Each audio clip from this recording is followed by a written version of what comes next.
Chapter 231. 295 AC. POV third person. Now that Rapun and his pod were free, the dynamic of the conflict in the sisters had shifted dramatically. These formidable allies had, effectively severed the supply and reinforcement lines of the sistermen. Any ship that dared to approach the island met a relentless and uncompromising blockade. The aquatic guardians, led by Rapun, acted swiftly to prevent any vessels from reaching the blockaded Little Sister. In this coordinated effort, Poe and Erebus played a vital role in maintaining the efficiency of the blockade. Their aerial scouting allowed for a seamless coordination between the air and sea, ensuring that no ship could slip past the watchful eyes of Ermir's familiars. Ermir and his trusted advisors gathered around a large table, where a meticulously detailed map of the Little Sister lay stretched out. The map depicted the entire island, and small pieces representing the forces of the Veil were placed strategically across it. Each piece symbolized a contingent of soldiers, their numbers and positions clearly marked, creating a visual representation of the unfolding situation. Ermir was getting real-time information about the enemy forces thanks to his familiars. With calculated determination etched on his face, Ermir leaned over the large table, his eyes fixed on the small pieces that represented the Veil forces scattered across the map of the Little Sister. It was a critical moment for their war council, as they sought to devise a strategy that would further solidify their grip on the island. The Veil Lords have secured nearly all the beaches on the west side of the island, and they've stationed sentries all around, Ermir explained. Eddard Snow interjected, their focus on the west is due to the presence of vital castles there, making the defense stronger on that side. Ermir's lips curled into a smile as he continued, now that we've effectively neutralized their naval capabilities, we'll employ a tactic of stealth. In the cover of night, we'll land on the eastern shore and then use our men in vanguard position for skirmishes and small-scale sieges. Turning his attention to Harlech, he instructed, position Northern Lord's forces on the flanks and rear during these smaller battles, keeping them away from the front lines and starving them for glory. Confusion flickered across the faces of Ermir's advisors, prompting Jory Flint to voice their collective inquiry, "My lord, wouldn't it be wiser to share the vanguard with them to minimize our losses?" Ermir's response would shed light on the underlying strategy he had in mind, something his council was yet to fully grasp. Ermir gently shook his head, his eyes reflecting a calculating resolve. "No, initially, the information won't reach the primary body of the enemy forces. I will prevent it, allowing us to engage them in smaller skirmishes and encounters. During these early battles, the Juggernauts and I should suffice to contain their vanguards. However, as we approach the main host, it'll become increasingly challenging to continue this method. The Northern Lords will be more willing to take up the vanguard positions by then, hungry for their share of the action. They will eventually stand alongside the Juggernauts, and in this way, we'll minimize our losses."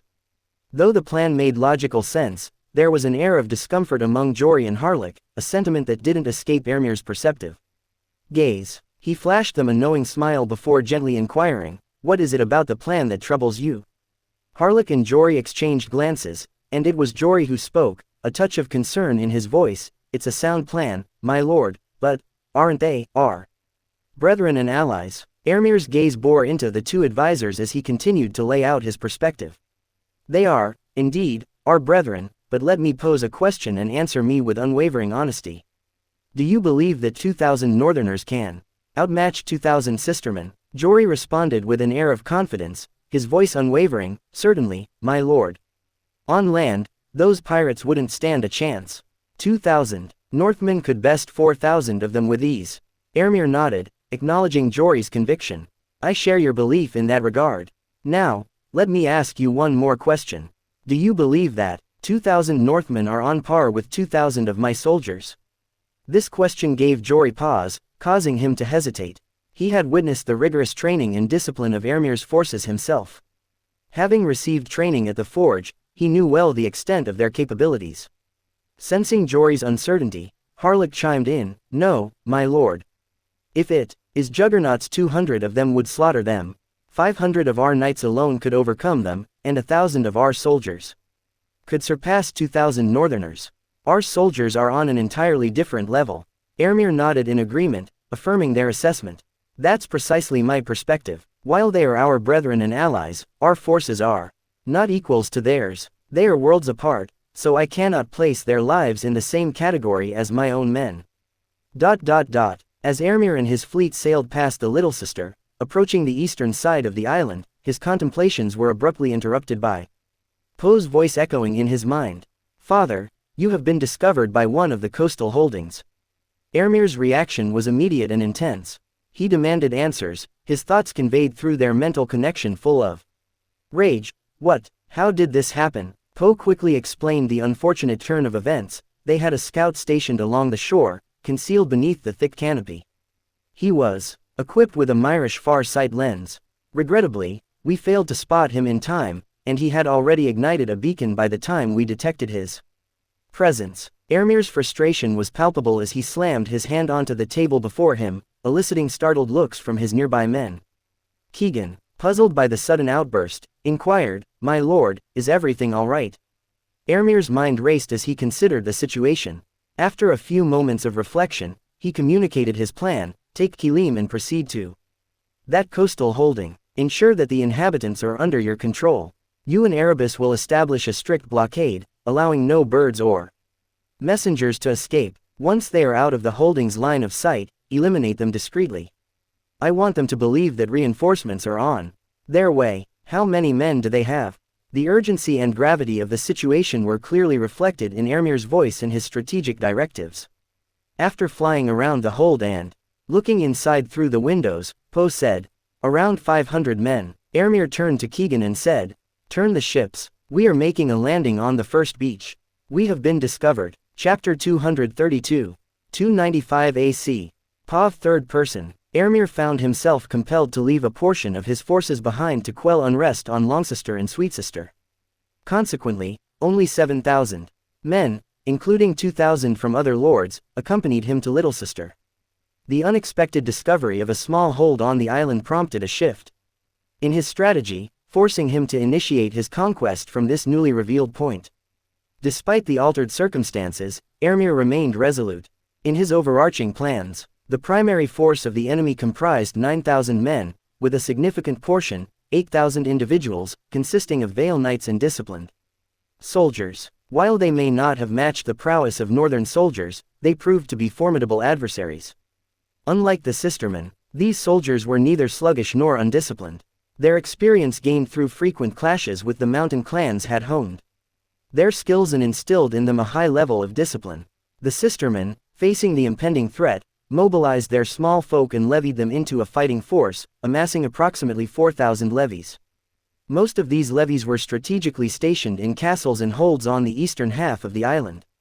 Ermir's plan foresaw the initial battles being waged against these levies and the Sistermen's reserve forces positioned at the eastern castles and holds. The unfolding conflict would test the mettle of these hastily assembled forces against the might of Ermir's army.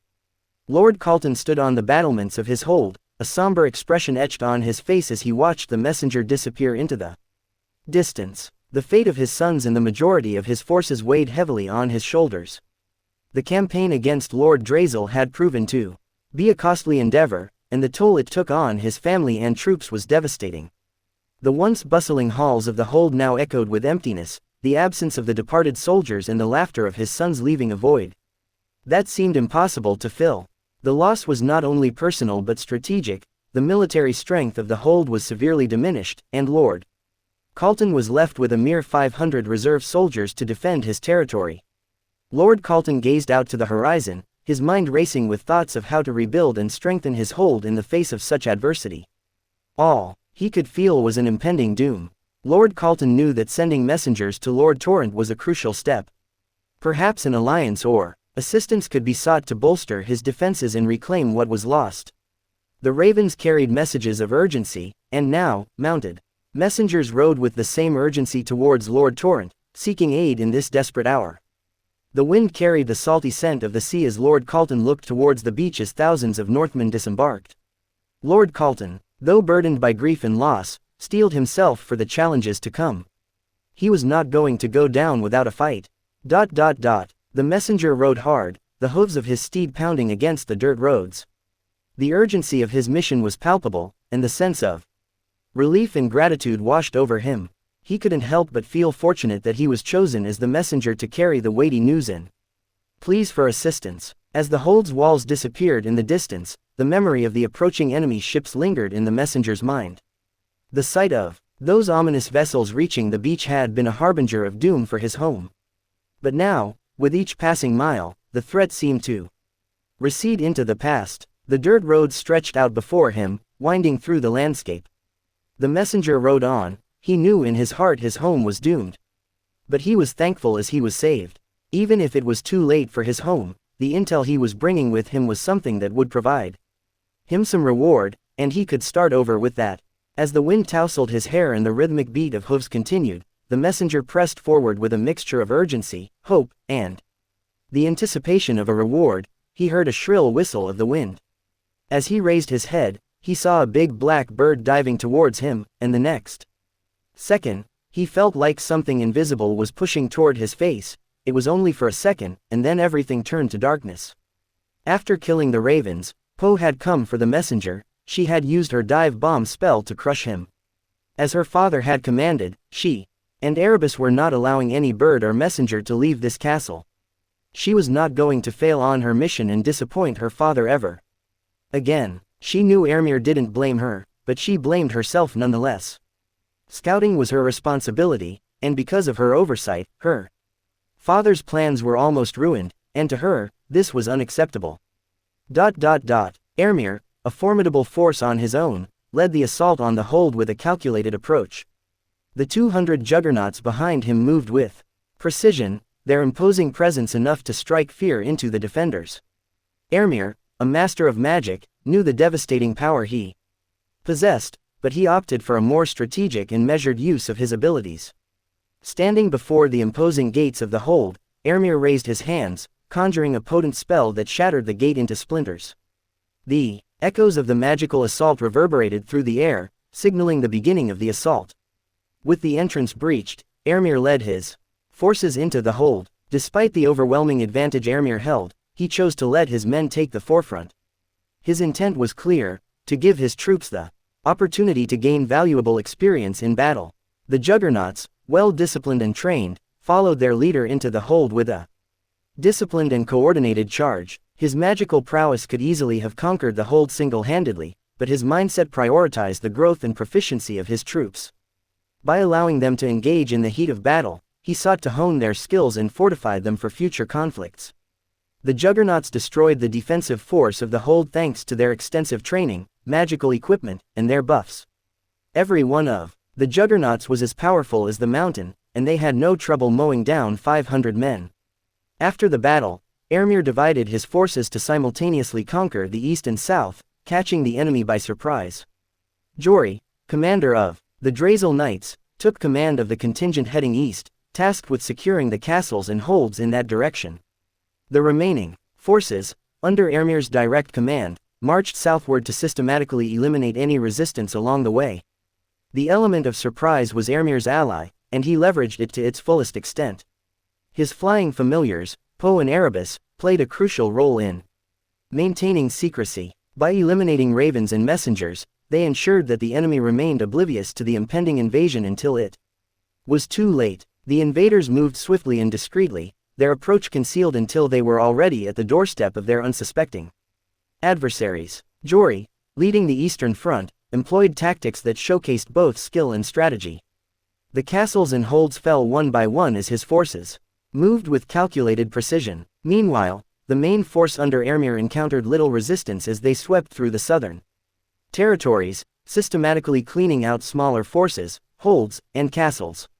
The invaders, buoyed by the momentum of their surprise assault, met little organized resistance. The element of chaos among the defenders further played into Ermir's hands, allowing his forces to assert control over the territories with minimal casualties. Chapter 233. 295 AC. POV 3rd Person. A.N. Monday's chapter. As Ermir's army pressed forward, the map of the conquered lands expanded steadily. The enemy was caught off guard and, without a unified response, struggled to mount an effective defense. Ermir's decision to divide his forces and maintain secrecy through the elimination of messengers proved instrumental in the success of the campaign. The flying familiars continued to patrol the skies, ensuring that no word of the invasion reached the enemy commanders. Ermir's calculated Approach not only secured victories on multiple fronts but also laid the foundation for a swift and decisive conquest of the unsuspecting territories. Several days ago, the war room, adorned with flickering torchlight, echoed with hushed deliberations. Jon Royce, Lord Commander of this war, sat at the head of a long wooden table, surrounded by his advisor lords. The ornate map sprawled before them detailed the landscape they sought to defend, now beset by the prowess of Druid Emrys and the relentless onslaught of Lord Drazel's forces. Alistair, a grizzled advisor with a sharp intellect, spoke first. My lord, the killer whales under Druid Emrys's control are a force to be reckoned with. They're sinking every ship we send, cutting off our lifelines from the mainland. Jon Royce furrowed his brow, his gaze fixed on the troublesome map. Our sea routes compromised, our supply lines severed. We need a new approach. In her husband's absence, Lady Alara was the regent of Lord Torrent, and she said, My lord, we should seek help from those who understand the sea. They are just animals. Can't we just hunt them? Lady Alara made sense. Jon Royce nodded thoughtfully. Send the word, find every man with an ounce of spearfishing and whaling experience. We have to hunt those beasts down. Jon Royce's brow furrowed. We must address the killer whales swiftly while fortifying our defenses before the Druid and Drazel came for this island. As plans were set into motion, the shadow of an unforeseen threat loomed. Unbeknownst to them, Poe and Erebus circled the skies, intercepting any messengers or ravens attempting to reveal the true nature of the predicament. The war room remained unaware of the silent sabotage executed by the magical sentinels. The moon hung high in the night sky, casting a silvery glow upon the harbor of Little Sister. The lagoon, with its crystal-clear waters, seemed like an enchanting haven, yet, for Rapun, it presented an insurmountable challenge. He had attempted to infiltrate the harbor under the cover of darkness, seeking to eliminate the last remnants of the enemy's ships. However, the clarity of the water acted as a curse. Rapun's memories were etched with the failed attempt, a mission that had cost the life of one of his friends. A few days ago, the morning sun cast a golden hue over the harbor of Little Sister as the Sistermen, veiled by the daylight, maneuvered their fleet of 35 small fishing boats into a position a few km outside of the harbor, each vessel holding a crew of 10 men armed with fishing nets and spears. The first rays of morning light illuminated the fishing nets as they were deftly cast into the water, creating a web of entanglement. The spears, glinting in the sunlight, were poised for a swift and precise strike. The first assault came from Rapun and his pod as they sunk 3 of the fishing boats. Right after that, all hell broke loose. Suddenly, the quiet, morning air was disrupted by the commotion. Fishing nets crisscrossed the water, aiming to ensnare the orcas, while spears were thrust downward in an attempt to pierce their agile adversaries. Amidst the chaos and tragedy, the once serene sea now churned with turmoil. The Sistermen, exploiting the disarray caused by the nets within Rapun's pod, managed to claim 3 lives in the frenetic clash. Rapun, with his dominance over 3 of his kind, could only watch in helpless fury as the rest of his pod, acting independently, fell victim to the human onslaught. As the surviving orcas attempted to escape, they encountered the insidious fishing nets and twined them in a web of panic and desperation. The orcas, unable to break free, surfaced for air only to be met with the ruthless thrust of spears. Enraged, Rapun's eyes glowed with an intensity fueled by sorrow and fury. The mana within him surged, and with a powerful display of dominance, he unleashed his wrath upon the small sailing boats. Almost half of them succumbed to the depths, shattered in the wake of Rapun's vengeful onslaught, but the retaliation came at a cost. The entangled nets become more chaotic, now floating like ghostly tendrils, still threatened the remaining members of Rapun's pod. With a heavy heart, he realized the danger closing in on them. Harnessing his mana, Rapun fortified his own skin, rendering the spears only capable of causing superficial lacerations. Determination burned in his eyes as he navigated the narrowing gaps between the nets, his controlled orcas following his lead. Rapun's intellect outshone that of his fellow pod members. Recognizing their inability to navigate the treacherous nets, he took it upon himself to carve a path to safety. With each calculated bite, he grasped a corner of the net and pulled it in the opposite direction, methodically creating openings in the entangled web so his pod could dive deeper. The water around Rapun became a frenzied battleground, the air punctuated by the sound of shouting, slashing of water, and the tearing nets as he cleared a path for his pod. The mana that coursed through him, now a potent force of resilience, fueled his relentless efforts. Every spear and harpoon was directed toward him, and the minor lacerations were growing in number with every hit. If he can't untangle them, all of his family is going to die. He used his mana-infused jaw to tear open a hole big enough for an orca to pass. The fighting was over, and they had managed to hunt many of the orcas, and the rest was retreating into the depths of the sea. The sistermen started to celebrate their victory. Rapun had realized he had underestimated his enemies. He, fueled by an uncontrollable rage and a thirst for vengeance, watched his pod retreat into the depths. The loss of 7 members still burned within him, an insatiable fire that fueled his desire for retribution. Rapun swam alone toward the sistermen's celebration. Approaching the 25 sistermen ships, Rapun faced a new challenge. The lingering nets of the earlier skirmish made it nearly impossible for him to get close enough to the boats to sink them. The once deadly spikes on his harness, designed for offense, were rendered ineffective against the sturdy fishing nets. In a moment of revelation, Rapun relinquished control over the mana that protected his skin. Instead, he released it to the water around him. Suddenly, a surge of power enveloped him, and at top speed, he began to circle the sistermen ships. They were cruising toward the harbor while singing and celebrating. The sea seemed to respond to his unleashed mana, amplifying his strength, but at a cost. As Rapun continued his high-speed circling, the relentless pace took a toll on him. The sea, acting as both ally and adversary, drained his energy. With each passing moment, the very force that empowered him to seek vengeance now sapped his strength, making it an arduous feat to maintain the punishing speed. Despite the exhaustion setting in, Rapun's anger and determination overcame the physical strain.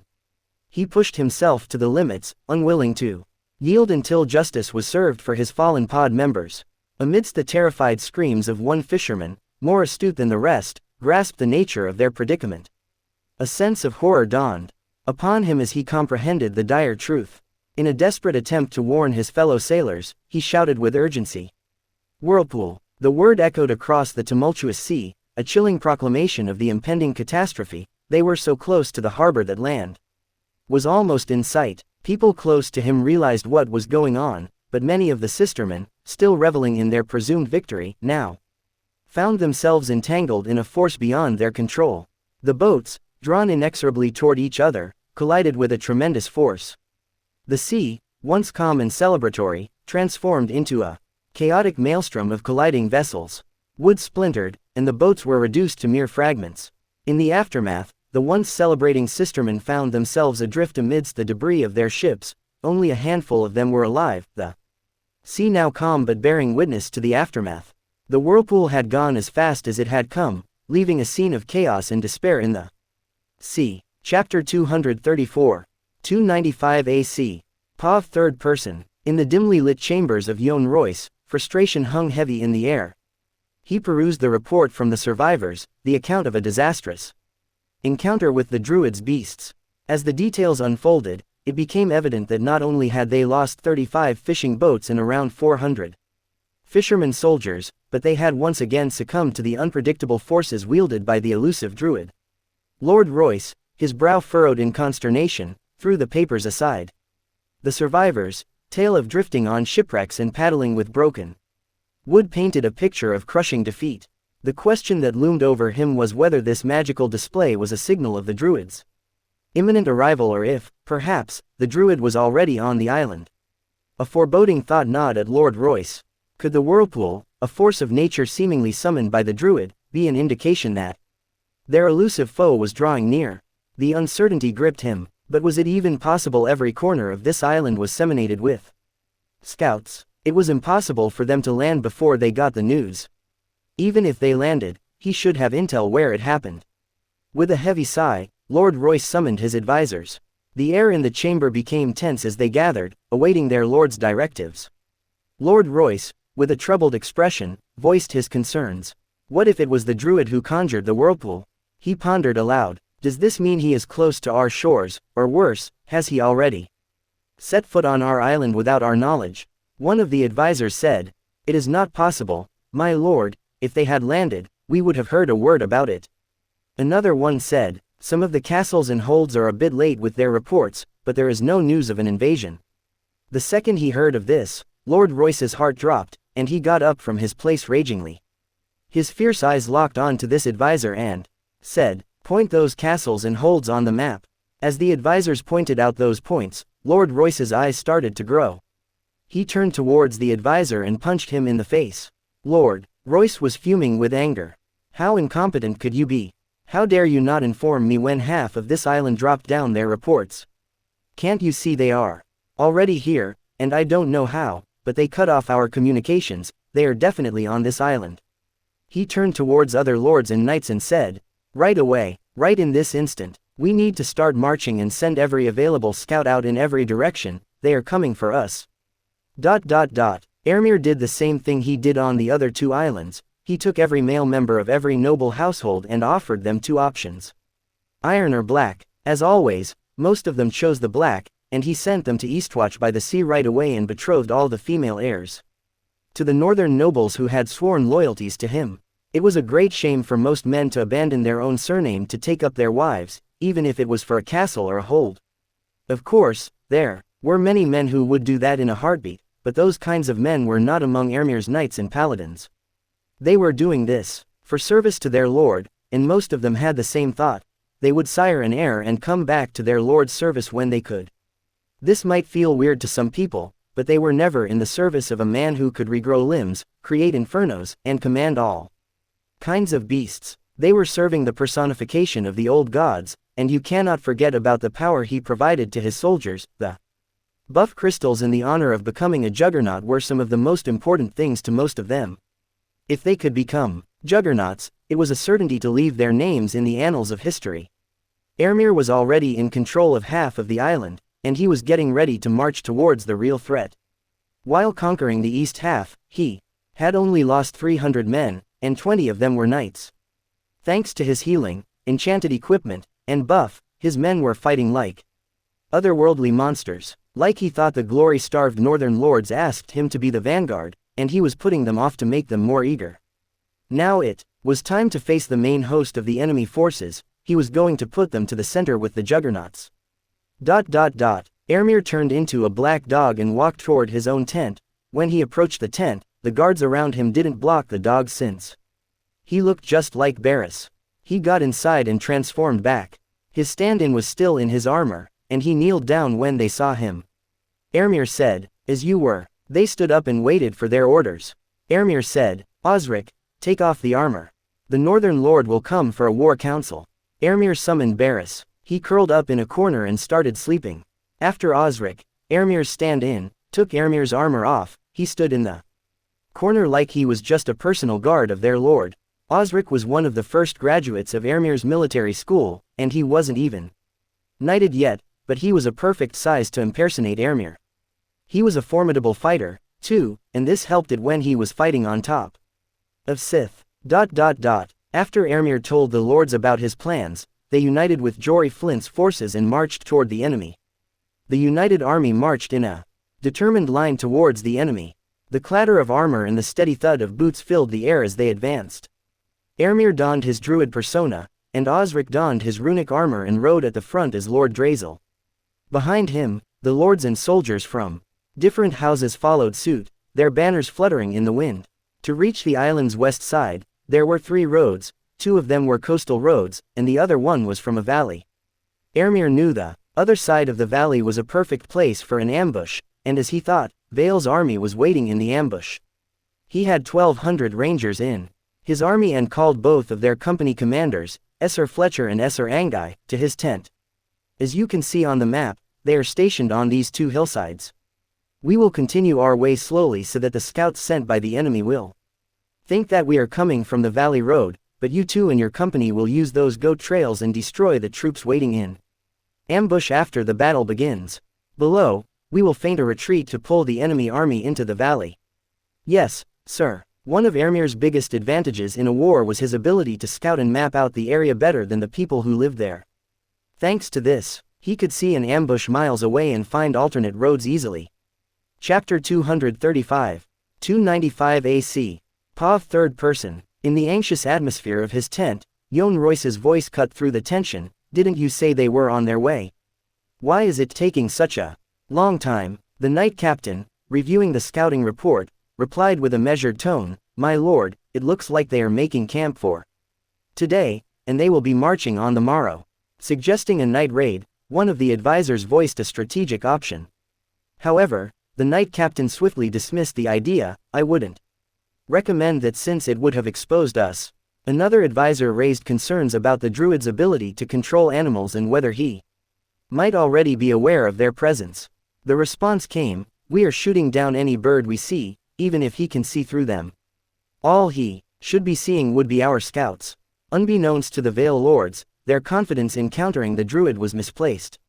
Little did they realize the unique capabilities of the druid's familiars, Poe and Erebus. These creatures could soar from such great heights that they were nearly indistinguishable from the sky. Even if spotted, reaching them with any conventional weapon was an impossible feat. Ermir observed in silence as his ranger companies navigated the challenging terrain of the mountains, their figures gradually reaching the designated destination. Satisfied with their progress, he signaled for the rest of his army to follow suit. The army, like a flowing river, descended into the valley.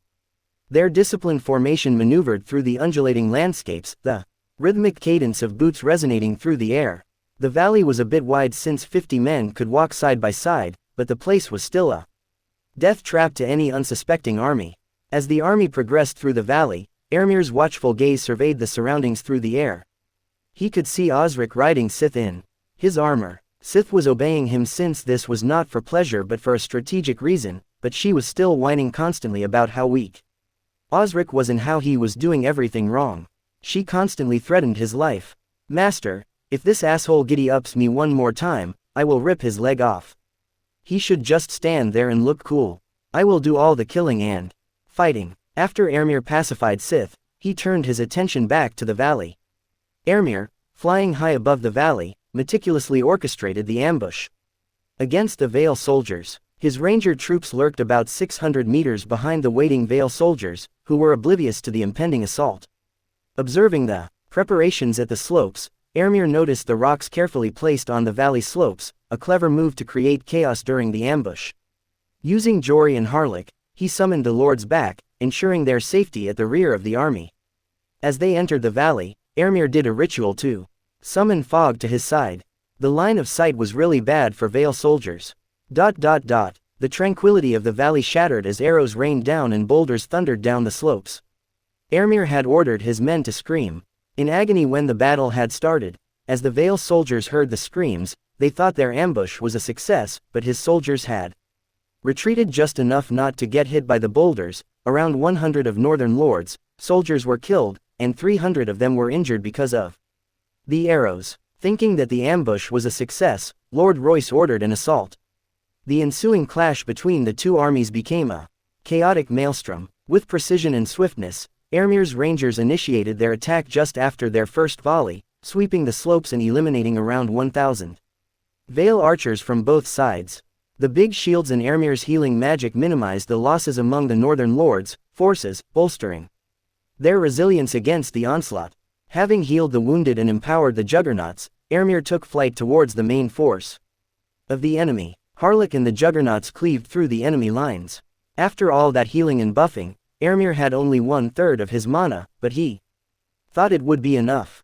He dove into the fray, summoning Barris, Arsho, and Amu, and with Poe and Erebus executing diving attacks, the chaos of the battle continued. In seconds, a legion of 180 crows and ravens swarmed the battlefield. Ermir touched the ground, invoking his elemental powers. Tegan Modicalcinum, summon medium elemental. A humanoid figure of dirt and rock emerged.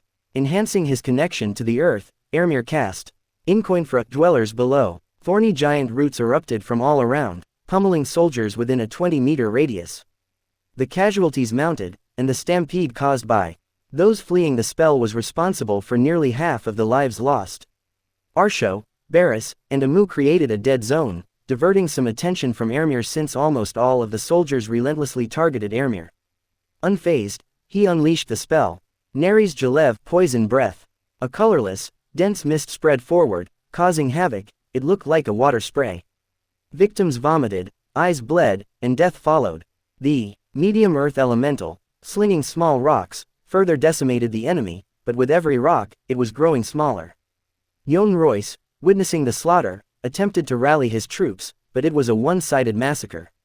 The Druid and his familiars alone had claimed 2,000 lives. Determined, Royce diverted more men towards Airmere, intent on proving the Druid was not invincible. With every spell cast, he was spewing death from his hands. Fire, earth, and lightning were raining down on the Vale army. Vale men were dying, but Lord Royce and other Vale lords were trying to rally the men. Fight, fight, if you run, your families will be burned by this demon. Fight for the light of the seven, fight for your families.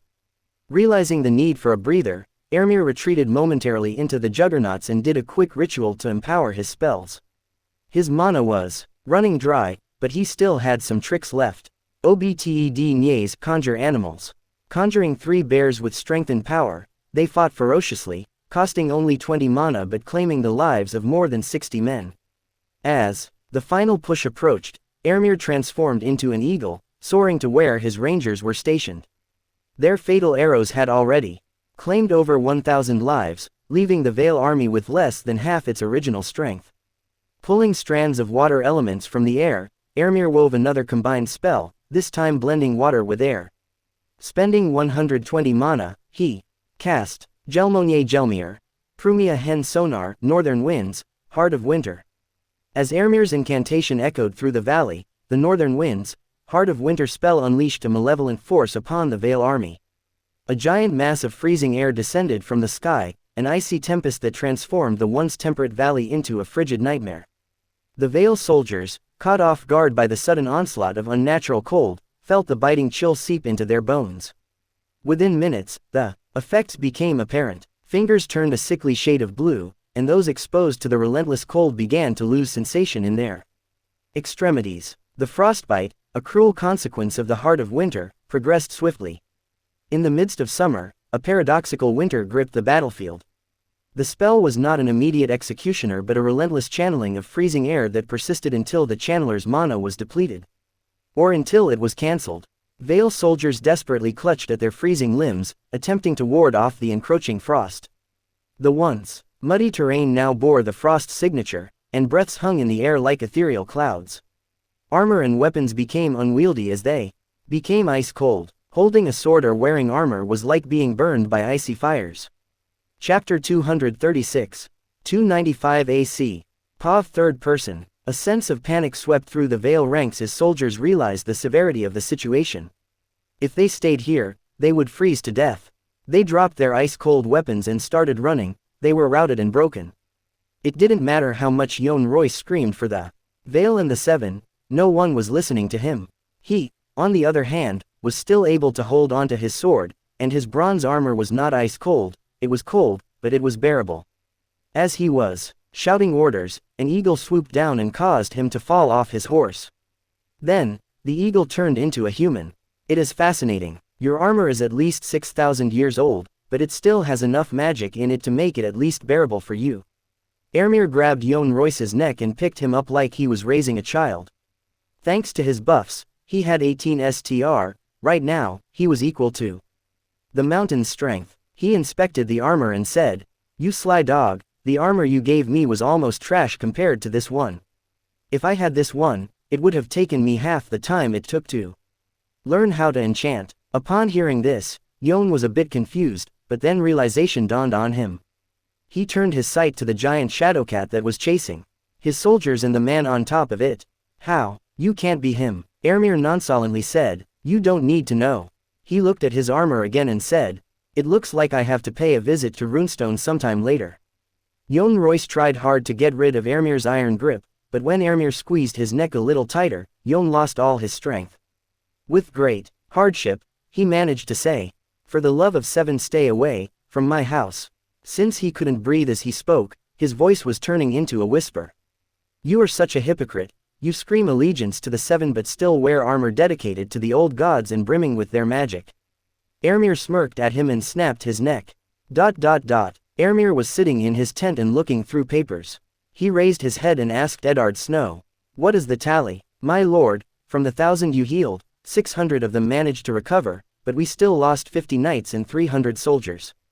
50 knights is not a good number, we lost too many of them. Make sure their families are compensated fully and, as always, exempt them from taxes for 5 years. Eddard continued, Northern lords lost half of their armies, and we decimated Vale army. From the 9,000 men, they have only left with 2 to 3,000. Ermir raised his hand and talked with Poe. Poe, go and scout the Vale army and see how many of them can still fight. Right away, father. Poe is going to scout out what is left of them.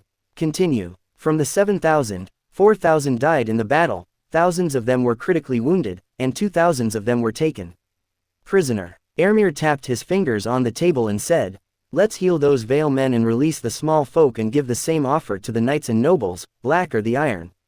Most of those who got caught were levies, so by releasing them, he could have some goodwill with the small folk, and his men wouldn't have a problem with the workforce when he took control of the island and its castles. Ermir thought about it for a bit and continued, I want to conquer Paps and Pebble, too, before we sit down at the negotiation table. Can we stretch ourselves that thin? Eddard looked at his notes and shook his head. I do not recommend that, my lord. Maybe Pebble, but Paps is too away even with your powers, my lord, it would take too long for us to provide support in time of need. After some contemplation, Ermir realized that too, then said, okay, then, we will conquer Pebble and act like we intend to attack Paps too before we have a sit down with them. Ermir did some healing rituals and healed all 1,000 of the critically wounded Valemen, and 700 of them healed while the rest died. After many experiments, Ermir's comprehension of healing spells had increased. He realized that if you cast a healing spell multiple times on a person, they die because of organ failure. If the body is not strong enough, mana overworks the body while trying to heal it. It was similar to overdosing on medicine. As he finished what he was doing, Poe made contact with him. Father, 700 of them look too wounded to get up, and the rest look like they will run if they just saw you. None of them wants any more fights. The island's lords, both Sisterman and Vale, found themselves trapped in the suffocating grip of defeat. Lord Cedric Hallowbane was now the most senior lord on the island. Before this war, he was just a middle-class lord with a small castle, but after the war, almost all of the Sisterman lords had died or got captured. At the grand table, all you could see were terrified faces that looked at each other. The carnage around them left no room for delusions. Surrender was the only recourse left. Cedric's voice quivered as he whispered to Alaric, we cannot withstand this onslaught any longer. Look at the devastation around us. We must surrender to the northern forces. Alaric, his pride still smoldering in defiance, reluctantly nodded. You're right, there's no hope left for us. Let's approach them and seek terms of surrender. Perhaps they'll spare our people. As the host of lords cautiously approached, the air crackled with tension. Ermir, in his druid persona, stood amidst his familiars and juggernauts. Cedric and Alaric, flanked by their advisors, faced the inevitable.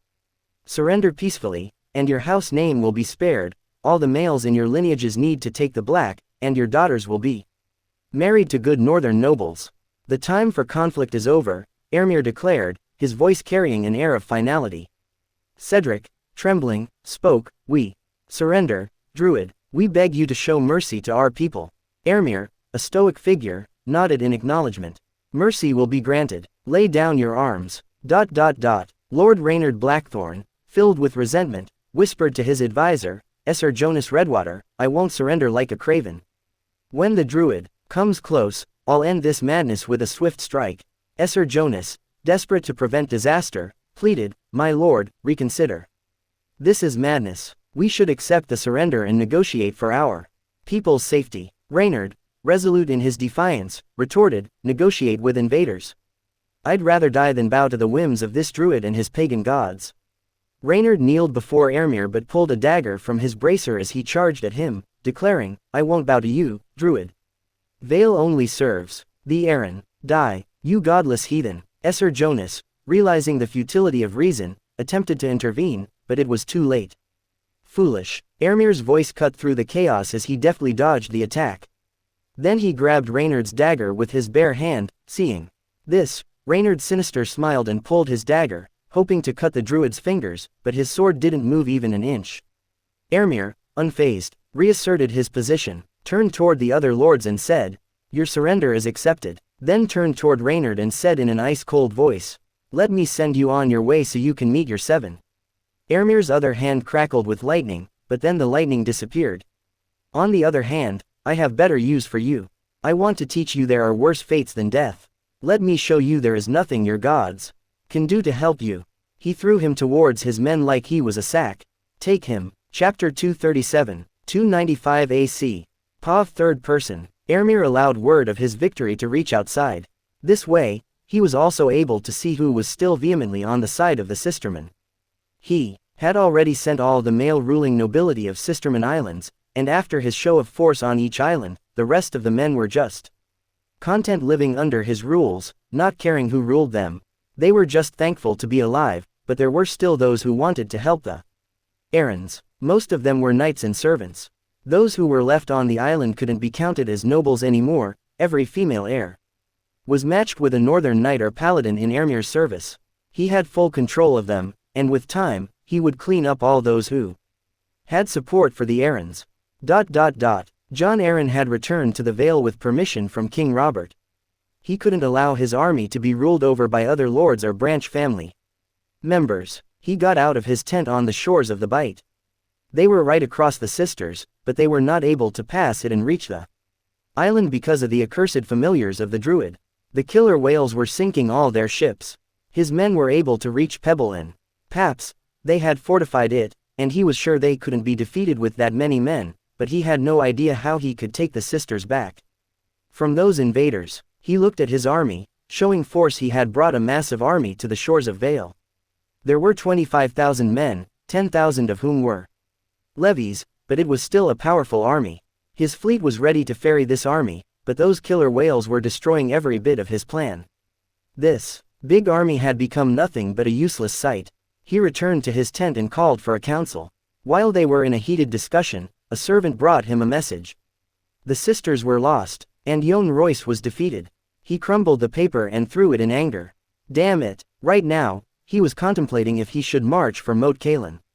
He had no chance to pass the sea. He could use everything he got to pass it, but he would at least lose half of his army and ships in the process, maybe more, and the Sisters weren't worth that much loss. Everyone had underestimated the Druid and Lord Drazel in this war. Horton Redfort said, if the reports were to be believed, they had only lost around 800 men conquering all 3 islands. Benedar Belmore said, "My lord, what should we do? We can't even reach the islands." He had taken all 3 islands, but I don't think he would attempt to attack Pebble and Paps, too, with his 7,000 army. He should already be stretched thin as it is, and it would be unwise to attack those islands, too. Gerald Grafton slammed his fist to the table and talked with a voice full of rage. If we could come face to face with him, we could destroy him and his army. I don't care how powerful his magic is. He cannot fight a 25,000 army with 7,000 men. He turned towards Jon Arryn and said, "My lord, we should make some deal with your good father and march through the Riverland, then attack Moat Cailin." Jon Arryn shook his head. "It would be a bad idea. He might be my good father, but he is also Ned's too. And if we march north, we won't be only fighting against House Drazel and the Druid anymore. It will be a north against Vale war. Can any of you, in all honesty, tell me we can win a war against North and the Druid at Moat Cailin?" He waited for a bit, and none of the lords said anything. Then he continued, "That is why it is a bad idea. If we go on the offensive against the North, we will lose our number advantage. Right now, the Druid is the invader. Even if he has a cause against the Sistermen, he cannot rally the North, but if we attack Moat Cailin, things will change greatly." He sighed with great resentment and said, "We have no choice but to count the Sisters as a loss. I am not going to lose more men for it. If we can't kill those killer whales, we cannot go forward with any one of our plans. We have only one choice before he pulls those Orcus to the Pebble and Paps.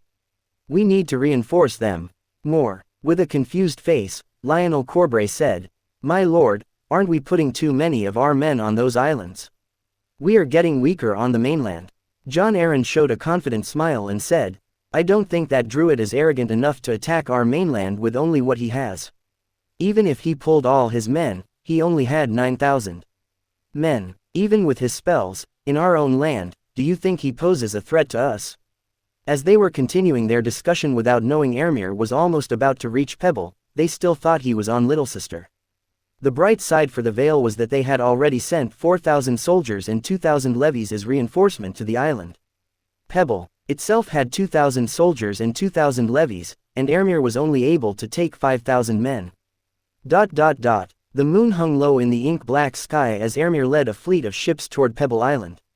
The night was their ally, shrouding their approach in the darkness. 5,000 determined northern warriors stood ready to descend upon the unsuspecting lords of Pebble. Ermir, standing at the prow of his flagship, felt the cool sea breeze as the fleet silently cut through the waves. Beside him, Harlech, the iron colossus, towered over the deck, a massive war hammer slung across his broad shoulders, and he was leaning on a giant tower shield. As the fleet approached the shores of Pebble, Ermir unleashed his flying familiars, Poe and Erebus, to scout the land. Their keen eyes surveyed the terrain, searching for every road and path along the land and the locations of enemy forces. His deft hands moved swiftly, and he drew a map of the land in an hour. The northern forces disembarked silently, their footsteps muffled by the sandy shores. They reached their first target, a reinforcement of the Vale army, 2,000 men strong. They were on top of the hill so they could defend the shores, but the attack was shifted and silent. They were taken by surprise and had only enough time to create their defensive line, let alone release defensive volleys. Ermir, his eyes ablaze with the power of the elements, raised his hand and shouted, "Let the earth heed my command." The ground beneath the defenders' feet trembled as roots burst forth, entangling them. Ermir's spell, Incoinfra, dwellers below, ensnared the unsuspecting warriors, and giant thorny roots started beating their line, creating an opening. Harlech, the iron colossus, stepped forward, his massive war hammer gleaming in the moonlight. With a thunderous roar, he swung the hammer, crushing the enemy soldiers mercilessly. Then he braced himself behind his giant tower shield and charged into the thick of the enemy like a stoppable force. The first clash erupted as northern warriors surged forward, their battle cries mingling with the clash of steel. Sir Reynard Stonegate, a skilled Vale knight and commander of this force, was unprepared for this nocturnal onslaught. He tried to rally his forces. Vale nobles were doing everything to keep their men together. "Hold the line. We can't let them breach our defenses." Jory Flint orchestrates a flanking maneuver with his knight order. "Press forward. Break their lines." As the first battle raged on, the northern forces proved relentless. Harlech, with each swing of his war hammer, carved a path through the defenders, but Ermir, with his familiar, was the most terrifying thing on the battlefield. He rained down elements to his enemies. He would turn into an eagle, dive into a spot, cast a few spells, and fly away into another spot. Thanks to this, he disturbed all the Vale army's lines, creating pockets of weakness for his army to exploit. Chapter 238, 296 AC. POV third person. AN. I couldn't release 2 chapters this week, so I will release 2 more next week. The defenders, realizing the futility of the first skirmish, fell back to Stonehold, the main stronghold of Pebble Island. Ermir, sensing their desperation, knew that this battle would determine the fate of the island. As the northern forces approached Stonehold, Sir Reynard Stonegate, bloodied but unyielding, stood at the battlements of the walls. He was the one acting as the leader since Lord Prior was dead and his son was still a 6-day-old babe. Ermir's voice was like a crackle of lightning. "Your defiance only prolongs the inevitable. Bow down to your new lord, help will not come, and let's not waste more lives on your part." Sir Reynard defiantly shouted, "Come and see how many men you are going to lose just to get this castle. We are all ready to die in the light of 7. Ermir decided to make an example out of them. He was going to conquer this castle by himself, and he was going to do it with 1,000 cuts. In the castle, they still had 4,000 men, but in the face of Ermir's magic, they were nothing but sitting ducks. In this war, Ermir realized one of his greatest weaknesses was the lack of bombardment spells. Almost all of his spells worked on line of sight, or they were linear. Since the first battle at Longsister 5 moons ago, he has been working on 2 new spells in his training space. Bombardment spell that worked, like mortar shells. Right now, he could fly onto the walls and cast a Gelmonier Gelmir, Prumia Hen Sonar, Northern Winds, Heart of Winter. Without getting interrupted, but he needs to be ready for the future. he never believed himself to be the only caster on this planet, or there could be more powerful warriors clad with enchanted weapons and armors. He couldn't always fly onto the enemy castle. Ermir stood at the front of his army, his eyes fixed on the castle's imposing walls. He first ordered Poe to dive bomb inside the castle and fired some earth shards onto the towers inside the castle so the citizens would run into the keep. He wanted to kill as few small folk as possible. Then he turned his eyes to the sky right on top of the castle. He raised his hands to the sky and started casting fireball spells.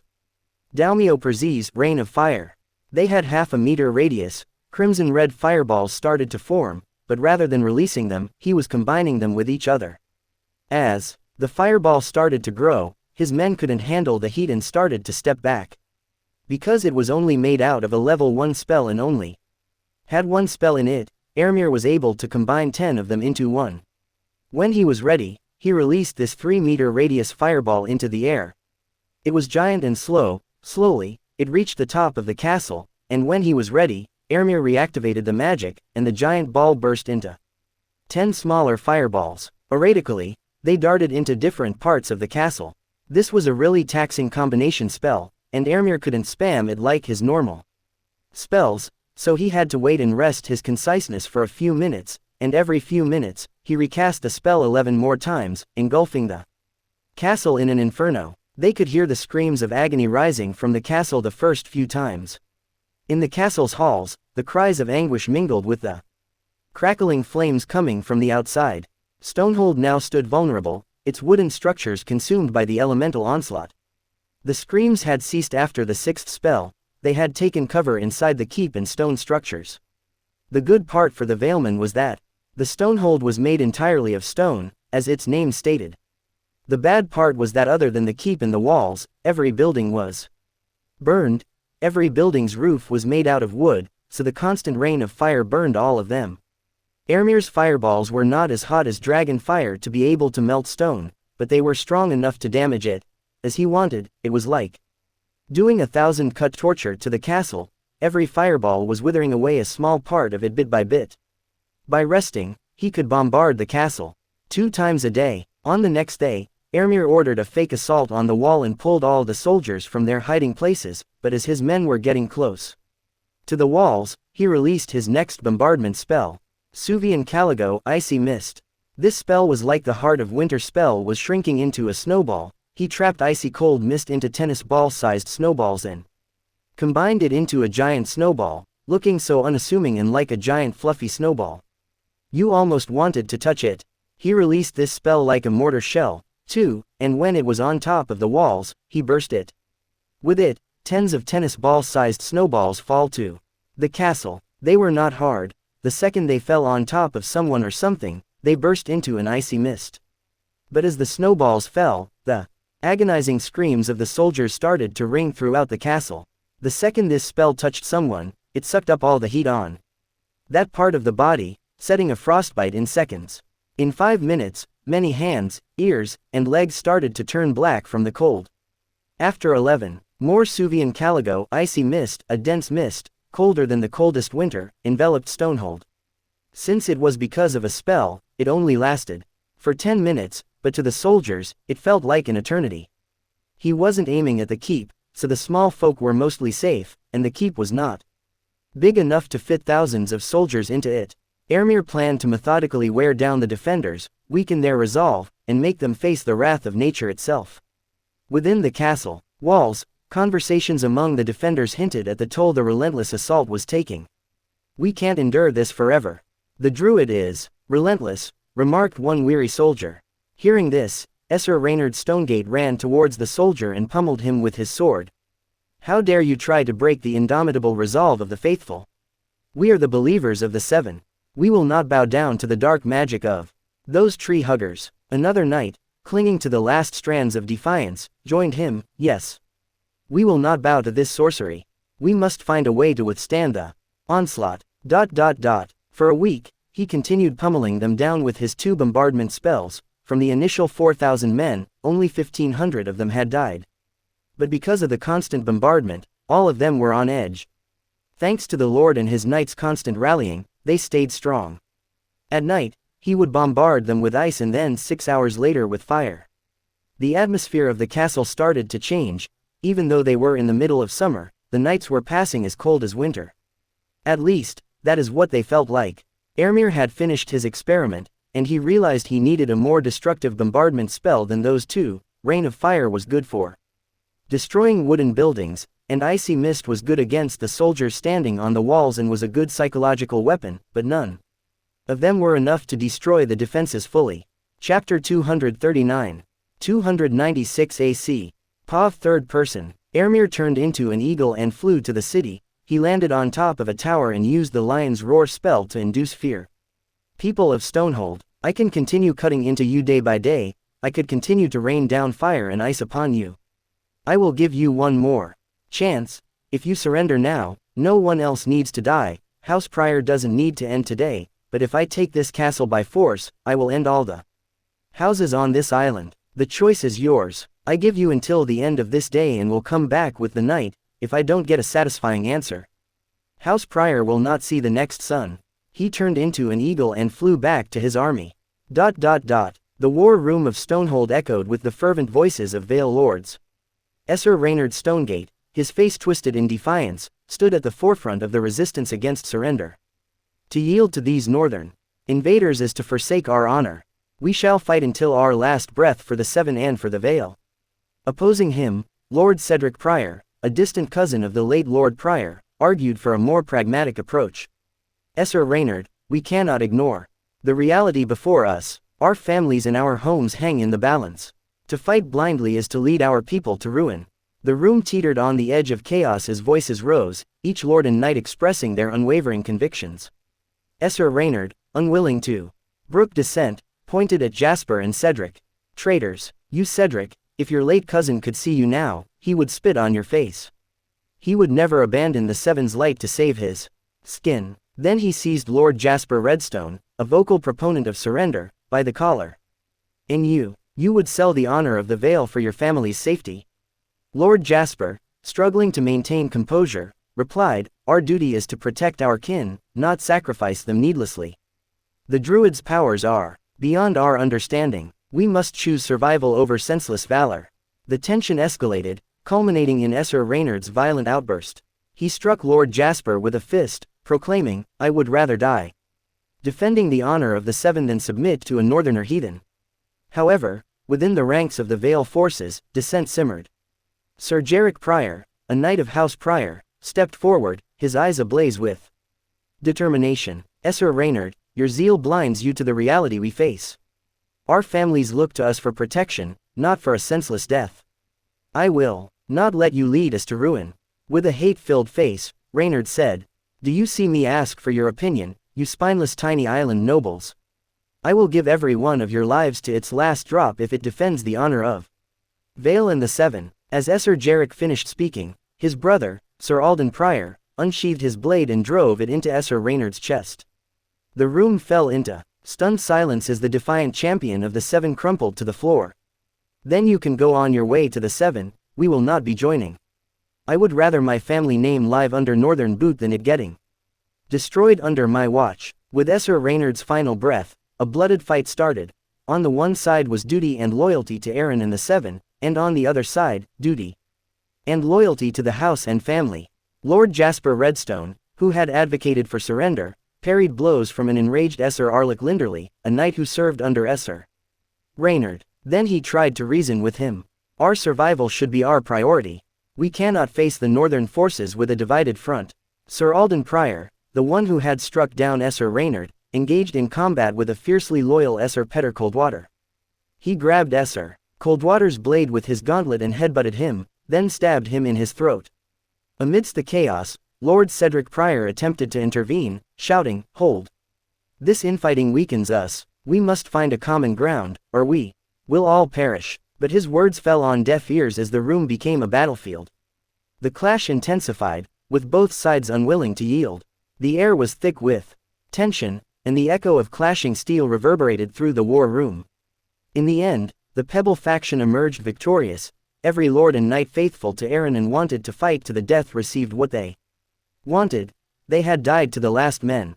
As always, Ermir sent all the noblemen to the wall and executed those who didn't want it, and he married the female members to his men. When everything was over, he allowed news to travel to the Vale army on the shores of the Bight. After another failed attempt to kill the Orcus, the Vale lords were in a discussion on how to reach the Little Sister to clash with Ermir's army. As their discussion continued, one of the messages Ermir let through reached Jon Arryn's hand. He got up with urgency and shouted, "Ready 7,000 men and send them to Paps right away." Right away, Jon Arryn just froze after he gave that order, and Lord Redfort called out with a concerned face. "My lord." Jon shook his head in denial. While we talk here, he invaded the Pepple. He slammed his wrinkled hand on the table and said, "While we do nothing here, he wasn't resting on the Little Sister like we were informed. Why didn't we get any news that he embarked from the island?" He threw his goblet at his spymaster and hit the pitiful man on his head. How could they know Ermir had almost 200 birds under his control and was not letting any raven pass without his men inspecting the messages? So, his army of ravens was still a mystery to the Vale lords. With the knuckles of his hands, Jon softly tapped the table continuously. "We have to cut him off. Where did we last see his Orcus, and when?" One of his advisors said, "Just a few hours ago, they were at Little Sister." "Okay then, we need so many men in Paps that he wouldn't even attempt invading it." "I changed my mind. Sent 10,000 men right away.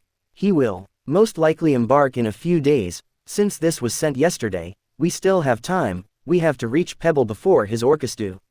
As they were having this heated argument, a brown mouse was looking at them from the corner of the tent. Seeing this, Ermir was so happy. Jon Arryn was dancing at the palm of his hand and didn't even know it. Jon believed they were going for the Paps, and he was going to send all these forces to defend that island. Ermir would love to sink those 10,000 men, but Jon wouldn't even attempt that number if Ermir didn't make it obvious his Orcus were nowhere close to them. Rapun was not fast enough to reach from Little Sister to Paps in time. So he had other plans for them. Chapter 240, 296 AC. POV third person. Last week's chapter 1/2. Every part of the information coming into Jon Arryn's hand was reaching into Old Lion's hand right after a few days. Tywin was on a fishing outing with his nobles. The stream started in the mountains on top of Ashenmark and then ran along Sarsfield, running all the way to the north of Castley Rock. This was the stream of water he used to flood the Castamer. He was sitting along the stream and holding a flimsy-looking fishing rod. Everyone else was standing behind him in silence. He asked, "Are there any words from Garion?" One of the advisors said, "Yes, my lord, he is still waiting in the temple for the Druid, but as you know, the Druid is at the Three Sisters. So he wasn't able to make contact with the Druid himself, but he is becoming fast friends with one of Druid's followers. He is a ward called Jorah Glover." Tywin sneered, "One of the hill peasants of Deepwood Motte. Is there not someone with more influence?" The advisor shook his head and said, "My lord, his family is not the problem here. Right now, even the small folk are seen as something close to a noble when they become warg in the Temple of Old Gods." The advisor explained to Tywin how the dynamics of the North were changing and gave information about all the wargs under the Druid. He gave him the info Garion sent, and after reading it, Tywin's understanding and feeling had changed. He looked down on poor houses like Glover's, since they had no use other than being a tool, but this Jorah was one of the most influential figures among Druid's followers right behind Drazel. In Mormont Girl, Garion had written about how he started to be accepted among the wargs and if he couldn't make connections with Druid here. After Lord Drazel came back from his campaign, he was going to try his luck at Moat Cailin with him. Then Tywin took the spy messages about what was happening in Vale. He read them and sighed. Jon was acting too arrogant. He had the numbers, but the enemy had magic, and he was underestimating the awe and terror aspect of it. After he read the information about what he did in Stonehold Castle, he became more sure of himself. He shouldn't become his enemy until he was sure he could kill him in one shift strike. He mumbled to himself, so he was bluffing when he came here. As he thought, the Druid was not strong enough to level a castle, but he was strong enough to break his enemy's morale in a siege. But this was not the most intriguing part for him. That part belonged to how he was able to reach Pebble with an army without being seen. At that moment, he remembered the 2 black birds he summoned in Castley Rock, the things he called blessed sacred animals. What if he was still underestimating him? What if he was able to control more than just one or two birds? What if he is different from other wargs? After Tywin witnessed the Druid's power, he read everything related to the Age of Heroes and wargs. He remembered the part about the warg king and how he was able to command thousands of animals. That would explain all of it. This meant he could create an information blockade whenever he wanted to. If his conjecture were right, this was as scary as his spells, maybe more. Temple of the Old Gods rose majestically against the backdrop of the sky, a testament to the recent resurgence of the Old Faith. People always believed in the old gods in the north, but it was more of a cultural thing than real faith. Now, they fervently worshipped the gods. Garyon Lannister, always drawn to places of mystery and mystical significance, found himself stepping into the hallowed halls of the temple. As Garyon explored the temple's architecture, he encountered Jorah Glover, a man with an ambitious gleam in his eyes. Many times in their conversations after Jorah got inebriated told Garyon he harbored dreams of wielding magic akin to the Druid. Garyon thought there was nothing better to loosen someone's tongue than alcohol and a smiling, friendly face. It had been months since he came here, but every day, he was learning new things. At first, they accommodated him out of duty because their Druid ordered it, but after some time, Gerson's infectious personality broke the ice around them. Jorah, Garyon began, how is your journey with magic? Do you have any progress? Jorah's eyes sparkled with a mix of determination and eagerness. Garyon, I've delved deeper into the mysteries of the Druid's magic, hoping to cast spells that rival our leader one day. He looked a bit tired. But I had no success. Then he smiled. But his teaching transformed my weak warg magic. I wasn't even able to warg into one beast, but now I have 5 of them. I will continue to fail until one day I succeed. Jorah was able to control 3 wolves, a brown bear, and an eagle. Garyon nodded, acknowledging Jorah's aspirations. To wield such power is a noble pursuit. Tell me, have your experiences as a warg and a priest provided you with insights into the Druid's actions? Jorah was not a fool. He knew Garyon was always trying to find slivers of information about their lord, but the things he was giving him were nothing but useless quips and praises for their lord. He knew Garyon's aim, but the man was too much fun to spend time with, and on top of it, his lord had ordered him to accompany him. Jorah might be an ambitious man, but there was one thing that surpassed his greed for power, and that was his loyalty to his lord. His aim was to become the most important retainer of his lord and rule this temple in his absence. Jorah's gaze turned thoughtful. Being a warg has allowed me to connect with the spirits of the animals, to understand the intricate balance of nature. As a priest, I strive to channel the Druid's magic, to become a vessel for the energies that shape our world. Their conversation carried on, weaving Jorah's tales of magical discoveries and dreams of unlocking the temple's deepest secrets, and they also talked about Gerson's dream of bringing Brightroar back to his family and how, after his diplomatic mission was over, his big brother was going to finance his expedition. In the Paps, nestled on the towering summits, the Vale army, a formidable force of 10,000 men, had gathered to fortify their defenses in anticipation of the impending Druid's invasion. The air was tense, charged with both the chill of the mountain winds and the anxiety that clung to the hearts of the waiting soldiers. They had pulled all the soldiers to the castles, conscripted almost every able-bodied small folk into levies, and created an army of 18,000 men. Gerald Grafton, the seasoned commander, surveyed the strategic positions chosen for their defensive preparations. The rugged terrain of the Paps offered a natural advantage, and the Vale lords worked diligently to ensure that every vantage point was fortified. 2 weeks had passed since the initial warning of the Druid's impending invasion. Gerald Grafton gathered his advisors in a makeshift war tent, the air heavy with unspoken concern. I expected the northern forces to arrive by now, Lord Grafton mused, his brow furrowed with worry. Our defensive measures are in place, but their absence is disconcerting. One of his advisors, a seasoned veteran with a weathered face, spoke up, My lord, perhaps unforeseen circumstances or the challenging sea routes have delayed their arrival. We must remain vigilant and prepared for their imminent approach. Lord Grafton nodded, his eyes fixed on the map spread before him. True, delays are not uncommon in such endeavors. We shall maintain our watch, ready to face whatever challenges may come. We have more than 18,000, and they only have 5 or 6,000. This must be our sliding victory. I cannot accept anything else. The winds outside howled, carrying with them the distant murmur of the rushing rivers that surrounded the paps. The Vale lords exchanged uneasy glances, their thoughts mirrored in the uncertainty that hung in the air. As the days turned into nights, the soldiers stood watch, their eyes scanning the horizon for any sign of movement. Many ravens now circled overhead, their presence an eerie remainder for the possibility of war on the horizon. Chapter 241, 296 AC. POV third person. As the days stretched into weeks, Lord Grafton, stationed on the paps, began to feel an unsettling sense of unease.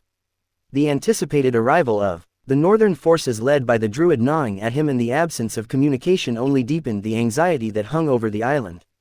Unable to shake the growing sense that something was amiss, Lord Grafton took action. Ravens were sent seeking answers to the pressing questions that loomed over the paps. However, as the days passed, the sky remained empty of the familiar black wings returning with news.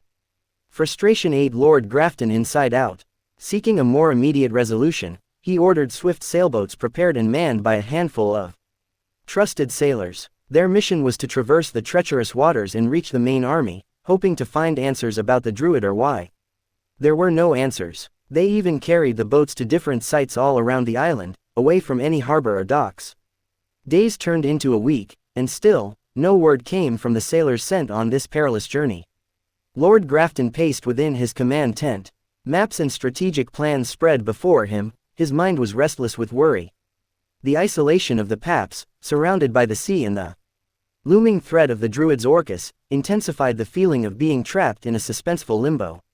He was sure those treacherous beasts were still in those waters. The Lord longed to take the entire army and return to the mainland to unravel the enigma that kept the northern forces from reaching the island. Yet, duty held him fast, he couldn't abandon his post. He grappled with the dual burden of safeguarding the island and the growing anxiety about the fate of the main army. The Druid couldn't be that arrogant to attack the mainland. They had an army of 20,000, and there were no levies in that army, but he still felt a knot in his stomach. Ermir soared through the open skies, a solitary figure navigating the vast expanse above the Vale, leaving explicit instructions for his generals. To maintain a firm grip on the strategically crucial islands, he ventured deeper into the heart of Vale, a land now ensnared in his calculated plan. The 10,000-strong army of the Vale is confined within the paps and isolated by the Orcus under Ermir's command. The first part of his plan was successfully executed. Now, over the fertile lands surrounding the Vale of Arran, Ermir circled, surveying the lush valleys and towering mountains that sprawled beneath him. These lands were the breadbasket of the Vale, providing sustenance to its people and serving as the economic heart of the region. Ermir's gaze, sharp and calculating, focused on the prize that awaited him, the key to creating chaos in the Vale. As the Druid descended upon the mountains adjacent to the Vale of Arran, the fall of Vale and the rise of the first men loomed on the horizon. He was going to engulf this land in chaos. Ermir was starting to descend towards the village of Moon Brothers. As he prepared to unleash the second phase of his plan, the Vale lay unsuspecting, unaware of the storm that approached. The Druid's presence, a harbinger of change, cast a shadow over the land, and the stage was set for the unfolding drama that would reshape the destiny of the Vale of Arran. 2 years ago, Ermir's keen eyes swept across the rugged landscape, tracing the contours of the Mountains of the Moon. There, nestled in a hidden nook, lay the village of the Moon Brothers, the largest and most formidable of the mountain clans in the Vale. In this secret haven, their way of life unfolded amidst the harsh beauty of the mountainous terrain. The Moon Brothers, a clan boasting a population of 4,000 souls, held a unique position among the mountain clans. Yet, the true strength of their fighting force numbered 2,000, with 800 of them being women. These clans, scattered across the harsh landscape, each bore its own distinct identity, and Ermir recognized the need to forge unity among them. As the Druid approached the Moon Brothers' village, he carried with him a vision, a coalition of mountain clans bound not only by their shared ancestry but by a common purpose. It was no small task to unite these fiercely independent clans, each accustomed to settling disputes with the edge of a blade. The Moon Brothers, being the largest, were chosen by Ermir as the linchpin in this delicate alliance. The history of the mountain clans was riddled with conflicts, both internal and external. Infighting amongst themselves had often eclipsed their clashes with the Vale Lords. Ermir knew that to wield the full strength of the mountain clans against their common foes, he needed to broker a fragile peace among these proud and often obstinate people. The Moon Brothers, with their battle-hardened warriors and resilient women, held sway over them. Ermir's approach required finesse between diplomacy and a show of force because they wouldn't even listen to him if he didn't prove his strength. The Druid sought to inspire them with a sense of shared destiny, a destiny intertwined with the resurgence of the First Men. The task was far from easy. The Moon Brothers, accustomed to asserting dominance through strength, were not quick to bow to an outsider. Even one as powerful as the Druid, Ermir had tread carefully since he came here to create an army. He couldn't just kill until they bowed.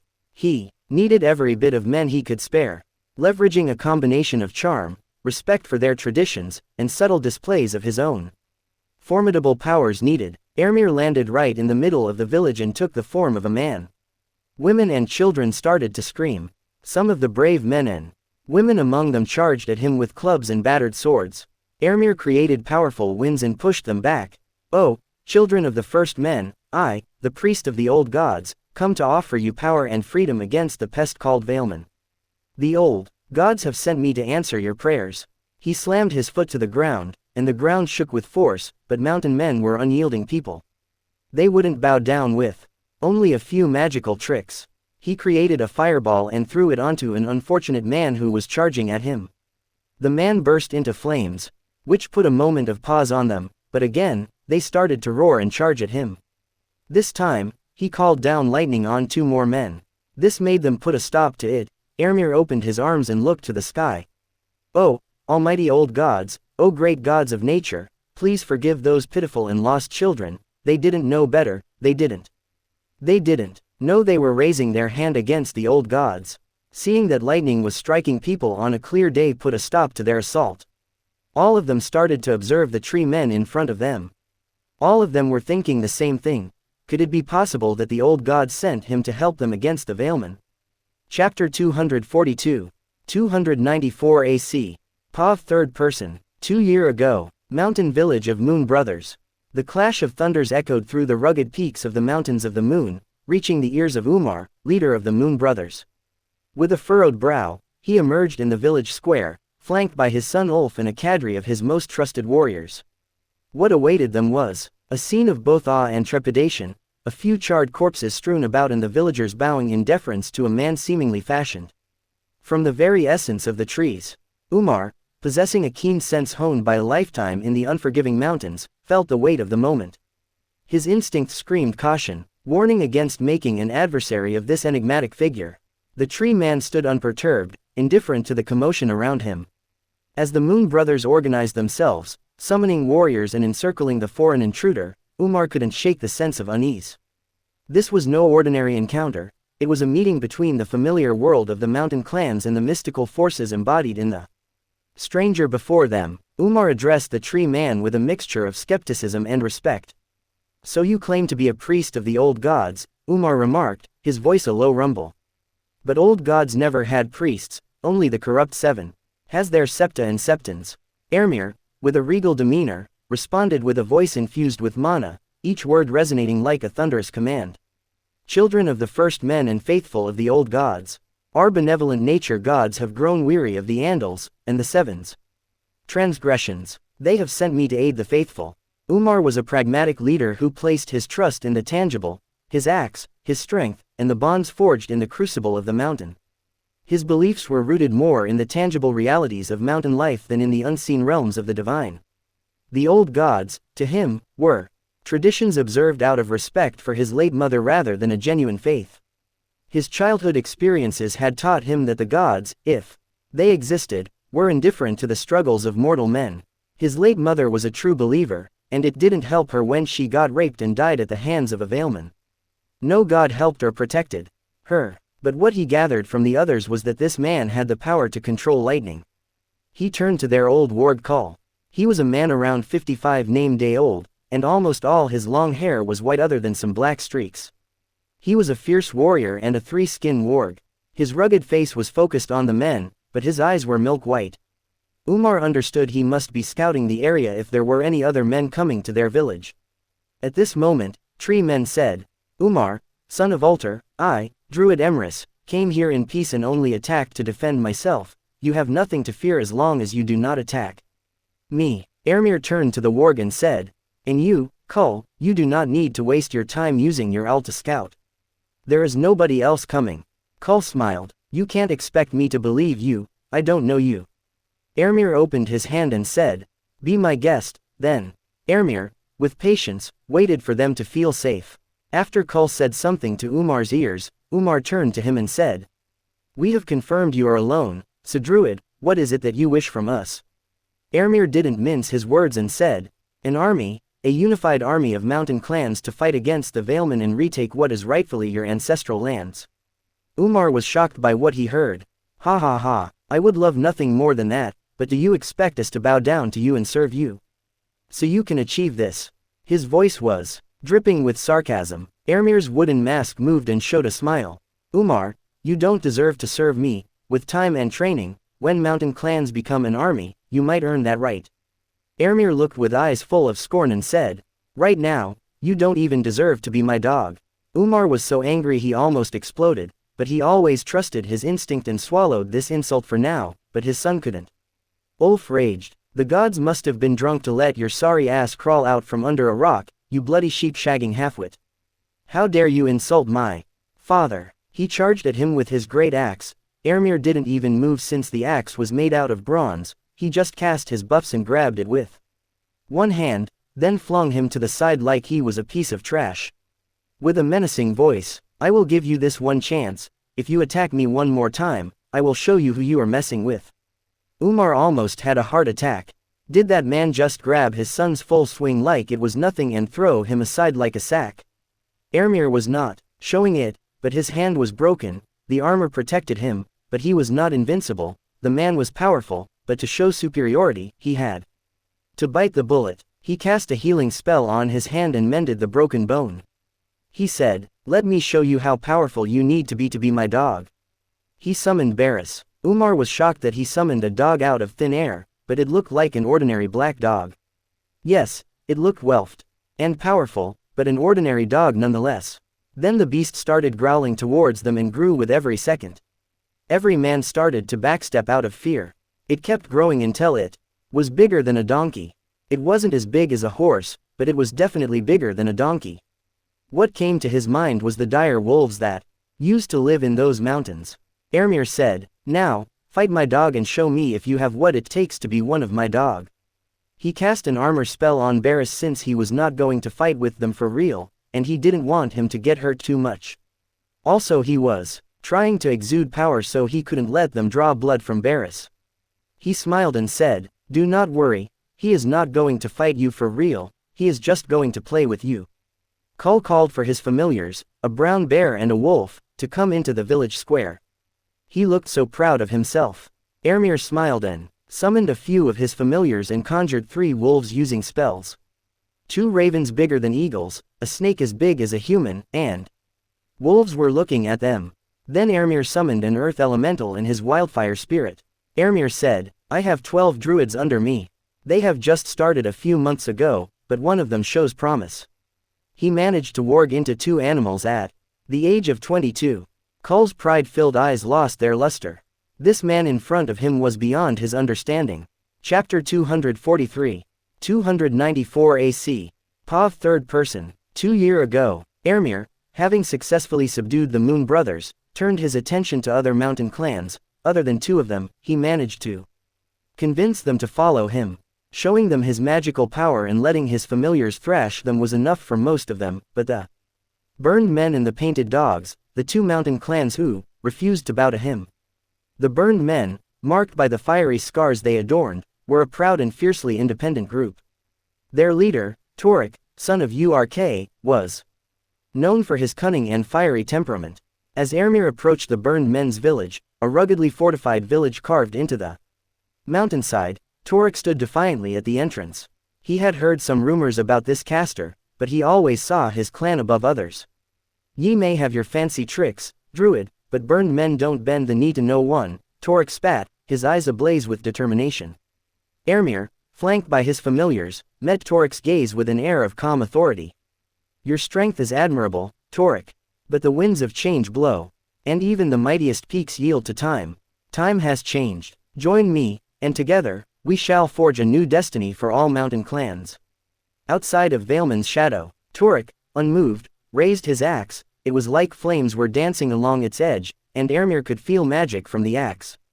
The axe was made out of Valyrian steel, and this one was different from the others. Even though it was made out of Valyrian steel, it had turned into a bronze color. Torik smiled and said, "Be honored, I will be cutting her head with our ancestral weapon." Older men standing behind him were looking at Torik with raging eyes, and one of them shouted, "It is forbidden to take it out of the village, how dare you show it to an outsider?" Torik angrily shouted back, "Shut it, ye half-dead geezer. I never understood that rule. We have such a powerful weapon, and we never use it. Let's see if it is true that this weapon can cut magic." Ermir smiled and said, "Because they are smart, weak cannot protect their treasures. If you had ever taken it out of your village, Vailman would send armies to scour every inch of this mountain to find you, but since you are an idiot, you wouldn't know that." Ermir sent a level 2 fireball to see if it was really Valyrian steel. The fireball flew towards Torik. The spell was too fast for him to dodge.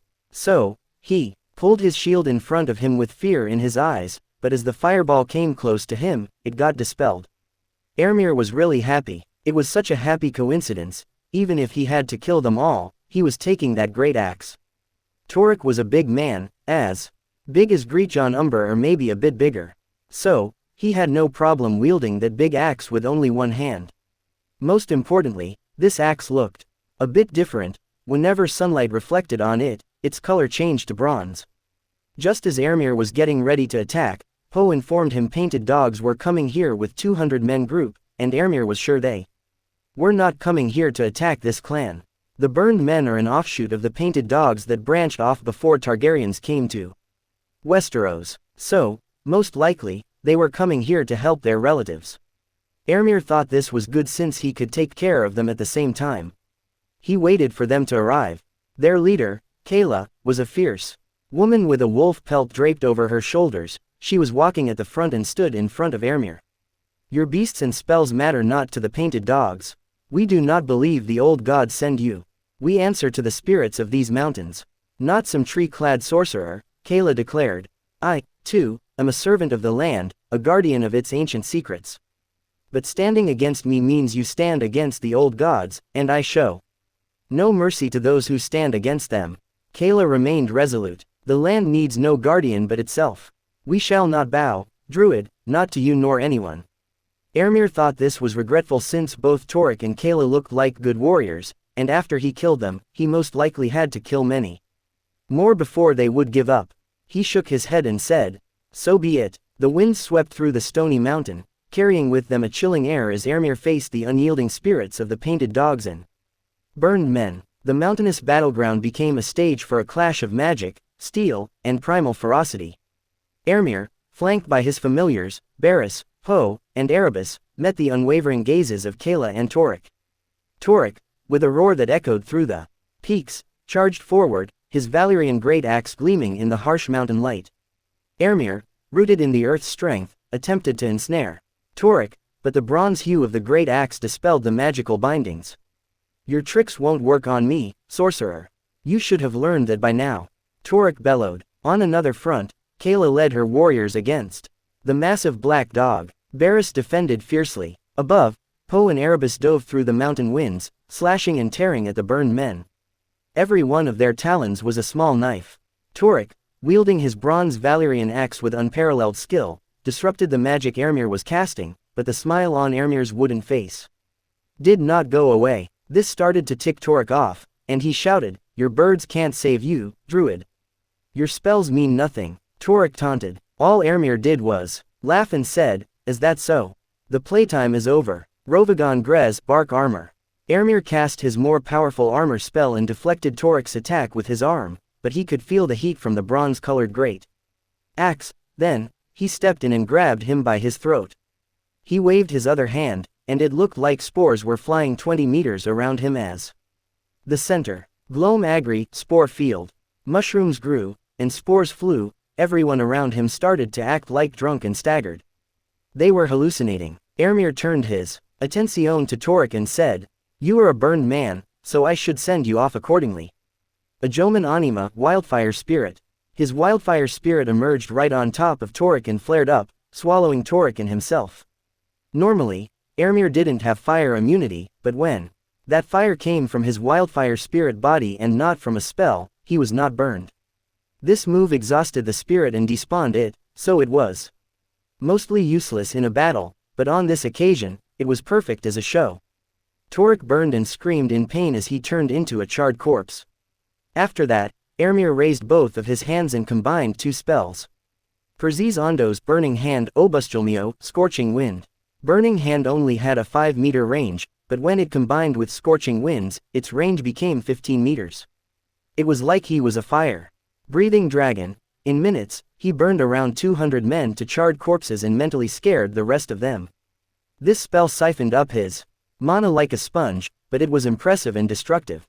Ermir cast Lion's Roar and shouted, "I just wanted to see how good they were as warriors, to see if I should spare their lives, and those ignorant fools thought they stood a chance against the might of old gods with their trinkets and meager power." With the death of Kayla, Torek, and 200 warriors, the last two clans had bowed down to Ermir. Now, it was time to train them and arm them for the conflict ahead. They will be the dagger he will put through the Veil's chest. Chapter 244. 294 AC. Pav Third Person. The Moonlit Accord, as it would come to be known, marked the unification of the mountain clans under Ermir's leadership. The Moon Brothers, and other clans, once fiercely independent, now saw a greater strength in unity. As the moon cast its silvery glow over the mountain peaks, Ermir, Umar, and every other mountain clan chief sealed the pact with a symbolic exchange. The sapling of a weirwood tree was handed over to Umar by Ermir as he was the leader of this coalition.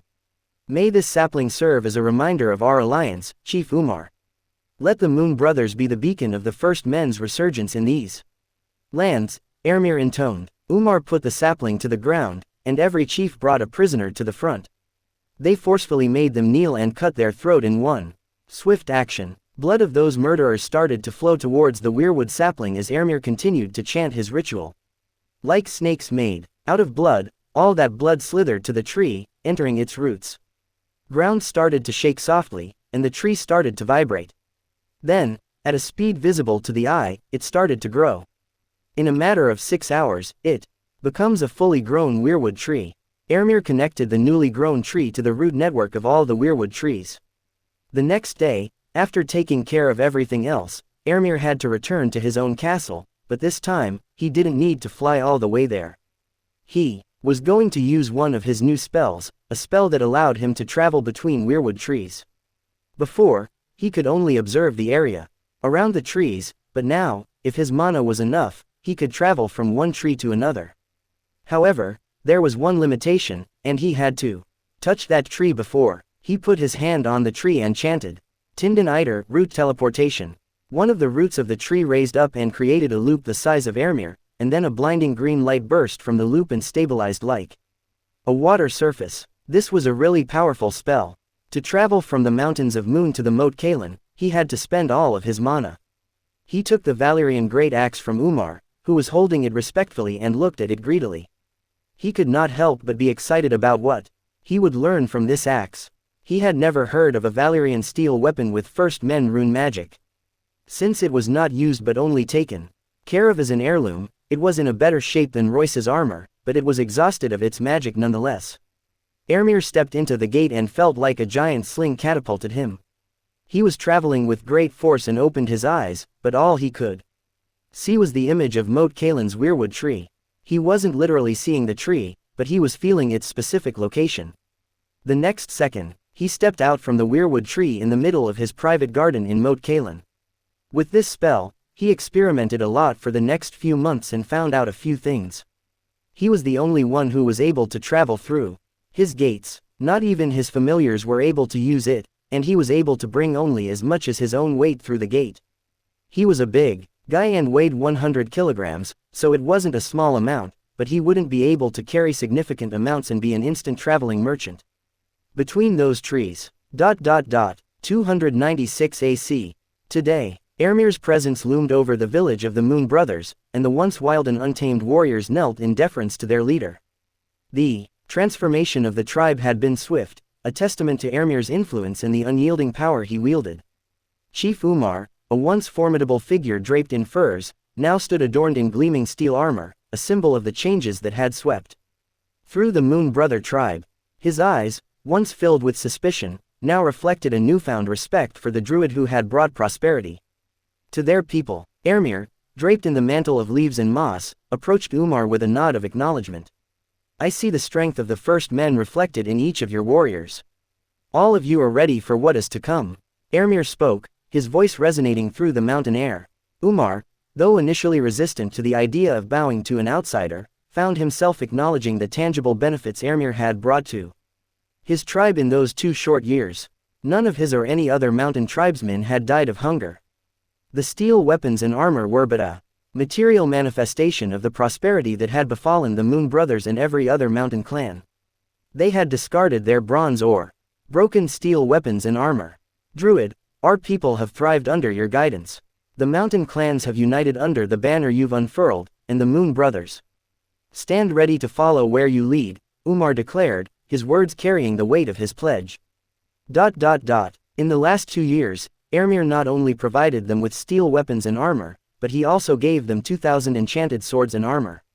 Of course, those were not the kind of armor he was using for his own troops but were failed products. These 2,000 weapons and armor were the work of Ermir's blacksmiths and himself when they were novices to the enchantments. They all had magical enchantments, but those things were unstable. His men were too precious to let them use those dangerous products.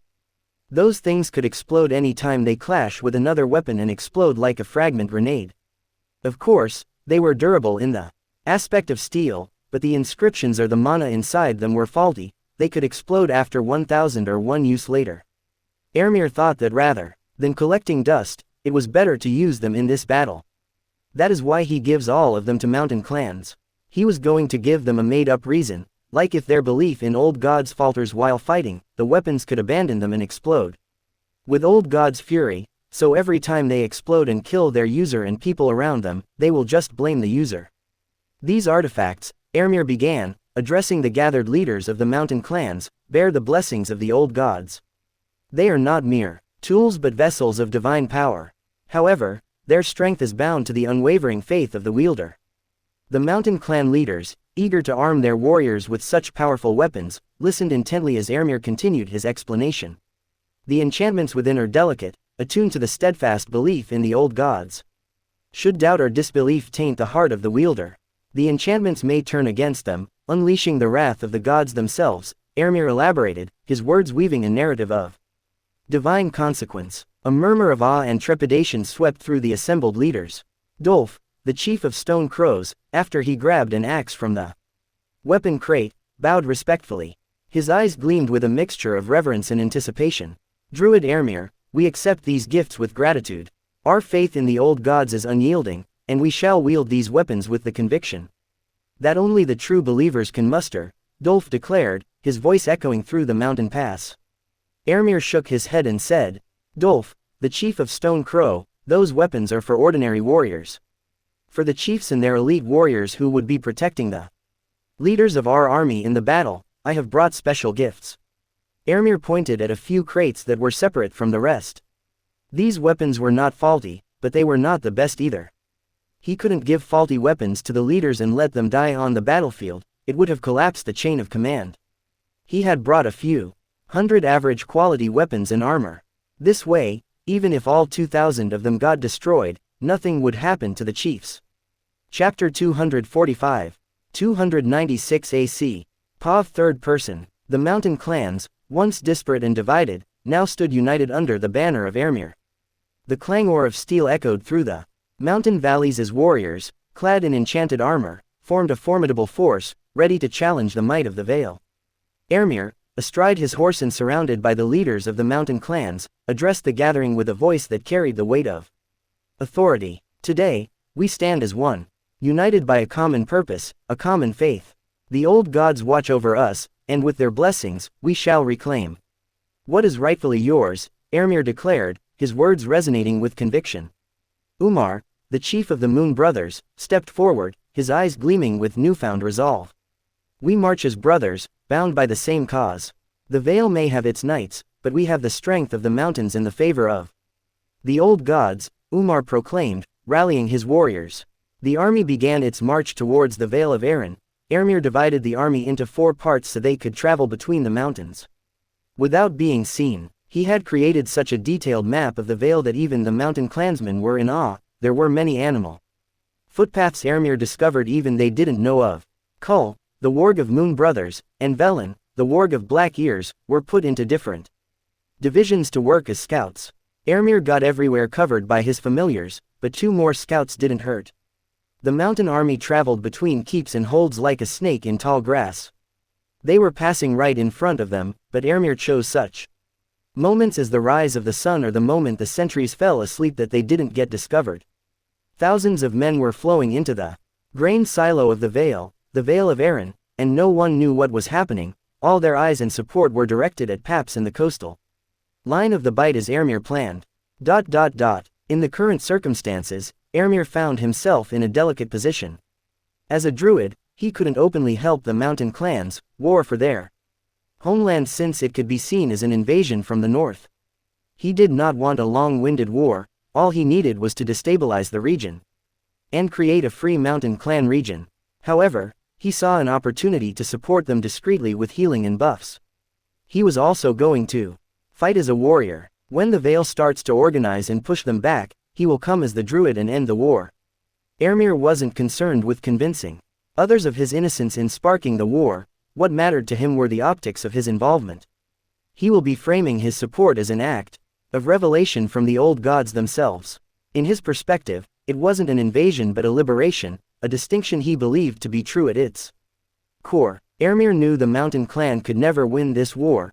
Of course, if he became the vanguard and killed the Vale Lords, they could win, but this would make everyone in this continent his enemies, so Ermir focused on the long game. He was going to get a small chunk for the mountain clans. He envisioned a prosperous future for the mountain clans with his support, creating envy among the small folk who believed in the 7.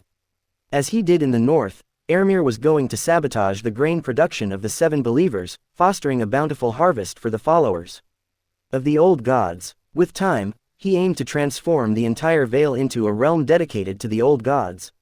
Ermir couldn't allow the existence of a faith that condemned magic users as evil and sinners close to himself. If he could defeat the Night King in the north, he perceived the northern region would be as vulnerable as ever and sought to establish buffer zones, keeping dangerous and zealot elements like the Vale at a distance. With the mountain army divisions strategically positioned and ready, Ermir held back the imminent attack on the Vale of Erin. Despite the initial readiness, he decided to exercise patience, capitalizing on the ongoing harvest to gather essential supplies for the impending conflict. Ermir would take as much as they could carry and burn the surplus, ensuring that the army had sufficient resources to sustain itself while limiting the Vale to use their emergency reserves. As the days passed, anticipation built among the mountain warriors. Finally, when the time was ripe, the army launched its assault from 4 different directions. Ermir, shedding the persona of the Druid momentarily, stepped into the fray as a formidable warrior. With his buffs enhancing their strength, 200 elite mountain warriors became a formidable force, akin to having 200 Smalljohn Umbers by his side. While they might not match the power and skill of his juggernauts, they were still a select group of physically potent warriors. The Vale of Erin, once a serene and bountiful valley, now echoed with the tramp of boots and the clash of steel. The unsuspecting houses of the Vale, Donegal, Egan, Harding, Moore, Upcliff, Hunter, Widman, and Ruthermont, found themselves thrust into a war they had not anticipated. As dawn broke, the mountain clans descended from the heights, catching House Donegal off guard.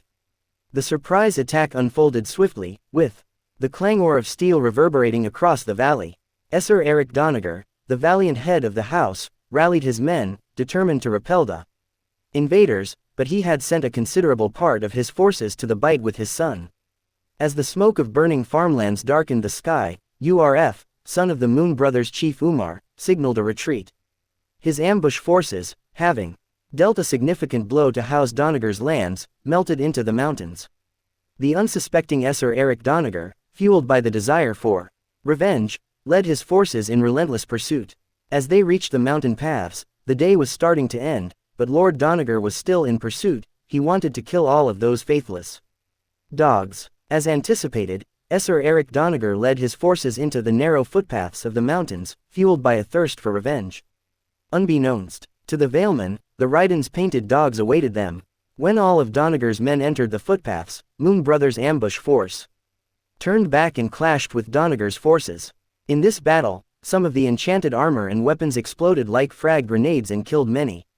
Most of the losses were on the side of Lord Doniger's, but some of the mountain men were affected by the flying shrapnel. Painted dogs started to descend on the unsuspecting Doniger forces from the sides. Lord Doniger's forces had to fight in three directions. As the Valemen found themselves ensnared, Urf's and Raiden's forces pressed their advantage. Esser Eric, recognizing the dire predicament, reluctantly ordered a retreat. The Valemen, battered but not broken, started to fight their way back through the winding footpaths pursued by the persistent mountain clans. Amidst the ambush, Raiden, chief of Painted Dog, confronted Esser Eric Doniger in a duel. Esser Eric, clad in armor adorned with his noble crest, brandished a sword in one hand and a shield in the other. His eyes bore the determination of a seasoned knight, but Raiden's axe and armor were enchanted, and with this knowledge, Raiden became more fearless. The clash began with a lightning-fast exchange of blows. Raiden, fueled by Ermir's enchantments, swung his great axe with a great brute force. Esser Eric, skillfully wielding his sword and shield, parried the strikes with a mix of agility and well-honed defense, but with every clash, Raiden's enchanted axe was able to create tiny chips on Esser Doniger's sword and armor. As the battle wore on, it became evident that Ermir's enchantments were tipping the scales. In a pivotal moment, Raiden unleashed a surge of powerful strikes, breaking Doniger's shield. Lord Doniger was at a loss. Where did these mountain savages find such fine weapons? The enchanted great axe cleaved through the air, striking true.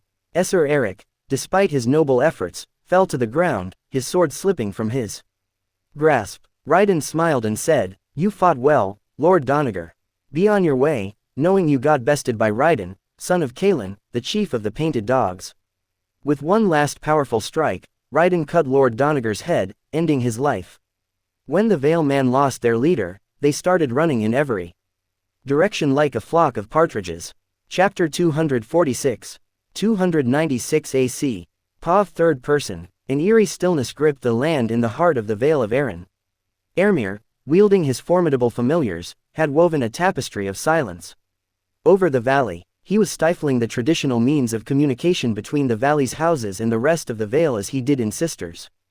Upon the craggy peaks that surrounded the Valley of Arryn, Poe and Erebus circled like silent sentinels with their hundreds of ravens and crows. Their vigilant eyes scoured the skies, ensuring that no raven would carry tidings of the valley's plight. As the lords of the houses within the valley sent forth their messengers, none returned. If Poe or Erebus were away, they would inform the others, and on the ground, Barris, Arsho, Sith, and the others would hunt down the messengers. None of them were able to leave this valley. Pitiful messengers were becoming food to the wildlife one by one. In the halls of House Ruthermont, Lady Alara Ruthermont conferred with her advisors. The absence of support fueled the flames of anxiety. It had been days since they had sent ravens and messengers, but there were no reply. In the absence of his father as the sole heir, it was her responsibility to defend their land. Her cousin Aaron Ruthermont, a seasoned warrior, voiced his concern. "Something is amiss. Lord Aaron should have answered our calls by now."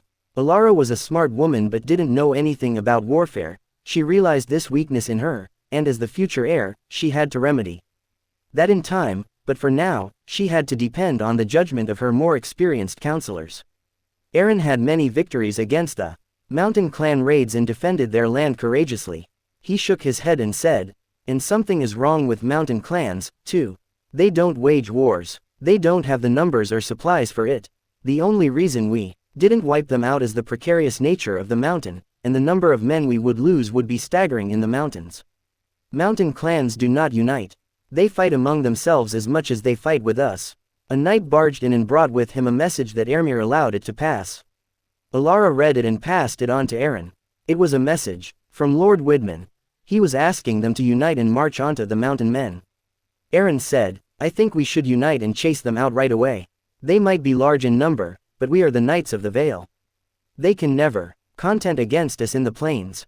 Another knight said, "We should call for House Hunter and Upcliff to join us and put them in a deadly pincer." Alara liked this idea, and they sent ravens right away. Of course, Ermir got this message first and allowed them to come to the battlefield, but he was going to change the battlefield. He retreated toward House Hunter and Upcliff's castles and camped just beside a forest. This camp was bait, and most of his forces were deep within the forest.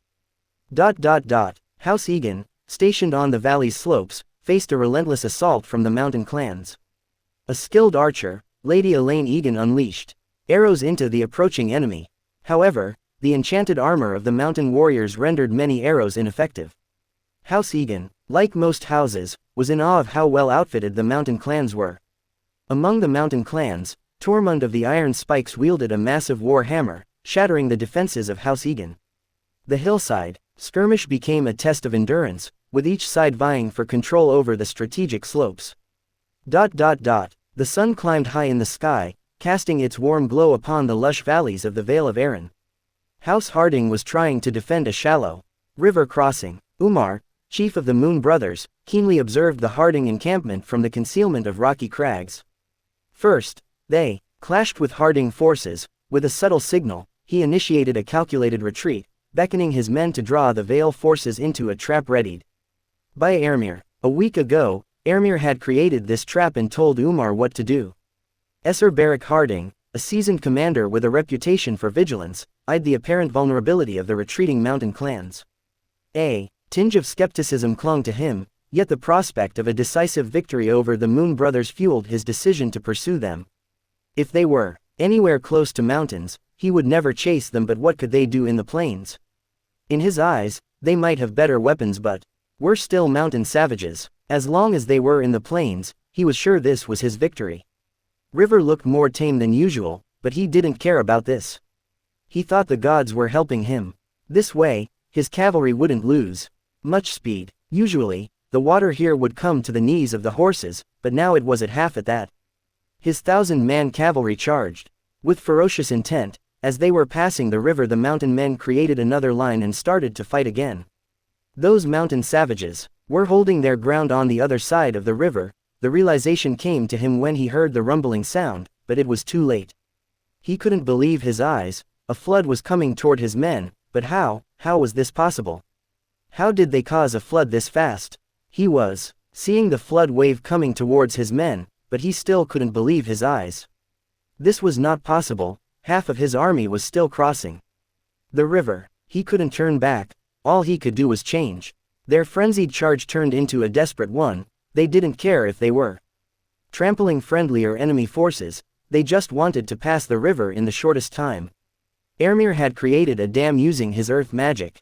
He had slowly erected a wall so the water level didn't fall down right away. He didn't need a dam for a long time.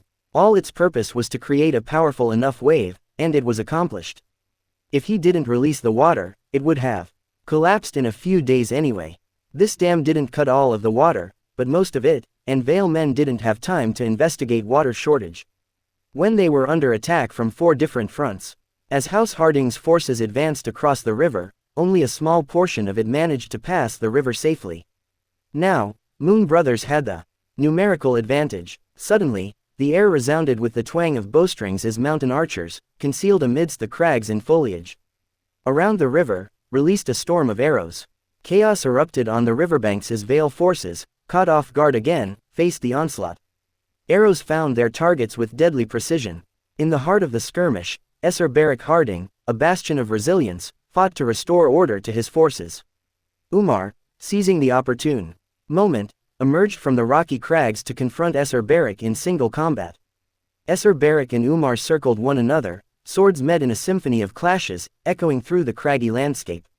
Umar, agile as a mountain cat, moved with an innate grace. His attacks were swift, and his enchanted armor weighed as much as a leather one. Esser Beric, clad in armor that gleamed beneath the sunlight, was slower than him, but his strikes were powerful, a testament to the disciplined training of a Vale knight. Esser Beric, with the weight of House Harding on his shoulders, fought valiantly to maintain control. He was a powerful man, but Umar's strikes were unnaturally powerful. Thanks to Ermir's plan, every battle had at least a 1 or 2 hour difference between them. This way, he could travel between fronts and buff 200 of the fighters, providing them with unnatural strength and speed. This caused him to fly from one place to another without any rest, but this made the battles easier. The confrontation reached its zenith beneath the merciless sun. Both sides were bleeding and sweating like a river. Umar, seizing a moment of vulnerability, executed a series of rapid strikes. Every strike felt like a hit from a battering ram. The Veil Knight, fatigued and alone, found himself at the mercy of the mountain chief. Esser Barak hid behind his shield, but Umar charged him like a bull, and shield slammed Esser Barak's shield, causing Lord Barak to topple back. Esser Barak didn't give up. He was beaten and bruised. Every place on his body was hurting, but he didn't give up. He gritted his teeth and tried to get up, but a kick hit his helmet and knocked it out of his head. His head was spinning, and his ears were ringing. He could feel it. The end was coming for him. He threw his sword toward charging Umar, but he defended it with his shield and, with his one-handed axe, cleaved at Esser Barak's shoulder. Esser Barak winced in pain but didn't die right away. He smiled with a mouth full of blood and stabbed Umar in the neck with a dagger.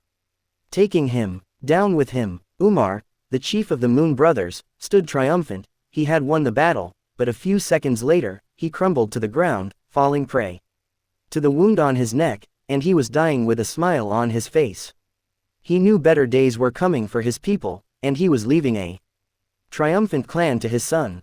Ermir was too far away to reach in time. With great hardship, Umar raised his axe and, with a gargled sound, tried to shout. Blood was clogging his throat. Foe Moon brought, Foe Old, Chapter 247. 296 AC. Pav third person. The crisp mountain air carried a solemn aura as Ermir paid his respects to the fallen chief Umar. The fallen leader of the Moon Brothers lay surrounded by loyal warriors, their faces etched with grief and pride. Ermir bowed his head, offering silent gratitude for the sacrifice made in the name of the old gods. The victory, albeit bitter, had etched the indomitable spirit of the mountain clans in the annals of the Vale. Ermir knew that Umar's sacrifice had become a bigger fire in the hearts of the Moon Brothers. Ermir took to the skies once more. The pincered main force of the mountain clans awaited him, caught between the impending advance of Houses Ruthermont and Widman from the back and the blockade of Houses Hunter and Upcliff at the front.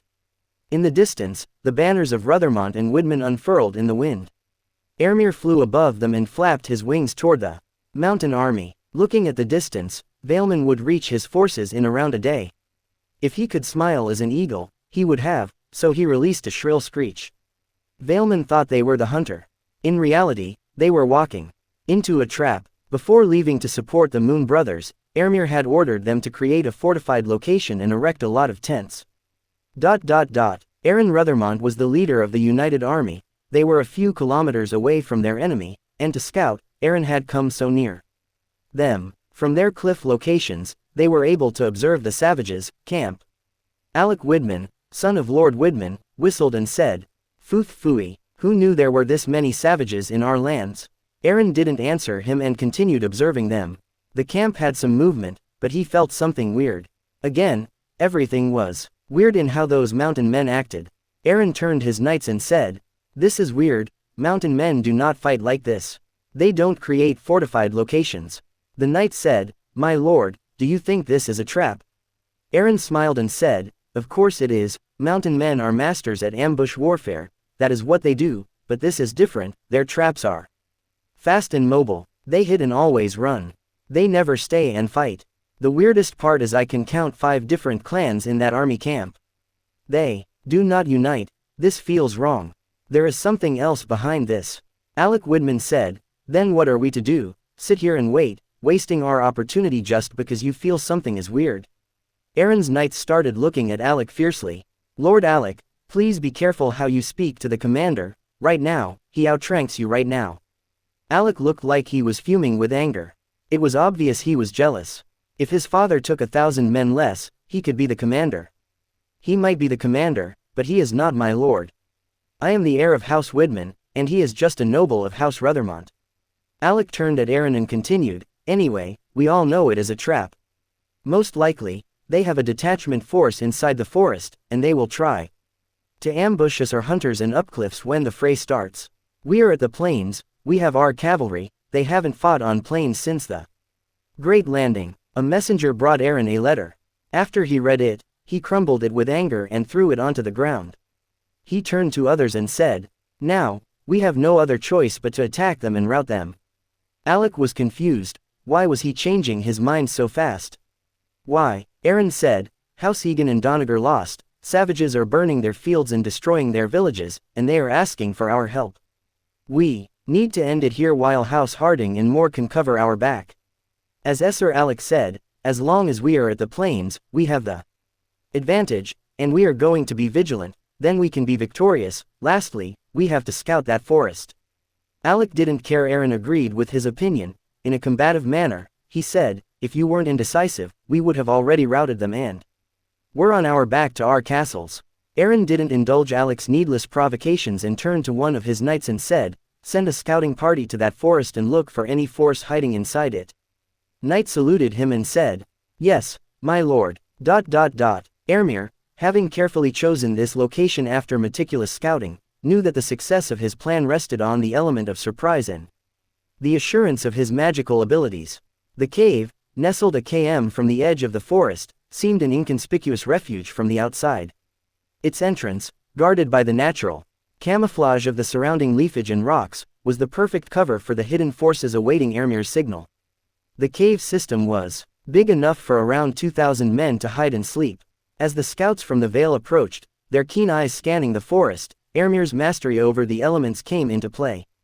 With a subtle wave of his hand, he invoked the powers of plant and earth control. Formohiba, mold plants, Formotegen, mold earth, urging the vegetation to weave together and seal the entrance of the cave.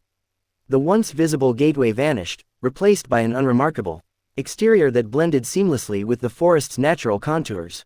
The scouting force from the Vale meticulously combed through the woods while trying to sneak around his fake patrols. His real scouts were already following their every move from the sky. The scouting party conducted thorough searches in their attempts to unveil any hidden threats. Ermir had erased every bit of evidence that an army passed from this forest. He had even erased the footprints on the ground. This way, the cave eluded the scouts' scrutiny, and when they couldn't find anything other than regular patrols, they went back. Seeing this, Ermir opened the cave entrance so more fresh air could enter. He had made a lot of air vents along the cave ceiling, but it was better to have more fresh air. The man was growing restless in the cave, but they couldn't go against the Druid, so they had to endure. The wind of fresh air hit the men's faces and brought liveliness to them.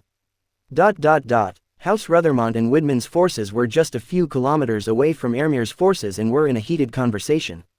Alec, Widman was not accepting any of the plans Aaron was putting forward. Yes, Aaron was the commander of this united force, but Widman forces were loyal to Alec, so Aaron couldn't walk all over Alec. Even if he didn't want to, he had to endure Alec's obnoxious behaviors. "I will not be the vanguard. If you want to, I can give that honor to House Ruthermont." Aaron was coming to the end of his rope. "You do not have enough men to take both of the flanks and have too many men for one of the flanks. If we do it as you want, our vanguard will be too weak." Aaron sighed wearily, and Alec cut him off. "Let's do it this way. We will be the right flank." This time, one of Aaron's knights could not take it anymore and angrily said, "Then our left flank would be too weak. You have to give some of your men to the left flank." Alec smirked and said, "No, I do not. Because I will be needing a detachment force." Aaron understood what he wanted to do right away and said, "Did you not hear the scouts? They have patrols in the forest. It wouldn't be an ambush." "I am not trying to ambush them. When the battle starts, even if they have patrols there, we can still send a detachment force there and try to outflank them. If the savages are not using the forest, we should. We have many cavalry, and they don't have that many horses.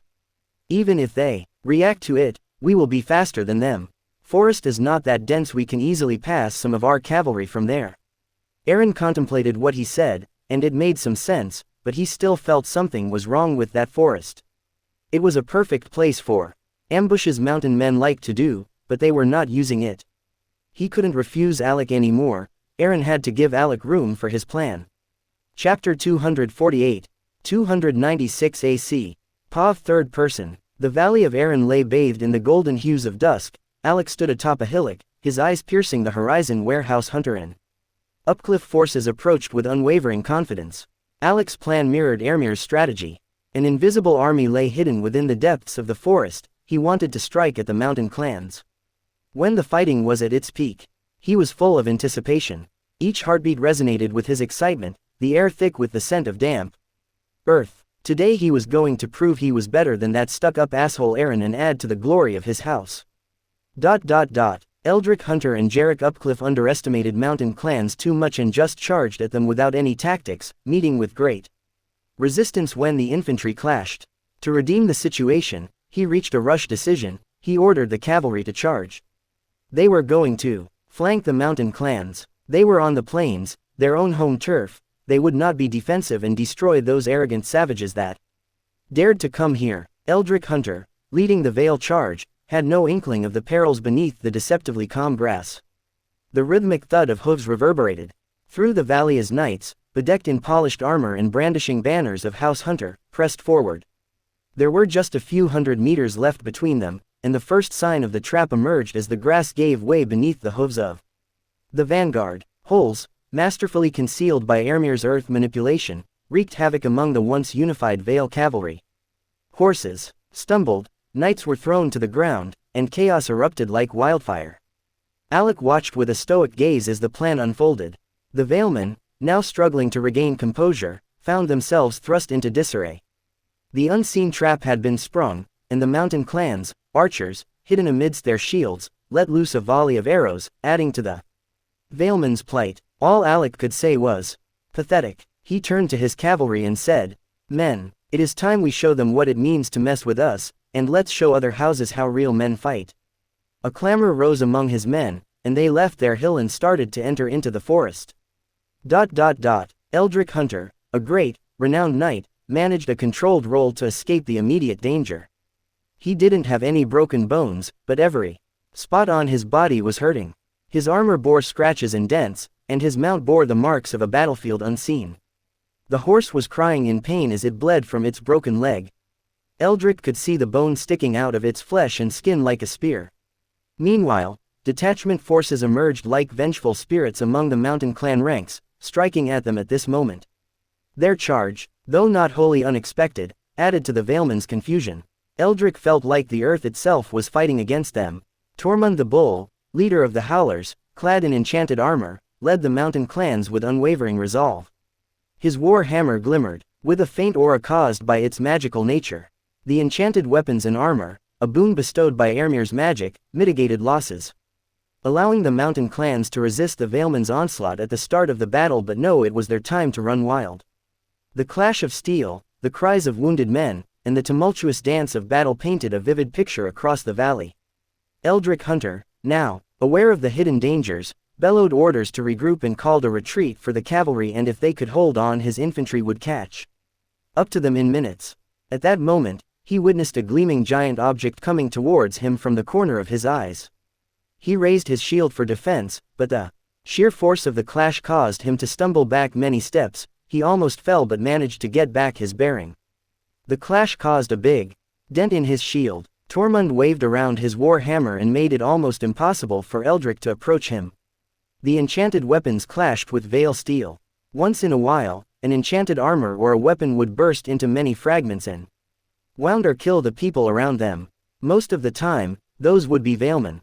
Tormund, a colossal figure with the bulk of Greatjon Umber and a wild mane of dirty blonde hair cascading over his shoulders, wielded an enchanted war hammer that seemed almost playful in his mighty hands. After delivering his first blow, he could press on as Eldrick's men defended him. Tormund slayed them with 2 quick blows. The war hammer, imbued with the Druid's magic, carried a weight reduction spell, deceiving Tormund's enemies with a deceptive speed.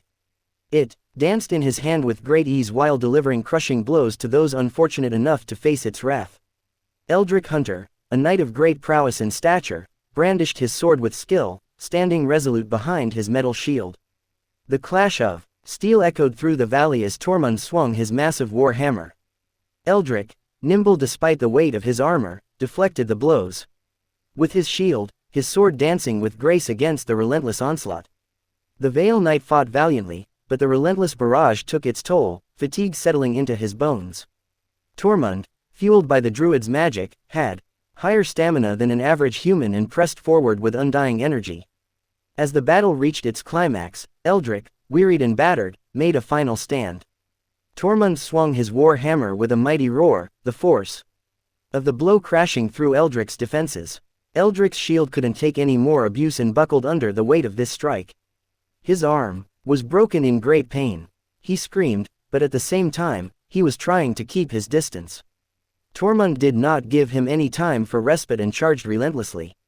Eldric, without his shield, defenseless, fell to the ground, his body broken under Tormund's merciless assault. He released his last breath in great anguish. Tormund, the bull chief of Howlers, stood amidst the aftermath, his war hammer dripping with the crimson essence of victory. He raised his war hammer to the skies and released a primal roar that shook the very core of every Valeman that heard it. Every knight and soldier around them turned their attention to the scene. Tormund was standing on top of Eldric's corpse, and Eldric's lifeless form bore witness to the unforgiving dance between them, all broken and almost unrecognizable. Tormund shouted again, "For the old gods, for the Druid." Ermir's meticulous preparation had turned the battlefield into an intricate web of hidden holes. The grassy terrain, seemingly untouched, concealed the peril that lay beneath. Ermir, channeling his mastery over the earth and plants, had manipulated the very ground they stood on. These holes, sized to fit a foot, were strategically scattered across the side where the larger Vale force would charge, creating a perilous obstacle for the unsuspecting cavalry and infantry. With each misstep, legs were broken, and the once coordinated assault devolved into disarray. The confusion and panic spread across the ranks as soldiers fell victim to the unexpected traps, turning the battlefield into a chaotic spectacle of pain and disorder. Aaron grappled with the question of how they managed to dig the holes without leaving any trace on the grass.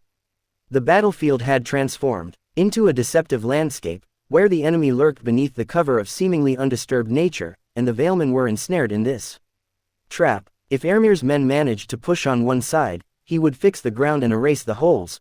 This way his men could charge without caring about the holes. Chapter 249. 296 AC. Pav third person. Alec, leading 1,500 cavalry, maneuvered through the dense forest, navigating the narrow footpaths that found their way between the trees.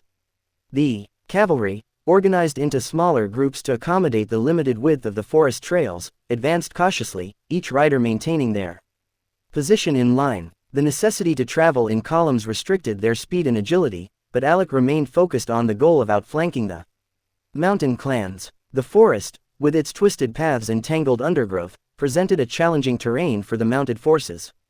The rhythmic drumming of hooves echoed through the woodland as the cavalry pressed forward at a moderate speed. He had sent a scouting party up ahead to kill any sentry party they could face so they would be discovered as late as possible. Alec was proud of himself for thinking all of this, and he could feel the victory at his fingertips. As the forest concealed their movements, Alec's cavalry silently advanced, choosing routes that would allow them to emerge on the flanks of the unsuspecting mountain clans. One of the scouts returned and informed him, "My lord, it looks like they pulled all of their sentry, and we have a clear line all the way to their flank." Alec smiled and said, "Ha ha ha, that is what you would expect from savages who know anything about warfare. Now, we can pick some pace and don't need to be silent anymore. Let's go and show those savages where they belong." Just as he was full of excitement, he heard screams and shouting coming from their rear. They were under attack, but how? Ermir and his force of 1,000 men came out of the cave. They were just behind Alec's forces. Ermir had buffed 200 men and himself, they were ready to charge. In this fight, he couldn't act as Druid. So he disguised himself as a mountain warrior and used transmorphation. He couldn't cast magic for the next hour, but his body was filled with power to the brim. Now, he had 35 STR and 22 SPD, he was almost as strong as a bear and as fast as a small horse. This spell was so powerful, but at the same time, it was a double-edged sword. Because he lost his ability to cast, he won't be able to deactivate this spell until the duration runs out. Ermir didn't need magical armor or a weapon, so he had normal plate armor on him since he had his shield magic. On his hands, he had two Great axes. With his superhuman strength, he had no problem carrying those big axes like they were daggers. Because he had taken this armor from the mountain clans, it had fur and pelt around it to provide isolation from cold mountain air, adding a savage look to his fully clad body. With his enhanced speed, Ermir didn't need a horse and descended on his enemies like death. With every swing of his axe, limbs and horses were cut or crushed. His axes were not enchanted and were not super sharp, which is why most of the time, rather than cutting someone, he was crushing them to a paste when he landed a strike because of their armor-clad body. He was the tip of the spear, and behind him, 100 people with regular quality enchanted gear and buffed soldiers tried to keep up with him. Ermir couldn't get all the regular enchanted gear here, or other battlefronts and chiefs would be exposed. One of the people following right behind him was Urf, son of Umar. He was having a really hard time keeping up with the Druid. When he said he couldn't expose himself, they had always thought Druid would stand back and only heal them. It would be a lie if he said he wasn't disappointed when he heard Druid wasn't going to use his magic to kill the enemies. They thought Druid wouldn't be much help without his magic, but he regretted those thoughts, and he was ashamed to look down on the priest of the old gods. Even without his magic, the Druid was a monster. He could not be a human. Swords, spears, and all kinds of weapons were coming at him, but they all had no effect on him. The arrows couldn't even hit him. He was impervious to everything. Ermir, empowered by an array of buffs and transmorphation spells, felt the rigidity of his muscles akin to solid stone. The blows that came his way seemed no more impactful than a child's feeble strikes. His superhuman speed and strength propelled him forward, becoming an unstoppable force on the battlefield. Ermir, with the fury of the old gods coursing through him, continued to mete out death upon his enemies, relentlessly pursuing his target, Alec. Despite the chaos surrounding him, Ermir was resolute in his pursuit, his movements marked by an eerie combination of swiftness and grace. Other than the spear to the eye or a war hammer to the face, nothing could stop him, and his helmet protected his weakest point. As Ermir closed in on Alec, his men were dealing with the rest of the cavalry, helped by their enchanted gears and buffed bodies. His singular focus on the Vale leader intensified. He couldn't share sight with his familiars, but he could clearly hear them, and Poe continued to feed him information. The battlefield, now stained with the blood of fallen soldiers, bore witness to the relentless onslaught unleashed by the Druid. His path was filled with ripped and mangled bodies of his enemies. He was leaving a trail of devastation in his wake. Alec, realizing the impending threat, attempted to rally his cavalry to mount a defense. However, Ermir's physical prowess proved insurmountable, and limited movement space made cavalry almost useless. Ermir jumped through the air, and he basically flew around 10 meters. With a powerful swing of his weapon, it found its mark, bringing an end to Alec's life. The force of the blow was so devastating Alec's body had burst like a canned tomato sauce. His full-plate Vale steel armor provided him no protection whatsoever. The clash within the wooded confines concluded with Ermir standing amidst the fallen, the mountain warriors bearing witness to the overwhelming power he wielded. Those who managed to run away from that forest will carry this traumatic event for the rest of their lives. Ermir rose to his feet from his crouching position on top of Alec's mangled corpse. His bronze-colored armor had turned crimson from the onslaught he caused. He looked like a demon in the eyes of his enemies and a revered war god to his allies. Now it was time to finish this part of the battle and raise all of Valley of Arran. He was going to outflank the rest of the Ruthermont and Widman forces. He reorganized his men at a fast pace. He still had 50 minutes of duration until his transformation ended.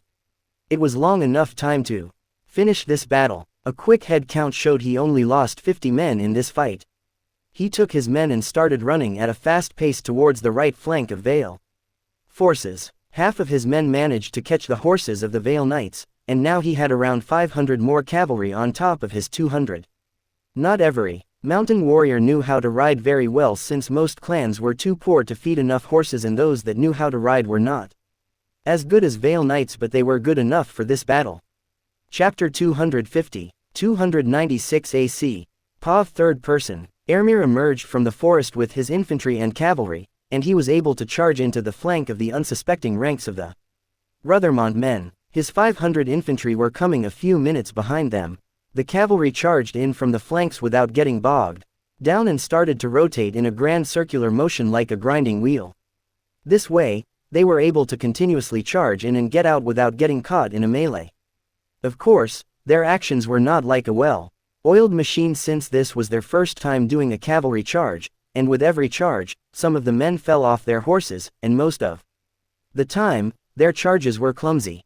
Ermir was the complete opposite of his cavalry. With his 2 great axes, he was mowing down men left and right. He was like a giant beast. His infantry had reached up to him and started cutting into the enemy ranks. With every swing, he was reaping many lives. Monster. For the 7 sake, stranger came to take us. Father, please protect us. Many cries started to rise from the soldiers. He was unnatural. They were hitting him with everything they had, but every time, he was able to push back. His armor was full of holes, but he was not bleeding. To the soldiers, it was a terrorizing sight. Every moment they faced him, their fear was rising. Ermir was not in a perfect condition either. His superhuman physique helped against the blunt force he was taking, but even droplets could break a boulder. He was starting to get tired and was hurting all over his body. He had to continue pushing so they would lose as few men as possible. As he was fighting, he threw one of his axes, and the giant axe created a line of devastation in front of it. One of the knights of the house, Ruthermont, charged and hit Ermir's shoulder with his sword. It didn't even push him back. Ermir turned to the knight and punched him so hard his head flew off his body. All the soldiers froze upon seeing this, but Ermir didn't end it with that. He punched another knight in his chest. The man's plate armor caved in, and you could hear his ribs breaking. Like an arrow released from the bow, he flew back, knocking down many men. This was the last drop that broke the Vale men. House Ruthermont's men were surrounded from 3 sides. They had already charged into the main mountain army, then Ermir flaked them with his infantry, and lastly, his remaining cavalry was cycle charging them from the rear. Their only way of retreat was towards the east to the clearing, but Ermir and the cavalry were not letting them retreat without killing as many of them as possible. Every house inside the Vale of Arran had lost a major part of their army. They were thoroughly beaten. Ermir didn't allow the raising of the villages other than the crops since he needed the moral high ground when he joined them as the Druid. The mountain clans had taken all the harvested crops they could carry and burned the rest. Ermir's familiars were preventing the news from getting out of the Vale of Arran, so they didn't even need to hurry. Some of the houses burned their fields rather than letting the mountain men take their crops. To Ermir, it didn't really matter if it was burned or taken by the mountain men as long as it didn't end up in the hands of Vale. He wanted them to use their reserves. He had already put a lot of Ravengard agents in the Vale as traveling merchants and minstrels. When the time came, he was ready to start rumors nobles were gorging themselves on food while letting the small folks starve. In a week, when everything was done, Ermir lifted the blockade, and the news of what happened in the Vale was raveling between the Vale houses like wildfire. John Arryn was having a bad feeling about this. He was thoroughly beaten by the Druid. Ermir Drazel had sent a raven stating all the land he conquered was his for the audacious invasion caused by the Sisterman houses and House Pyron. He had no intention of returning that land. John crumbled the piece of paper in rage. That brat, he acts like he won the war. The Druid basically gift-wrapped the islands for him.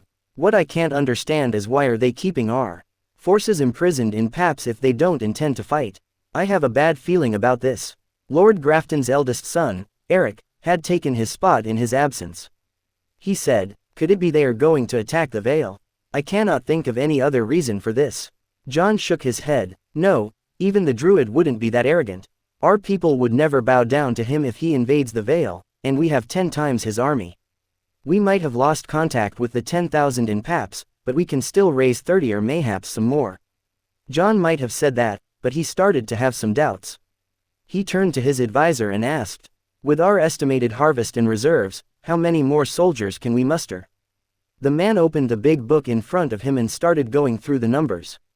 After some time, he said, we can raise 40,000 more, but only for 2 months. Then, we need to buy grain from other places. It was not a problem to find soldiers. Vale and North had around 4 million population, but there was a reason that the greatest army the Vale had ever mustered was 55,000. Money and food were the reasons. To have a big army, you needed enough grain to feed them and enough gold to pay them. They might not be as rich as Lannisters and Tyrells, but thanks to the Vale of Arran, they never needed to depend on outside sources for food. After hearing those numbers, that bad feeling inside John started to settle down. Lord Belmore said, "Then we don't have to fear the Druid and Drazel's army if the North doesn't provide support for them." Eric Grafton cut him off. "Don't be arrogant. That monster conquered a castle by himself. I still don't believe he showed us what he can really do." John Aaron asked with a curious tone. "Why do you think so?" "Because we hadn't cornered him yet, nobody had. Until then, we cannot know what his upper limits are. Of course, I don't believe him to be one of the old gods like the surviving soldiers claim him to be, but I don't also believe him to be just a human. I believe he can be killed, but I am not going to underestimate a being that can rain down fire and ice." He looked into John's eyes with a serious expression. "And, my lord, you shouldn't either." Lord Royce Coldwater slammed his fist to the table and shouted at Eric Grafton angrily. "What are you saying? Are you recommending we roll over and give everything up in front of this Drazel kid and the Druid?" Lord Coldwater wagged his finger accusingly in front of Eric Grafton and continued. "Where's your honor as a defender of the faith and as a knight of the Vale? Aren't you ashamed of yourself by saying this?" Eric was the Lord Grafton in his father's absence. So he got angry and slammed his hand onto the table, too. "When did not underestimating your enemy become something to be ashamed of? You can go and live in your fantasy land where you can beat the Druid and take the island back when you can't even land a fishing boat to the island without getting sunk." He turned his attention to John Aaron and said, "My lord, we shouldn't waste our time and soldiers in a meaningless struggle for the islands. There is no way in 7 hells we can take those islands from the Druid while he has those accursed Orcus. We should pick our battles and look into the future. Please do not be distracted by the flowery words of some nobles." Eric might be younger than them, but he was 35 this year and he was not going to take disrespect from those old delusional idiots who call themselves defender of the Vale. He looked into John's eyes with a determined face and continued, "Even if we have the 7 behind us, it is a fact that thing has something beyond our understanding behind him, too." Lord Coldwater got angrier and shouted while spewing spits. He was fuming. "Are you talking about me? And did you just accept the existence of old gods? Blasphemy." This time, Eric got furious and threw his goblet to the ground. "Is it blasphemy to think old gods are real? Of course, they are not real gods like the 7, but they are definitely something beyond human. Devil or god, they have the power to gift that Druid with many abilities. We cannot fight him openly, it will ruin our kingdom." He turned his attention to the other lords and said, "I do not believe even for a second that one magician will beat us, but at what cost are we going to win this war? Praic victory is not a victory. He can burn our fields and assassinate us in our own castles. Does any one of you have a way to catch him when he turns into a bird? As far as I have heard, the wind protects him, and he cannot be hit with an arrow." Everyone was listening to Eric with full attention. "Yes, we can definitely beat his army and his attack dog, Drazel, but he can come and go as he pleases, and he can definitely assassinate us as he pleases." Chapter 251. 296 AC. POV third person. The War Council chamber echoed with heated discussions as the Vale Lords gathered to deliberate their next course of action. Lord Horton Upcliffe, a grizzled veteran known for his strategic acumen, spoke up. "My lord, I've fought alongside you for years, and I'm not one to advocate for submission. But Grafton's got a point. We can't withstand the Druid's onslaught indefinitely. Our people will suffer, and our lands will bleed.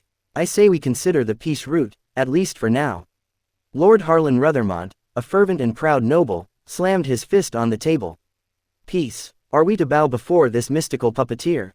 Our ancestors would roll in their graves. I won't stand for it. Let the Druid come, we'll face him with our blades high." Lord John Linderley, known for his diplomatic finesse, offered a measured perspective. "Horton's right, and so is Harlan in his own way. We can't ignore the threat, but outright defiance might lead to our ruin. Perhaps a temporary peace while we regroup and assess our options." As the debate unfolded, Lord Gerald Melcolm, a stalwart supporter of traditional Vale values, weighed in. "We've heard enough of this talk.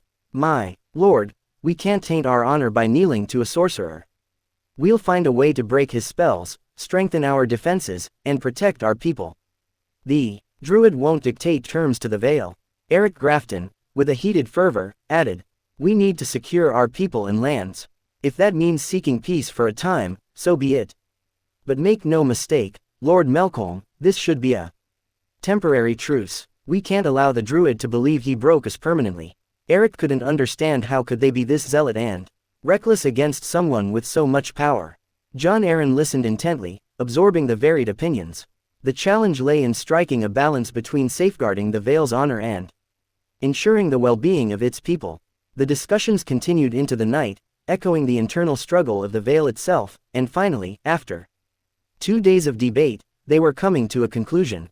Eric Grafton, his expression resolute, reiterated his proposal. My lord, we must demand the Druid release our men in Paps and withdraw his creatures from our lands. It's a necessary condition for any talk of peace.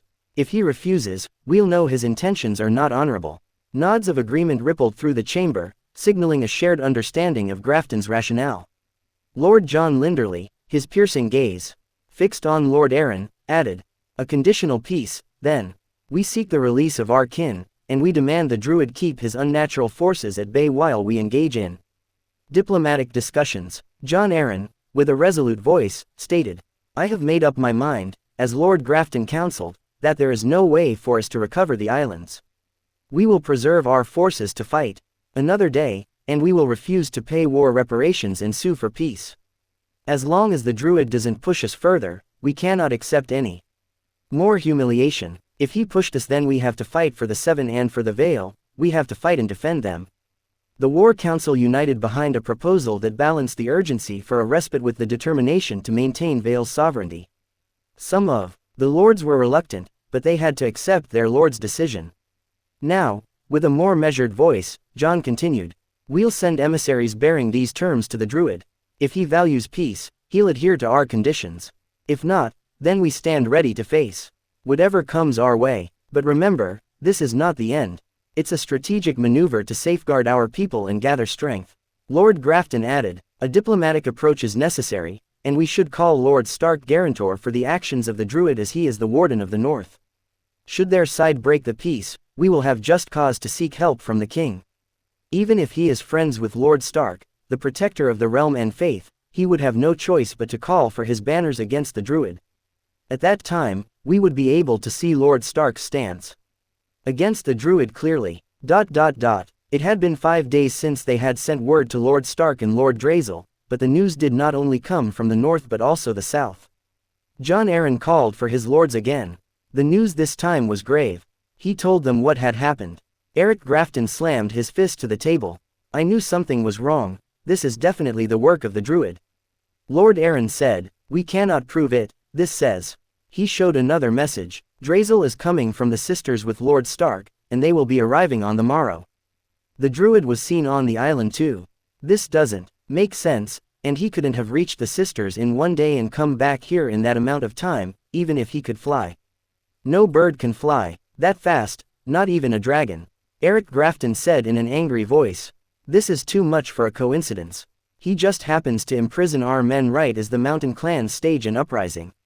Jon sighed and continued, even if he is responsible, he covered his tracks well. We have no way of proving it was he who caused this uprising. I am curious why we haven't gotten any news of this until now.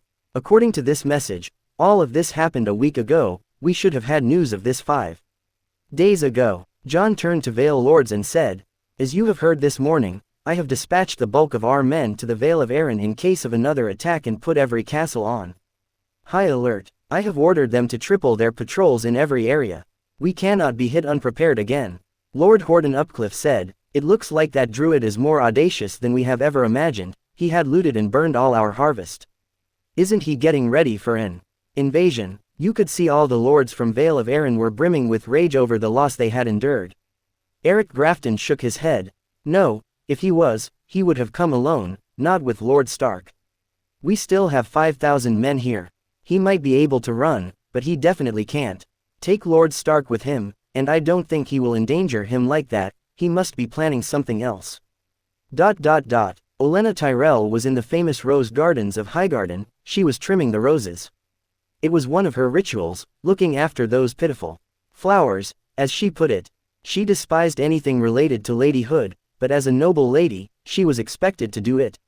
As a Tyrell, she had to be perfect. When she was young, She had to use her femininity to get what she wanted, and just because she was a woman, she had to marry a dolt and has to look after his naive and slow son. Don't get her wrong, her family was her everything, but the so-called High Lords of Reach wouldn't follow a woman while there was a man.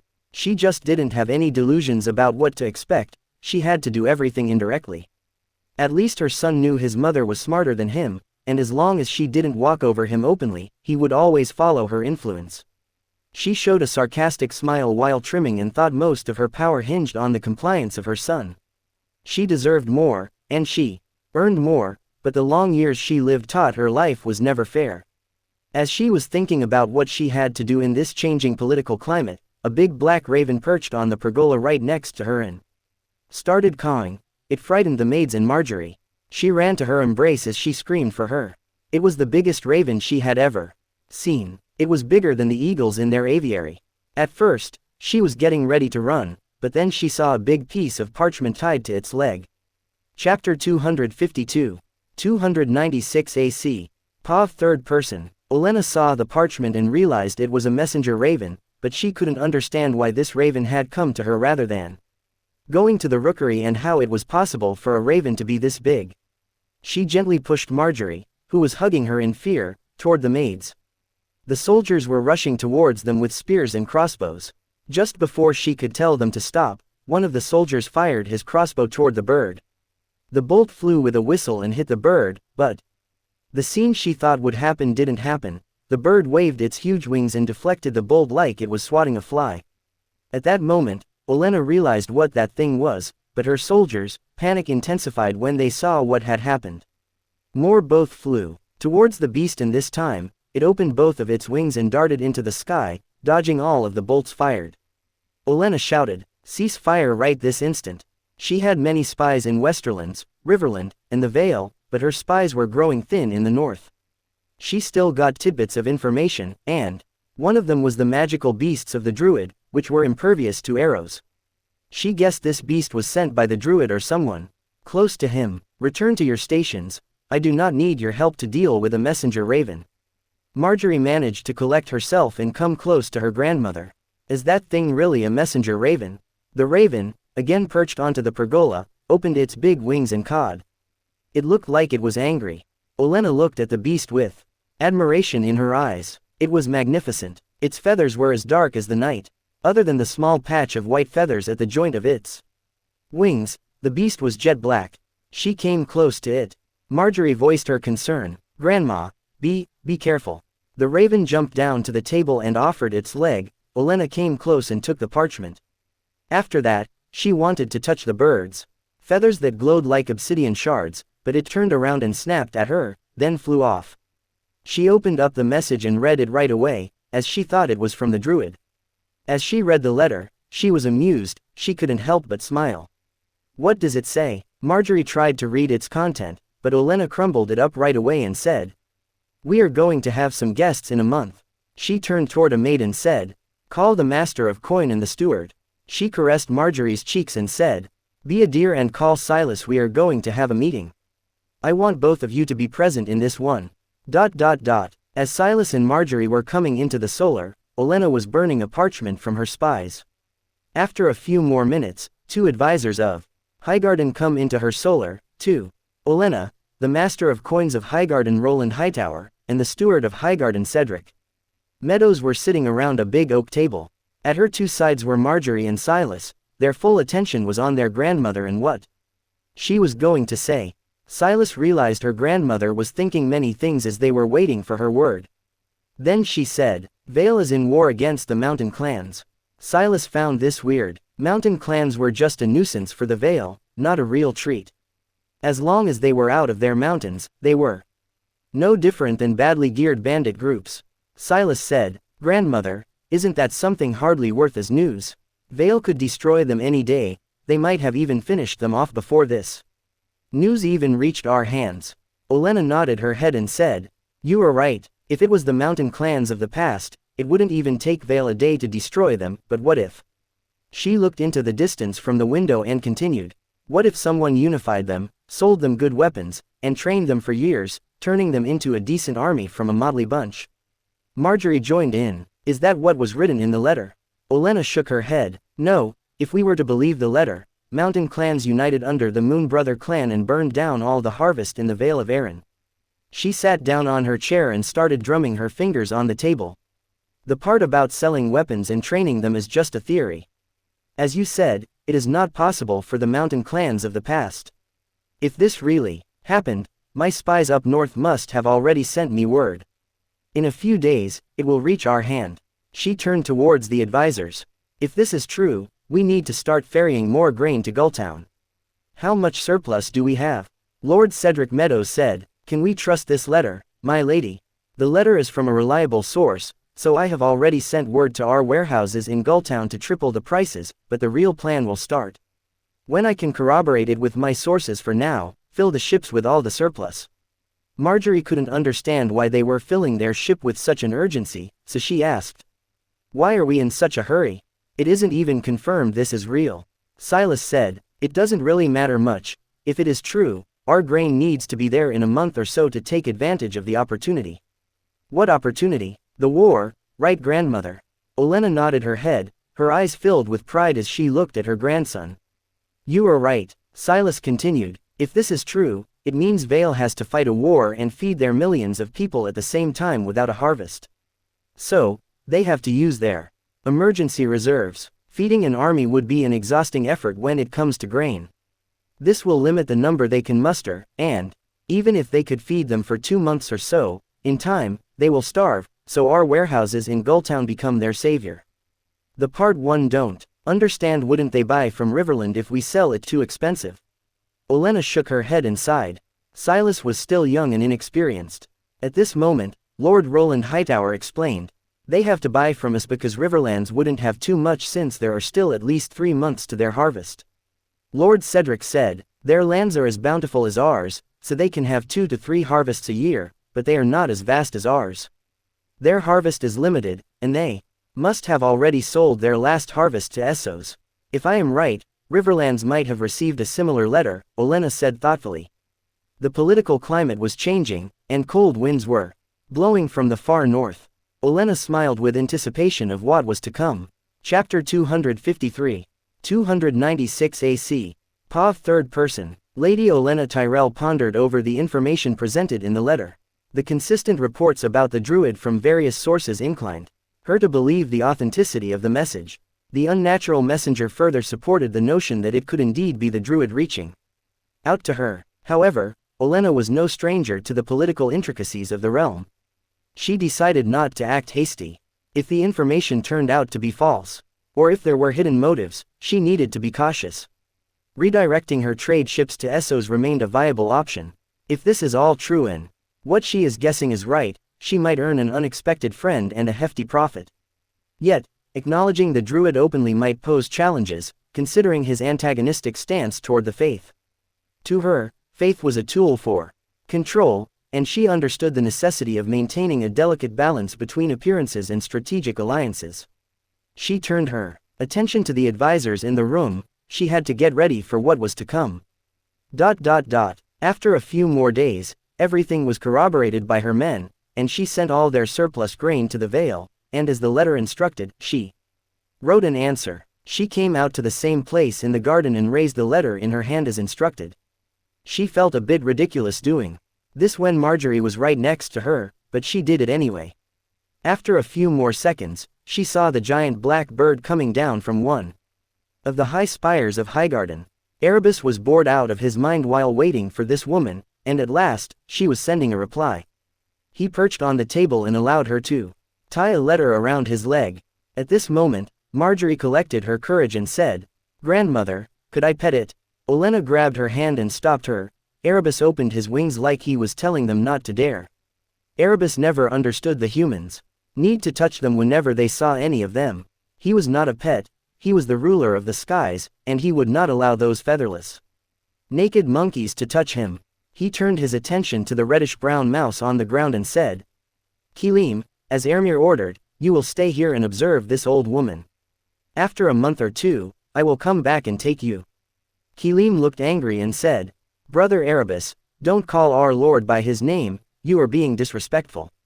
HMPH, he is not the Lord. He is stupid, Ermir. You can call him Lord, I will not. Bye. He started flying back to Ermir.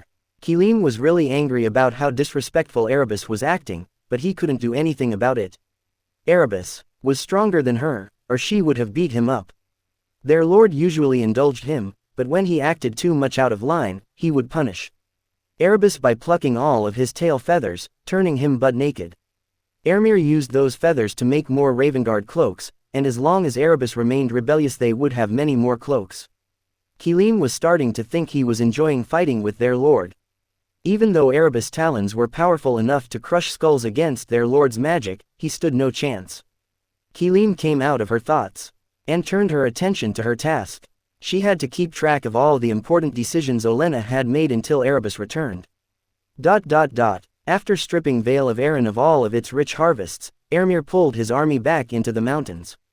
He had pulled all of his ravens and all the kinds of animals he could rule into Vale.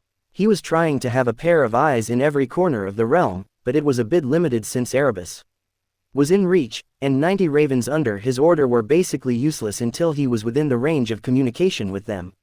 He put almost all of Poe's murders around his army and hidden mountain villages. If any one of the villages gets discovered, and an army ever comes close to any one of the villages, he has ample time to evacuate the villagers. As for the army, they were coming to the north of Vale since Arran was coming to the Vale of Arran. Ermir was going to pull his army to another location that was less protected. After making every preparation, Ermir left them to meet up with Lord Stark. He had a party to attend. These days, Lord Stark was worn out and reluctant. He really hated that Ermir was invading the land of a person he respected, Jon Arryn, who was a second father figure for him. Ned accepted that Jon was not a perfect man, and he most of the time looked after his own gains when it came to the problems concerning Vale, but Jon always worked for the betterment of the Seven Kingdoms as the hand of the king. In the coming meeting, he wanted to reach a common ground between Ermir and Jon.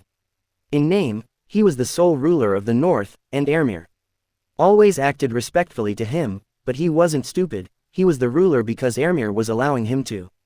This hurt his pride a little, but there was nothing he could do. Ermir had become the spiritual leader of the North. What does it matter if he was coming from the lineage of the Winter Kings when the other side was literally talking for the old gods? He wanted to give his son his birthright, and Ermir would never take something belonging to Robb, and many houses would still side with him for at least one or more generations, but it still didn't feel good to know there was someone more powerful than you in your own land.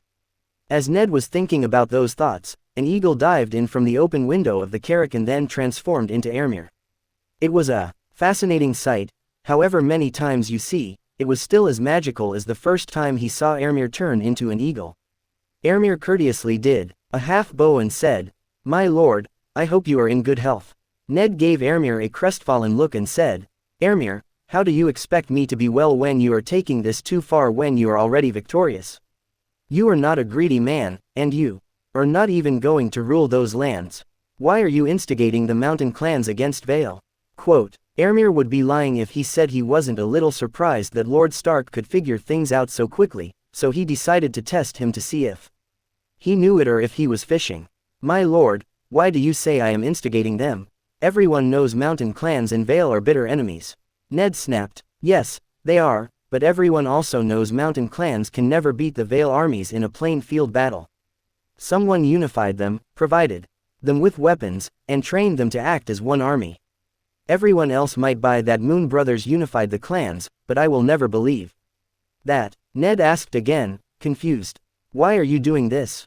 I also don't believe you are doing this to help the mountain clans." Ermir smiled. Ned was making many assumptions, but because Ned knew him well enough, he was able to guess most of the things. Ermir looked at his confused face and realized it was time he told him everything. Chapter 254. 296 AC. Pav third person. Ermir smiled. Ned was making many assumptions, but because Ned knew him well enough, he was able to guess most of the things. Ermir looked at his confused face and realized it was time he told him everything. Night King is real and very much alive with a huge army of undead in the lands of Always Winter. Ned froze, not knowing how to respond to this for a moment, and thought Ermir was joking. "Don't make fun of me, Ermir, you might be a powerful man, and you may not have to give me a reason, but you are someone my son's age. I expect you to at least respect my age, and I am trying to have a serious conversation here. Ermir, with a dead serious face, said, "Do I look like I am jesting? Are you serious?" Ermir nodded. Ned was still having a hard time accepting it and said, "Let's say it is the truth." "It is the truth." Ermir told him everything that happened to him when he connected with the root network of weirwood trees and convinced him about the Night King. "Then this doesn't make any sense at all. Why are you fighting with Vale when we have a common enemy?" Ermir sighed and said, "Because there is no such thing as permanent enemies, and no permanent friends, only permanent interests when it comes to the 7 kingdoms, and even that is unclear when it comes to the 7 kingdoms. Let's put our hands to our hearts and have a real conversation about this. Let's say I told the whole world that the Night King is real. What are the king and the 7 kingdoms going to do? Be objective, and don't put your feelings into your answers. Can you do that?" Ned thought a bit and said, "It will take a lot of work to convince them they are real without putting one of them right in front of their face." Ermir nodded. "Exactly. Until we can capture one of them, we can't even create an environment for a possible alliance. That is why I have created a surveillance network around the wildling colonies in the far north using one of my familiars. The second I caught sight of them, I am going to attempt to catch one of them as proof." He looked into Ned's eyes and continued, "Let's say we jump through this hurdle, what will be the next? We will create a unified army under the rule of Robert, the strongest army this land has ever seen, right?" Ned nodded excitedly. "Right. Wrong. I told you not to be sentimental and don't use your feelings. Be cold and objective. Think like you are the old lion, Lady Olenna, John Arryn, Prince Doran, or every other slithering lord. Think like your interests are more important than anything else. What would you do?" Ned thought a bit more, and then he came to a realization. His eyes grew, and he said, "They wouldn't do that, but they would be gambling with their future. No, tens of millions will die." Elmi sighed and said, "Do you think they would care? As long as their households remain standing, they wouldn't care what happens to the rest of the people. So, tell me, what would they do?" Ned looked right into Ermir's eyes, and a knot formed in his stomach. Could he be right? If what you are saying is right, they would mostly send levies and average soldiers at best and keep their elite forces. Ermir continued, "To them, we wouldn't lose to the Night King, and even if we did, they would think we would weaken it enough that they could kill him when it was their turn. To them, it would be mainly our and Riverland's problem. They would all expect us to be the main bulk of the army." Ermir looked a bit frustrated and continued, "You will see, I will find an undead and put it in front of them, and using Robert, I will unify them, but as you said, it would be an army of mostly levies and average soldiers. To them, we cannot lose since we have our own magic user." Ned's eyes glowed with hope, and said, "Can you beat him?" Ermir shook his head, "I don't think so, he is so much more powerful than me." Quote, he pulled his pants up and showed Ned the purplish hand mark around his ankle. "This is a forced invitation curse. If I don't hold it back, most likely, he can pass around the wall, or the worst possibility is the wall will crumble down. In an army or one-on-one, I don't think I can beat him, but if I can isolate him and use all of my familiars and tricks, I might be able to beat him. We are not hopeless. I have plans against him, but until I witness his power, they are just plans."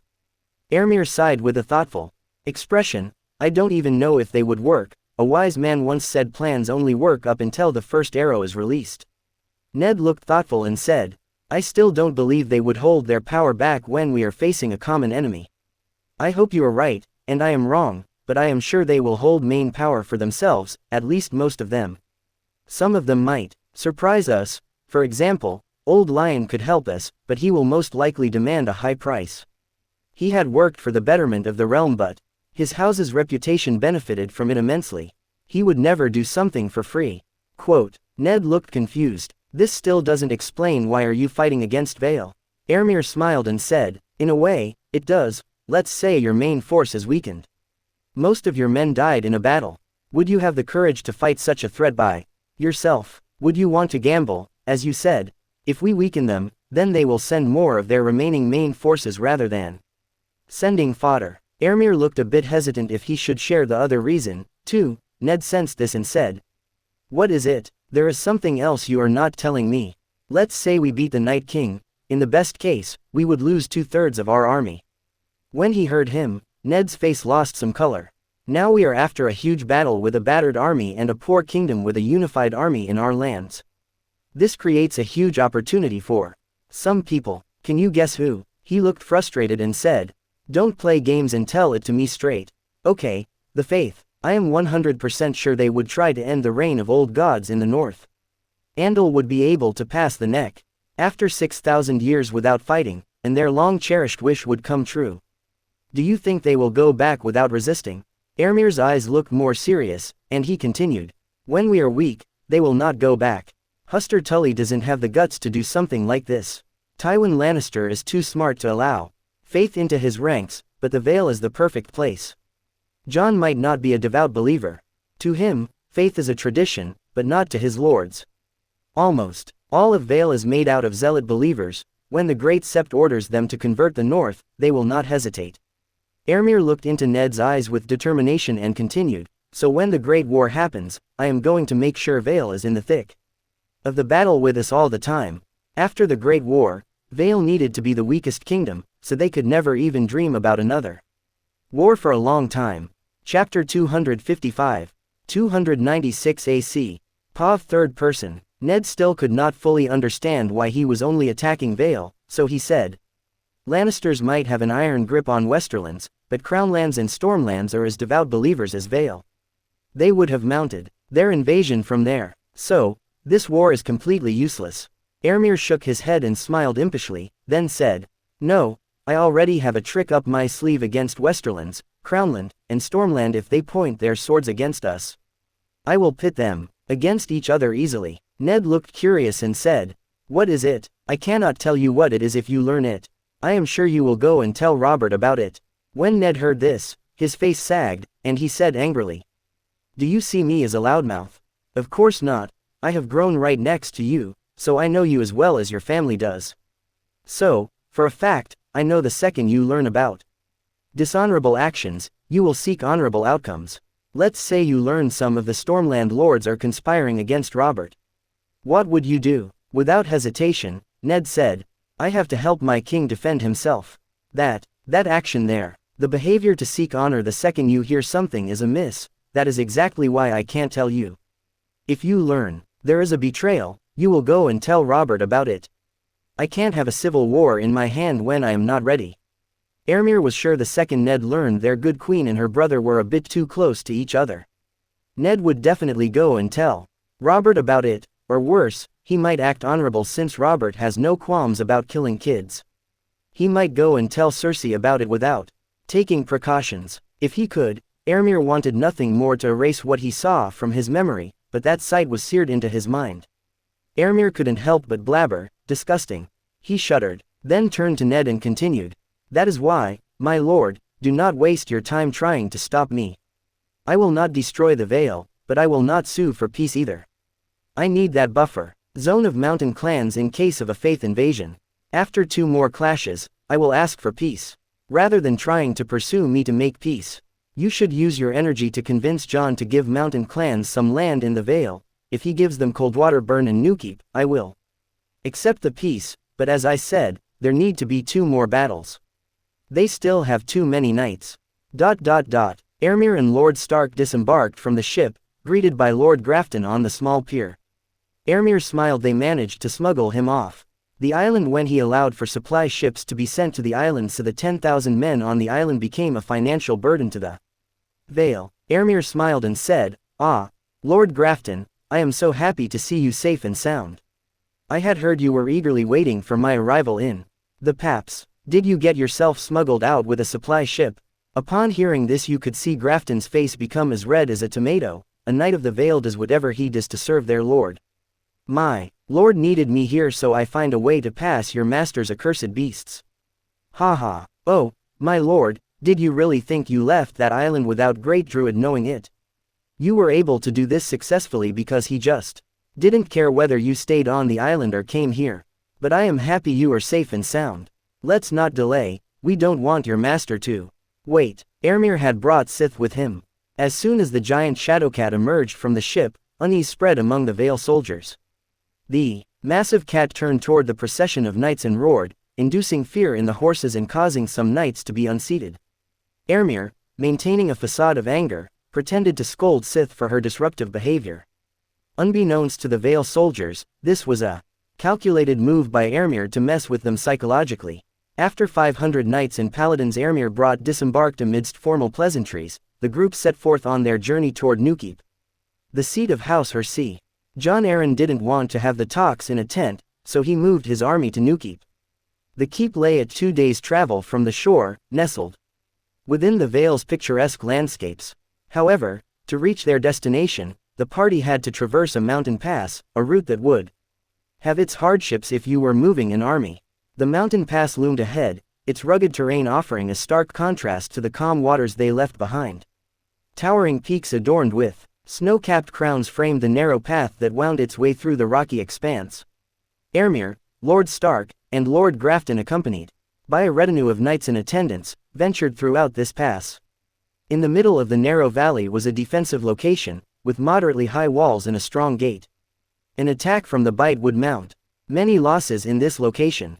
It was so easy to defend and hard to conquer since only a limited number of men could attack at the same time, providing a choke point. As they ascended through the pass, the air grew crisper, and when they reached the other side of the pass, they could see the Newkeep. Newkeep, a formidable castle, lay cradled within a picturesque valley between two imposing mountain ranges. The castle's sturdy stone walls blended seamlessly with the rugged landscape, giving it an air of defiance. Towering cliffs and cascading waterfalls framed the valley, creating a natural fortress that had withstood the tests of time. Lush greenery adorned the base of the valley. Thanks to the great river passing through the valley, fertile farmlands and forests reached as far as the fingers. The sun dipped low on the horizon as Jon Arryn and Ermir convened in the solar of Newkeep, the light casting long shadows across the room. The table between them was adorned with delicacies. Inside the room were Ermir, Ned Stark, Jon Arryn, Garren Hersey, and Gerald Grafton, who were having heated conversations.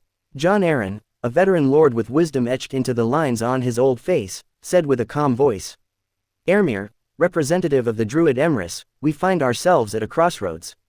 The Vale bleeds, and the people suffer. This conflict is senseless. I propose we end the bloodshed and seek terms of peace. Ermir met Jon's gaze with an intensity that belied the calm exterior, but he had no intention of peace. Peace, Lord Arryn, is a luxury you cannot afford. I hear the first men living inside the Vale are tired of Andal oppression and have raised up. As the discussion teetered on the edge of hostility, Lord Grafton, sitting right next to Jon Arryn, could no longer contain his anger. Lord Drazel, you are not content with war alone. I hear whispers of you selling weapons to the mountain clans, aiding the chaos you claim to detest. Ermir shook his head. I never said I detest chaos or war. They are necessary evils when words cannot reach, and yes, I did sell weapons to the mountain clans. Lord Hersey slammed his hand to the table, and in his anger, he advanced on Ermir. As he was trying to grab Ermir's collar, he received a punch. Out of nowhere, Garren Hersey was surprised at what had happened. Ermir's punch was so fast that Hersey still could not understand that it was Ermir who had hit him. Ermir grabbed him by his throat and all power left Garren's body. Chapter 256. 296 AC. Pav third person. Ermir said angrily. Does Vale conduct peace talks in this manner? Did you just attack a person you offered bread and salt in your own home? Ermir gripped Lord Hersey's throat harder and he was having a hard time breathing. Lord Grafton could hardly contain himself, but Jon Arryn raised his hand as if to say stand down. Ermir looked into Jon's eyes, his old, experienced eyes shining with anger, and said, Please excuse Lord Hersey's outburst. Don't you think calling a punch break on the vow of bread and salt a bit too much? Please try to understand it. You have provided weapons to the enemies of our land. It is clearly an aggressive action, and you did it before the Sistermen attacked your land, is it not? Ermir released Lord Hersey by pushing him towards his chair and smiled towards Jon. Yes, I did, Lord Grafton asked with clenched hands and an angry tone. Could we learn why you would do something like that? Ermir looked disgusted. The audacity of the Vale never ceases to amaze me. You two-faced hypocrites. Jon Arryn cut him off, and now even he had anger in his eyes. Ermir, there is no reason to throw insults, please keep your manners. This was the second time John mentioned Ermir's name without using honorifics. If he was going to act like that, Ermir would not hold anything back, either. It looked like most people didn't say anything to him when he talked like they were his children, but Ermir already didn't want peace, so he just wanted to express his demands. You are not my father, old man. If you want respect, you should first show it yourself. That is why I always tell Lord Stark you and your kind are nothing but hypocrites. It is Lord Drazel or Lord Commander to you. When I call you hypocrites, it is not an insult. It is the truth, as you show with every bit of your actions. As Ermir's gaze traveled over each of them, one by one, he showed clear contempt in his eyes. When you insult me by not using honorifics, it is just a mistake, or you are trying to be fatherly right, or when Lord Grafton here sells weapons to Ironborn, it is not insult or hypocrisy. He slammed his hand to the table and continued. For decades Ironborn raided our shorelines with brand new weapons and it is just business. Right, but when we do it, it is disrespectful, mannerless, and aggressive. John didn't know what to say for a second since, like Ermir said, because he was Jon Arryn, other than the select few, everyone else allowed him to talk to them without honorifics. He never thought this upstart would call him on this, and he was right about them selling weapons to Ironborn, too, but he couldn't just accept this without protest. How can you put noble houses of Iron Island to the same scale as mountain savages? Ermir cut him off. To you, they are savages. To us in the north, mountain clans are equal to a noble house. We have many mountain clans, and every last one of them is full of respectful people. Do you know why? We didn't invade their land and call it our own, and we never look down on them for being crass. We act respectfully, and they return it with respect. What Vale is reaping now is what you sow for thousands of years. Ermir glared at all three Vale lords and continued. And do not be mistaken. We are not here because you are doing a favor to me. You are here today because you are thoroughly beaten, and you have no other choice but to surrender. Let me make it perfectly clear, I am here to take your surrender. If it is hurting your pride, let's call it suing for peace, but in between us, we need to be clear about it. Jon Arryn couldn't stand it any longer and banging his old fists on the table, he stood up. Lord Drazel, you are becoming too much now. Please do not overstep your bounds, and remember where you are. Now Ermir stood up furiously and, with an angry voice, said, No, you are the one being too much and overstepping your bounds. If all you are going to do is grandstanding, I have nothing else to say. Let's meet on the battlefield. When Ermir said this, Lord Grafton reached for the knife on his belt for a moment. He thought, could he finish this battle if he sacrificed his honor and attacked a guest? But when he saw the cold eyes looking back at him, all power left his body. Those weren't the eyes of a man, they belonged to a beast. Ermir, with a freezing voice, said, Go on, pull it. I will kill all of you before you can even utter a word to the knights outside this room. The second fighting sound came out from this room. Esser Greenwood will slaughter all the men outside this room. Ermir's eyes turned to Jon, and he continued, I have told you this before. Don't underestimate my juggernauts. They are more than enough for me to kill all the lords in this keep before you can summon your 5,000 men. Yes, with your greater number mayhaps you can melt us down, but by the time all of my men are dead none of you lords would be alive to see it. Jon held Lord Grafton's arm, signaling him to stop it. He didn't want to accept it, but it was true, from what he read about Lord Drazel's elite knights. They fought like demons, and they were one of the main reasons he was able to break his enemies so quickly.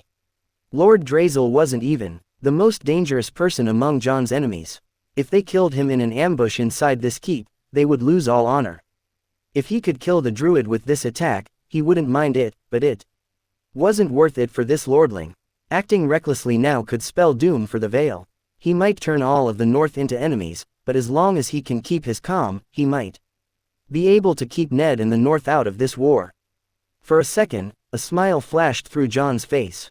He thought, look at this little guy, he is brimming with youthful recklessness. Lord Drazel was a powerful warrior and a lord, but to play this game, he was not yet his equal. With his small army of 5,000, he was acting too arrogantly. Yes, for a self-made lord, he was powerful, and he was one of the most powerful nobles in the north, but in the game between kingdoms, he was lacking. To Jon, it looked like Lord Drazel was being controlled by the allure of power, like most young lords, rather than Controlling power, he was being controlled by it. But this doesn't mean he could underestimate or ignore him. Even though he was reckless, he was a beast nonetheless. To Jon, he didn't lose to this youngling, he lost to his master, the Druid, and while dealing with the mountain clans, Jon didn't want to deal with him and his army. He swallowed his pride and said, "Lord Drazel, I am sorry for offending you. As you can see, I am an old man, and as you said, most lords allow me to talk down to them, showing respect to my age and our long standing. I didn't mean to offend, mine was a force of habit, and please accept my apologies." With his hands gestured towards the table welcomingly and continued, "Let us all calm down and have a peaceful conversation. All of us here are noble and reasonable men. I am sure we can reach a peaceful resolution." Chapter 257. 296 AC. Pav third person. This time, a sinister smile flashed through Ermir's face. By calling him back to the table, Lord Aaron had accepted his position as the weaker side. They wouldn't allow him to break their back with war reparations, but he should be able to take a few fingers. Jon didn't even remember the last time he was humiliated, but now he had to be patient. While Lord Grafton and Ermir were talking, all Jon could think about was cutting this arrogant child's head. He took one last deep breath and showed a smiling face. "Lord Drazel, as we have stated before, your actions of selling weapons to our enemies hurt us a lot, but we do understand you were just doing business as we did when we sold weapons to Ironborn in the past. Right now, we shouldn't look at this in a divided way. As we fought against the Ironborn threat as a united front, we should face them, at least as neighbors. We shouldn't stand in each other's way. We all know it doesn't matter how better prepared they are. They are still the mountain clans, and in the long run, they are going to lose this war, and we will still be neighbors. Rather than being antagonistic to each other, let's at least be tolerant to each other." Ermir smiled back at Lord Aaron and said, "My good lord, first of all, we didn't fight as a united force because the Vale wanted to help us. We fought because our king demanded this from you. We were always fighting against the Ironborn. You just decided to ignore their existence as you ignored the existence of Sisterman until you could no more. Other than the invasion of the Iron Islands which the king ordered, what help Vale provided us? Nothing." Ermir gestured toward the other Vale lords and continued, "This is why I despise Vale lords. You are only honorable when it suits you, and don't get me wrong, I am not a naive youngling who thinks justice can rule this world, and I understand it, but I still don't like your hypocrites." Ermir pulled a paper from his pocket and offered it to Lord Aaron. "Those are the Druid Emry's demands. If you accept the terms here, I will accept the peace." After this, Jon resisted as much as possible, but as the discussions continued, he received more news that mountain clans were marching north. He knew he could not allow himself to get pincered between two armies. So he had to get an armistice, at the very least. Ned was trying to end this war, but he knew Ermir wouldn't go for it, so he had to convince Jon. The first day of discussions was fruitless, and everyone had retreated to their rooms. Jon was working on the report he received, and the situation was bleak. They had lost 6,000 men against the mountain clans, and all of their harvest was lost. The worst part was he had to feed the useless army in the Paps, too. Ermir clearly stated that the Druid would allow supplies to reach the Paps, and all the other lords heard him. He had already sent a raven about this, and that is how they were able to smuggle Lord Grafton from the Paps, but only a select few knew of this. So he didn't really send real support to the island until today. He was only using 1 or 2 ships to provide a little support and managed to smuggle 35 nobles from the island. They had tried to smuggle a few hundred knights too, but his beasts had sunken those ships after that. They stopped trying to smuggle soldiers. But now everyone knew it, and Jon had to feed 10,000 men even though they couldn't fight. That sneaky old fox was using them to waste his limited resources. Now they had to spend their emergency resource supplies, and they had to buy grain from Riverland and reach. The problem was Riverland had already sold his harvest to Essos 3 months ago. There were still 3 to 4 months until their next harvest, but the Vale would be out of food long before that while feeding a big army. Vale's winters were never as deadly as the north, so they didn't have massive silos for grain, and even if they had it, the summer had just started a few years ago, so they wouldn't have enough supplies. This attack of the mountain clans had come at one of the worst moments, and on top of that, mountain clans had enough supplies for at least 6 to 7 months thanks to their looted harvest. John was weary and thoughtfully rubbed his temple, and at this moment, the door knocked. The door creaked open, revealing Ned Stark standing in the doorway. Weariness etched across his face mirrored Jon Arryn's sentiments. John gestured for Ned to come in, closing the door behind him. "Sit, my old friend," John said, indicating a chair. Ned obliged, and the two men faced each other across a table strewn with maps and parchment. "You are in a dire situation, John," Ned began, his gaze fixed on the maps. "Your losses are heavy, and Aemir seems hell-bent on continuing this war. I've tried reasoning with him, but his allegiance to the Druid is unwavering." John angrily said, "What do you mean you asked him? You are his lord, are you not able to hold onto your man?" This time, Ned got angry and said, "What do you expect me to do? Order him to stand down when his war is righteous? Your people are the reason for this war. On top of it, you, as the Lord, are at fault. When I asked you to deal with the Sistermen, did you do it or sweep it under the rug?"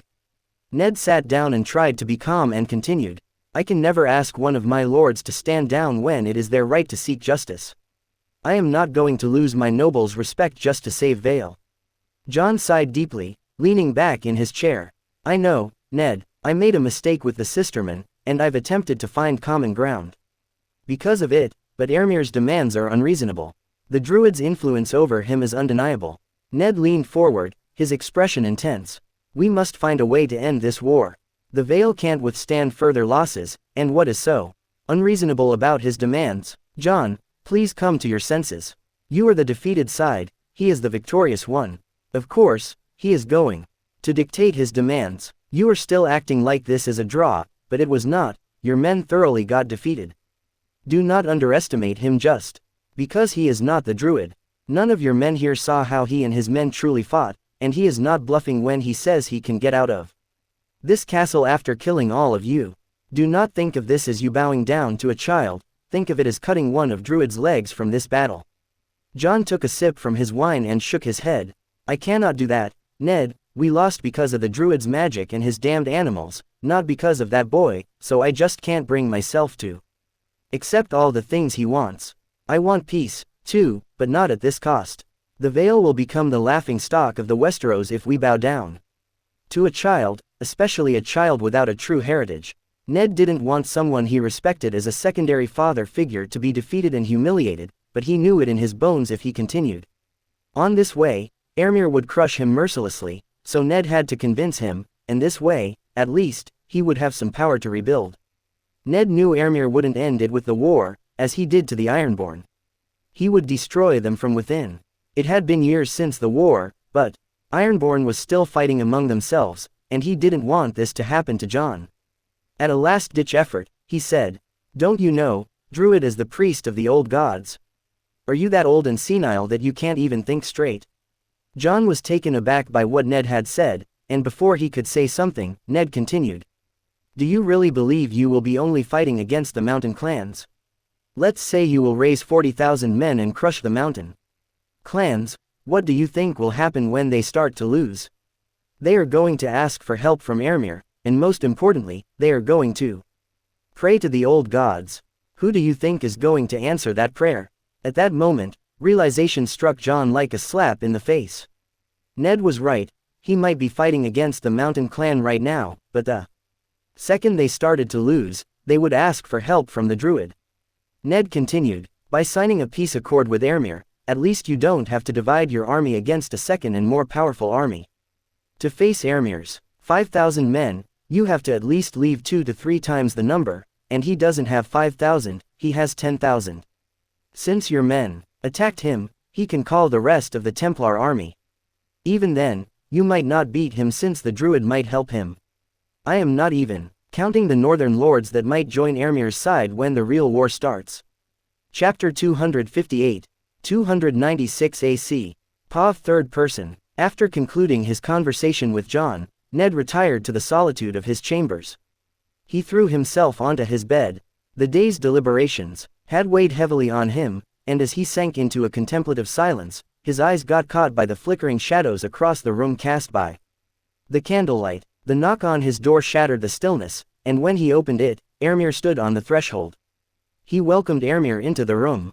After they sat down, Ermir said, "My lord, can you share with me why you warned him like that?" Ermir inquired, his voice calm yet carrying an undertone of curiosity. Ned's response, tinged with a touch of anger, cut through the air. "Ermir, you might be powerful, but remember, I do not work for you. I will always do what I believe is right. I know you plan to weaken the Vale, perhaps turn it into another Iron Islands. I owe John a debt.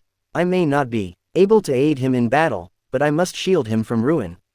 And are you spying on me?" Ermir's response, delivered with a soft smile, held a measured assurance. "I do not spy on you, I spy on John. He is an enemy lord, and it is only prudent to keep tabs on his plans. I don't seek to ruin the Vale. I need them to provide men. Putting them to work is crucial for my defense. Against the Night King, I aim to weaken them only to dissuade dreams of another war once the Night King is defeated." The room held a charged atmosphere as the two men grappled with their differing perspectives. Ermir shook his head, dispelling any lingering tension in the room, and seamlessly continued his explanation.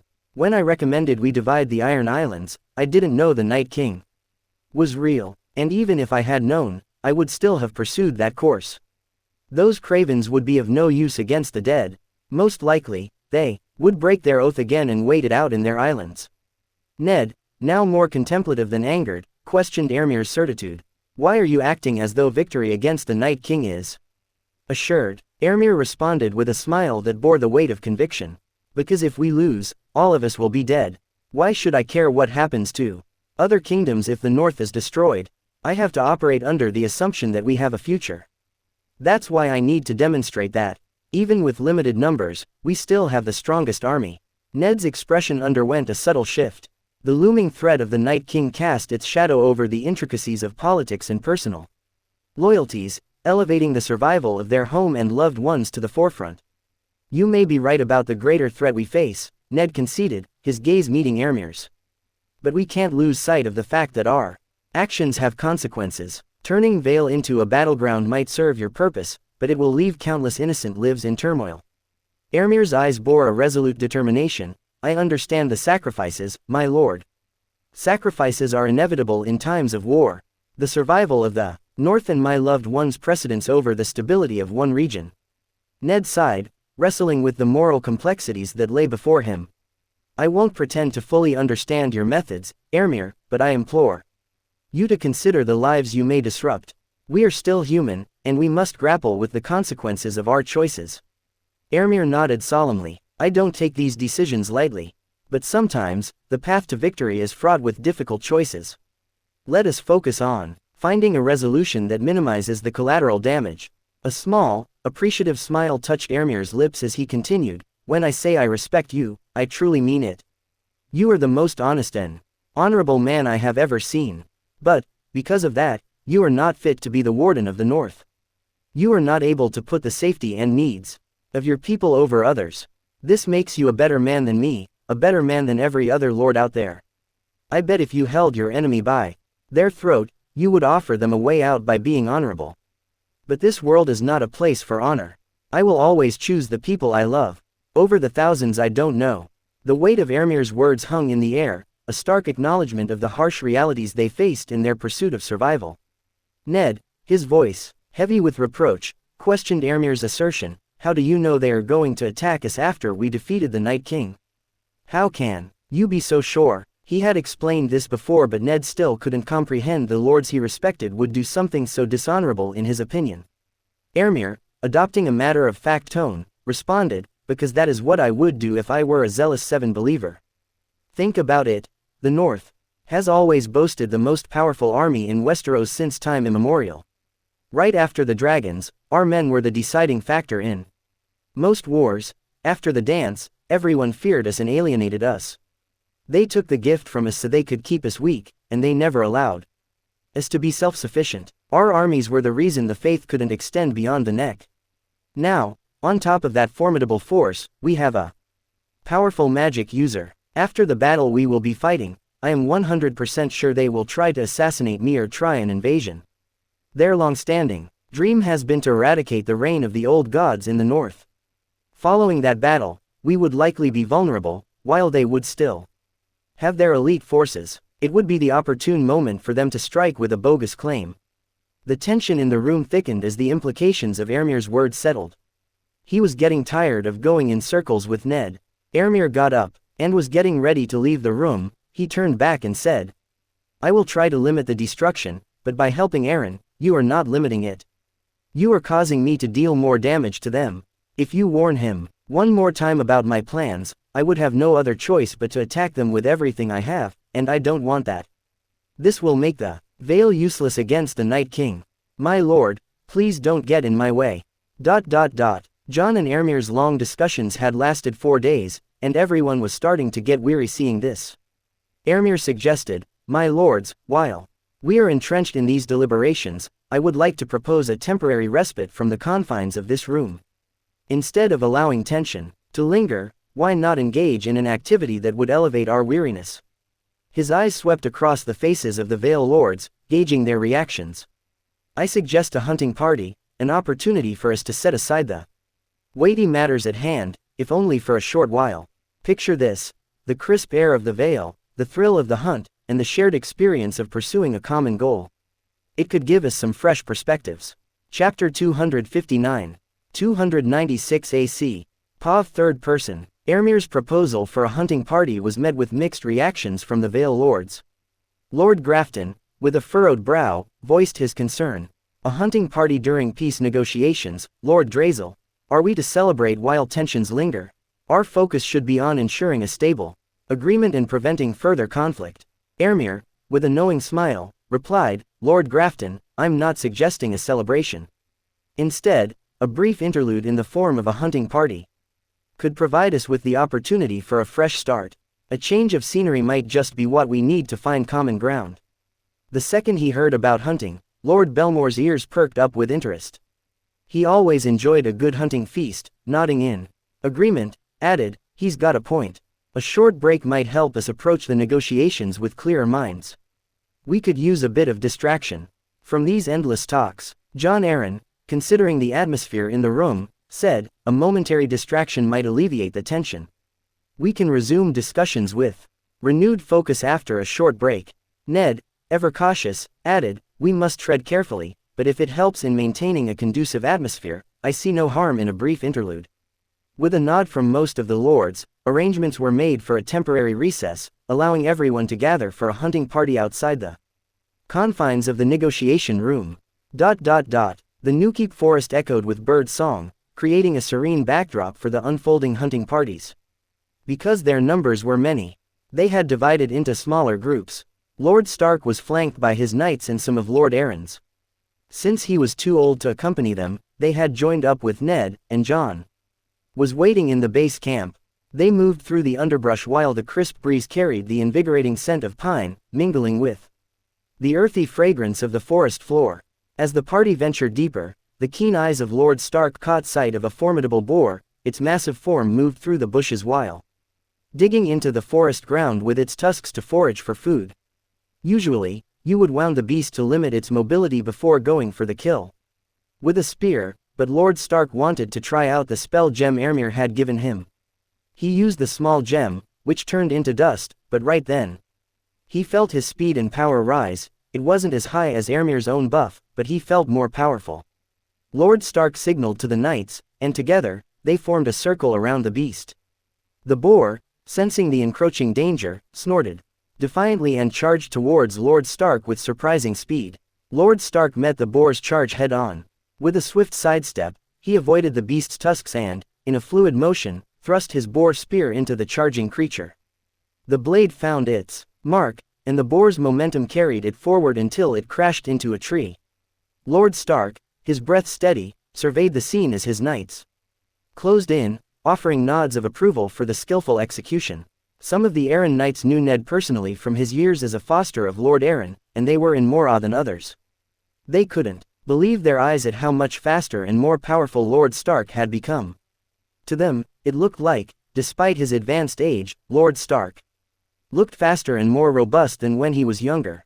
Harlech, the knight captain of the Paladins, moved through the underbrush with a great air of focus. Unlike others in the hunting party, he had chosen to forego the conventional weaponry in favor of a more primal approach. His target was a mountain lion, a creature renowned for its ferocity. Its eyes gleamed with a primal intensity as it crouched in the undergrowth. Aware of the impending threat, Harlock, unfazed by the creature's fangs and claws, approached it. His paladins around him had faces full of pride, and they were certain their captain would come out victorious, but the Vale Knight's faces showed horror. They looked like Esser Harlock had a death wish. As Lord Stark did, Harlock used 2 spell gems, one for buffs and one for defense. Then power surged through him. As the mountain lion leapt towards him, Harlock demonstrated a display of raw strength and unwavering courage. In a breathtaking sequence, he grappled with the wild cat, his muscles bulging with effort. The beast had more power, but Harlock was heavier and bigger, so while using those advantages, he managed to pin the beast down. The defensive power of the gem was not as good as the Oakshield spell, so the lion's claws were able to rip through it and wound Esser Harlock's arms and back as he hugged the beast's neck with everything he had. He was bleeding a bit, but his wounds looked more like cat scratches than lion claw marks. After some more struggle, he managed to get a better hold of the beast's neck, and with a final, decisive maneuver, he broke the lion's neck, killing it instantly. The paladins erupted into cheers, applauding their captain's unparalleled feat. Harlock, his chest heaving with exertion, surveyed the awe-stricken faces of the Vale Knights and soldiers. Harlock smiled. Sometimes, he remarked with a grin, it's best to meet the challenges of the wild with nothing but your own strength. A tiny seed of fear bloomed in the hearts of the Valemen who witnessed this. As the hunting party continued through the Nukeep forest, the tale of Harlock's bare-handed triumph became a focal point of conversation. Meanwhile, in a different part of the forest, Lords Grafton and Belmore ambled through the trees, discussing matters that were not quite suited for polite company. As they exchanged disparaging remarks about Airmere, Lord Grafton couldn't resist injecting a tasteless jest at Airmere's expense. Lord Grafton chuckled. Belmore, did you see the arrogance in that savage? That base-born bastard thinks he is our equal now. I accept he got some power, but without his pagan master, he couldn't raise this much. Disgust twisted his features. Lord Belmore commented, I heard his late mother was a servant of Lord Stark. Lord Grafton released a hearty laugh and said, a servant playing his nobility. He shook his head disappointedly and continued, at least she knew her place and died a servant. I bet his mother would be turning in her grave if she knew how her son was acting in front of his betters. Belmore remarked, didn't you think he was formidable? That was until I met with the brute. He is nothing but a savage, Lord Grafton replied. Lord Belmore added, he should have stayed a knight like his bastard father. However, their banter was abruptly halted when they spotted a couple of deer around 60 meters away. Deciding to approach them, a pair of arrows sliced through the air, narrowly missing both Lord Grafton and Belmore. The projectile landed with lethal accuracy, striking 2 deer through their eyes and dropping them instantly. Emerging from the concealment of the surrounding foliage, Airmere appeared with a menacing smile. My lords Grafton and Belmore, it seems the forest is not as forgiving as the negotiating chamber. Careful where your words fly. Here, they may provoke more than just discomfort. The menacing accuracy of Airmere's arrows had an immediate impact on the 2 lords, who couldn't help but feel a shiver of fear at the display of his deadly precision. Lord Grafton, unwilling to show weakness, drew courage from their numerical advantage.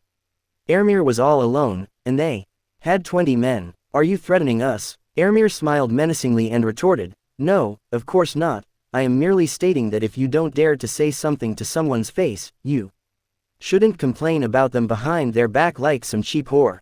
Blood rushed to Lord Grafton's brain, and he roared in anger. Who are you calling a whore? Airmere showed a brighter smile and said, but of course you, my lord, I am not some craven that would talk behind others' backs. Today, you made a grave mistake. You should have never talked about my late parents with that worthless mouth of yours. So I will make you regret it. Chapter 260, 296 AC.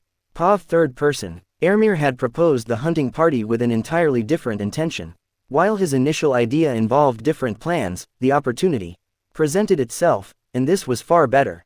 The insults about his parents had ignited a burning rage. Though he wanted to kill them, it would ruin his plans. Airmere understood the strategic importance of his plans and couldn't let personal feelings jeopardize them. Instead, he decided on a different course of action. Beating them within an inch of their lives would serve as a grim precursor to the events that would unfold. The forest now held an undercurrent of tension as Ermir walked towards them. While walking towards them with slow steps, he cast his buffs with whispering voices and cast transmorphation. In the eyes of Lord Grafton and Belmore, Ermir looked like he was growing with every step since they had heard of his martial prowess, and in fact, he was growing a little with the effect of his transformation spell. Ermir grinned while unbuckling his belt, then dropped his sword to the ground. He cracked his neck and knuckles, then, with a sinister smile, said, 20-1, it is unfair to you. Since this is not about, but a punishment, it is fitting. Thanks to Ermir's transmorphation spell, he was almost as powerful as a bear. To Grafton and Belmore, it looked like this young lord was too arrogant to the point of disarming himself against 20 knights. Of course, they couldn't kill him, but he was the one demanding a beating, so it would be rude of them if they didn't provide a good beating for him and put him in his place. Lord Grafton could never dream of facing him by himself, but he was sure their man could take him when he was disarmed. He grinned and said, in this kind of situation, it is always possible for someone to break a bone or two. Lord Drazel, I hope you won't hold us responsible. With a head gesture, he signaled his knights to fight him. 4 of the knights dropped their bows and walked towards Ermir with menacing eyes. They all know he was a great swordsman and a big man, but in a fistfight, they believed 20 would always beat 1. Esser Roland, the lead knight, initiated the confrontation, launching himself at Ermir with a powerful lunge. He was attempting a Superman punch. Ermir, however, moved with a deceptive swiftness not expected of a man of his size, sidestepping the attack and countering with a precise elbow strike to Roland's ribs. Since this was a hunting party, no one was wearing full plate armor, they only had gambeson and chainmail. So he felt the full force of this strike, and you could hear the gruesome sounds of breaking bones. The other 3 knights were not waiting for their turns and had already encircled Ermir and struck him with kicks and punches. Ermir flowed seamlessly between those strikes while dodging and deflecting them, then countered them with a blur of fierce strikes. With every strike, you could hear a bone breaking. With a lightning-quick jab, he broke one of their jaws. Targeted the second knight's nose, eliciting a spray of blood. The last knight attempted a kick, but Ermir tackled him in the air and sent the knight tumbling to the forest floor. He put the last knight into a heel hook and, while looking into Lord Grafton's eyes, broke the knight's ankle without mercy like he was twisting a twig. When Lord Grafton and Belmore saw this and heard the knight's agonizing screams, they flinched, and in his terror, Lord Belmore made a mistake. He ordered them to attack him with their weapons. 2 of the knights fired arrows toward Ermir's shoulder and leg. Yet, what followed defied common sense and expectation. With a swiftness that seemed almost unnatural, Ermir caught the arrows mid-flight. His movements so precise. For a moment, they couldn't comprehend what was happening. In a swift countermove, Ermir, utilizing his unparalleled strength, hurled the intercepted arrows back at the knights with lethal accuracy. The arrows found their marks, piercing the shoulders of the knights, rendering them incapacitated in a chorus of agonized cries. The remaining 12 knights charged at him simultaneously while pulling their swords, their blades gleaming in the dappled sunlight. Ermir, relying on his superhuman reflexes, evaded the initial onslaught with a fluidity that seemed to defy the laws of physics. It almost looked like he didn't have any bones. His movements were a dance, a choreography of martial finesse heightened by his extraordinary strength. Ermir parried the blow effortlessly with the metal bracers encasing his forearms. In a single, swift motion, Ermir retaliated with a punch. Fueled by his superhuman strength, the impact was bone-shattering, and the knight crumpled to the forest floor, his arm twisted at an unnatural angle. A knight swung a sword towards Ermir's head, but he ducked with great speed, delivering an uppercut that left the assailant with a broken jaw. With every strike, Ermir's martial proficiency and superhuman strength proved overwhelming. Knights fell like autumn leaves, each falling incapacitated with a devastating punch, elbow, or kick. Lord Grafton and Belmore were terrified as the last knight fell to the ground. All they could think about was this couldn't be real. He beat armed knights in less than a minute. As Ermir slowly walked towards them, Lord Grafton started running, but Lord Belmore was terrified and froze. Where he stood, he couldn't move. All he could do was apologize and beg for mercy. Ermir grabbed a tree branch and broke it, then he threw it towards Lord Grafton's leg. as the Lord was running, the branch tripped him to the ground. Ermir could run and reach him in seconds, but he wanted to terrify him more. He kicked Belmore to the ground and said, "Lord Grafton and Belmore, I hope you will learn to hold your tongue as you live the rest of your life as cripples." He broke Belmore's 2 legs in 2 places. He bellowed in agonizing pain. Seeing this, Grafton tried to get up and run but tripped on top of a rock. As he tried to run away while crawling, he was shouting in a shrill voice, You cannot do this. Lord Aaron will punish you for this." "I don't think so. I am unarmed, and you attacked me with weapons. Even if I kill you, he couldn't do anything, and before you say, I couldn't care less about the peace. I am going to turn you into a cripple. You are just trying to delay the inevitable." As he said this, he grabbed both of his legs and squeezed them with all his might. Lord Grafton started to scream in agony, and as Ermir continued to squeeze harder, Lord Grafton's pain intensified. His legs broke with a sickening cracking sound. He bellowed in pain and passed out. Chapter 261. 296 AC. Pav third person. Maester Edric, the learned healer of Newkeep, approached Jon Arryn with a somber expression etched across his aged face. The Maester's brow furrowed with concern as he began to explain the dire situation. "Lord Arryn," Maester Edric spoke with measured words, "I have thoroughly examined the wounds, and I regret to inform you that the severity of the injuries leaves us with limited options." Jon Arryn, his countenance marked by a mix of anxiety and determination, urged the Maester to elaborate. "What options do we have, Maester Edric? Tell me." Maester Edric began with a measured tone, "The injuries sustained by lords are severe, and the bones in their legs are shattered beyond our ability to mend. If we don't take drastic measures, the extent of the damage could jeopardize their lives." The Maester sighed, his expression grave. "To ensure their survival, we must amputate both of their legs. It's a drastic measure, but it's the only way to prevent further complications and infections." With a resolute nod, Jon Arryn gave his consent. "Do what you must, Maester Edric." Maester Edric looked concerned, and he was hesitant if he should say this or not.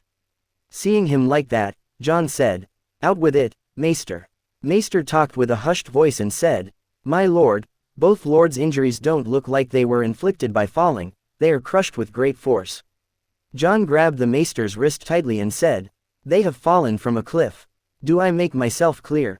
Jon's eyes were full of fire, his anger was at the doorstep of boiling over.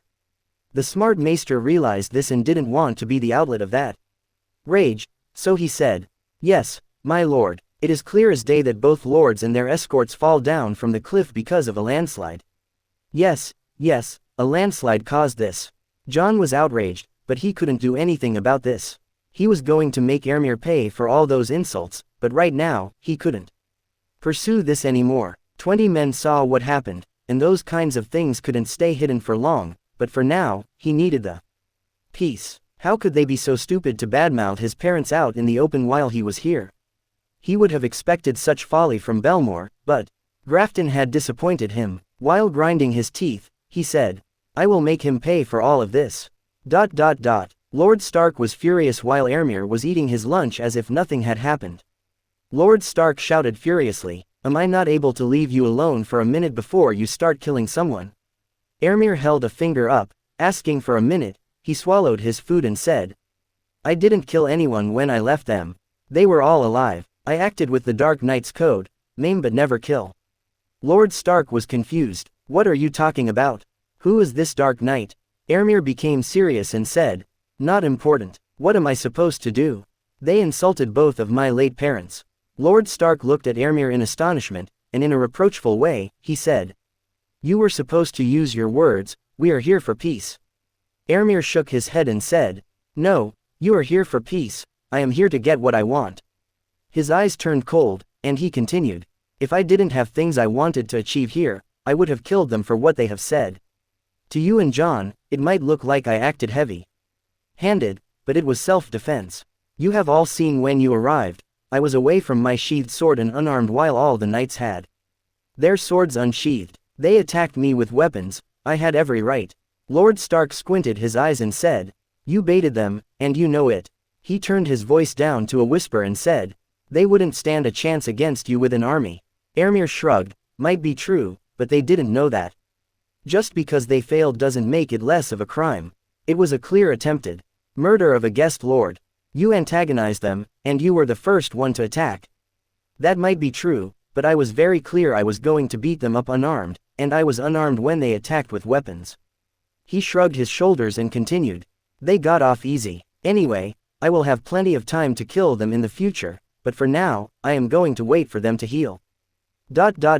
After taking care of both lords, Jon Arryn returned to the feast area right at the edge of the woods. All the lords had sour faces except Aemir. He was stuffing himself with all the different kinds of meat while the Vale lords watched him with daggers in their eyes.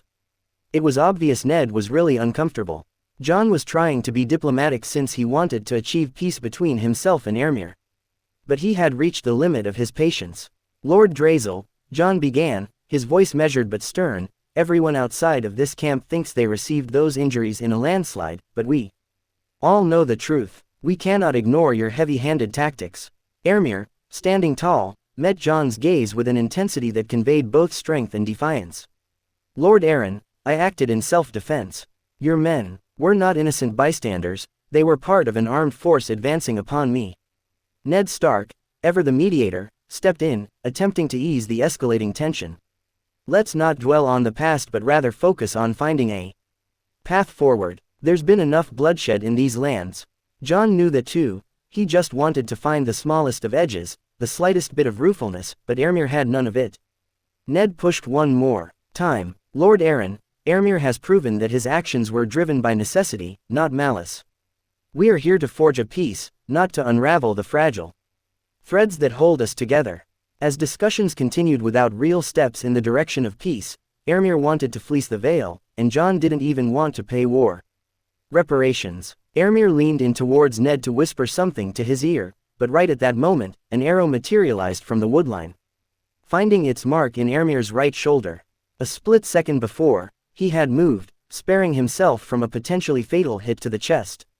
The unexpected attack shattered the uneasy calm that had settled over the negotiating parties. Esser Harlock, ever vigilant, erupted into shouts, accusing the Vale of orchestrating an assassination attempt on their lord. Chaos unfolded, and Aemir's men responded swiftly. The 100 that came to the feasting area with him formed a protective cordon, shielding their wounded leader from further harm. The forest floor became a theater of confusion and panic. As Aemir's men secured their wounded lord and began to retreat, Jon Arryn vehemently denied any involvement in the attack. His voice echoed across the clearing, trying to cut through the rising chaos. It wasn't us. We didn't try to assassinate him. Jon's words reverberated, attempting to dispel the growing animosity. But it was too late. Aemir and his men, together with Ned, were getting on their horses while a small party of them were going for the castle to call out the rest of them. 1,000 thoughts were running through Jon's head at once, and then he called for a messenger to go for the castle and let Aemir's men in. Without any problem, he had to convince them they were not the ones arranged for this assassination. Chapter 262. 296 AC. POV third person. Jon had to make it obvious they weren't in any way connected to this, but he had to be sure. First, he questioned Lord Belmore and he thought Balmor would never have the guts to do something like this. He had denied any knowledge of this attempt and Jon believed him. Now, he was in front of Lord Grafton's room. He was different. If he wanted to, Grafton could arrange something like this right away. He had to tread carefully. Accusations of an assassination attempt were serious matters, and he needed to ascertain the truth without escalating the tension further. The door creaked open, revealing Lord Grafton, who met Jon's gaze with a mix of disdain and hostility since he hadn't done anything to Aemir. Lord Grafton, Jon began, his tone measured, I need to discuss a matter of utmost importance. An attempt on Lord Drazel's life has just occurred, and we must get to the bottom of this. Lord Grafton's eyes narrowed, and a sneer played on his lips. An attempt on that savage's life? I can't say I'm surprised. There are many who would like to see him removed. Jon nodded, acknowledging the sentiment.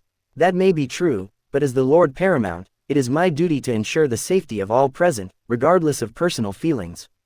I need your assurance, Lord Grafton, that you and your men had no part in this. Lord Grafton's response was laced with bitterness. Assurance? You doubt me, Arryn. I may have no love for that fake noble, but I am not foolish enough to resort to such methods. My grievances with him are not hidden, but I am no assassin. I expected my lord to give his punishment for what he did to us, but it looks like I was wrong. Jon acted like he didn't hear the jab Lord Grafton threw at him. Jon studied Grafton's face for any sign of deception. The hatred was evident, but whether it translated into a direct attempt on Ermir's life remained uncertain. I need your word, Lord Grafton.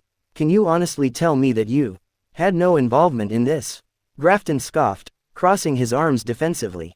I may despise the man, but I am not involved. From the pain, I didn't ever have time to think about him. Jon sighed, weighing Grafton's words. I take your word for now, but understand this, Lord Grafton. We are here for peace talks, and such actions threaten not only Ermir but the fragile peace we are trying to achieve. If it is revealed that you had a hand in this, the consequences will be severe not only for you but the Vale too. Lord Grafton looked at him with eyes full of poison and said, As I said, I have nothing to do with this, but my lord, will you tell me if you find out who did this? I would love to send a thank you note. Jon got out of the room, and he was furious. What did they expect him to do when they were facing two armies from two sides in a fucking spellcaster that could siege a castle by himself? They were the idiots who couldn't hold their tongue and attacked an unarmed man with weapons. Even if he had killed them all, he couldn't do anything without risking war with the North. The mountain clans were acting too disciplined and were moving with purpose. He was sure as day the Druid and Ermir were behind all this. But he had no proof other than his intuition and some weapons trade. At that moment, he thought of a possibility but shook his head in denial. It was too absurd and crazy to be a real plan. One wrong step, and he would have died. Ermir and Lord Stark rode full speed and almost got through the mountain pass. The rest of his men had left the castle without a problem and joined up with them. Sith had no problem with this tempo. It was even slow to her, but the rest of the mounts had to rest, so they started to slow down to trotting speed. Seeing this opportunity, Lord Stark approached Ermir with angry eyes. How is it possible for you to be hit by an arrow? Ermir had already pulled out the arrow and healed the wound. He shrugged his shoulders and said, Isn't it obvious I didn't put up my defensive spell? Ned squinted his eyes with skepticism. Ermir was very calm for someone who had been subjected to an assassination attempt. At that moment, it dawned on him. You did this. You are the one who arranged it. Why? Ermir looked at him like it was obvious and said, I had to look like I want peace, or Jon might be able to convince the king to mediate, then I would have no choice but to agree, and now peace is impossible until the Vale yields. At that moment, Ned felt a pang of anxiety. Ermir wasn't even afraid of hurting himself to achieve his goal. As the years passed, he became more calculating and cold, but one thing was sure. He was happier to be on his side than be the one receiving his eerie. He knew Ermir had long passed his sphere of control, but at least Ned wanted him to be more humane. Why do you want to fight with Vale so much? I know you can reason with Jon if you stop being unreasonable with your demands.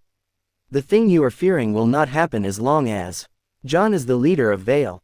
Ermir sighed. He looked a bit annoyed by Ned's incessant nagging about please and said, My lord, when did I ever broker a promise I have given you? Ned looked a bit bothered by the question. You didn't break any of it. Then why are you writing me about it? Do I look so untrustworthy that I need to be constantly reminded to be peaceful? If you don't want war, why did you shoot yourself? Why do you need to be so excessive? Quote, Ermir knew Ned was trying to make him a responsible lord. He was trying to be a voice of reason for someone with so much power. He always meant good with his nagging, but knowing that didn't make it less annoying. I will keep my promise as long as you won't try to warn them. Lord Drazel and his army will stay at Three Sisters and the Pebble. As for Jon, being the leader, I don't leave my fate in other people's hands. My lord, I told you before we need a buffer next to Vale and I am going to achieve that. Ermir looked at him, eyes full of determination.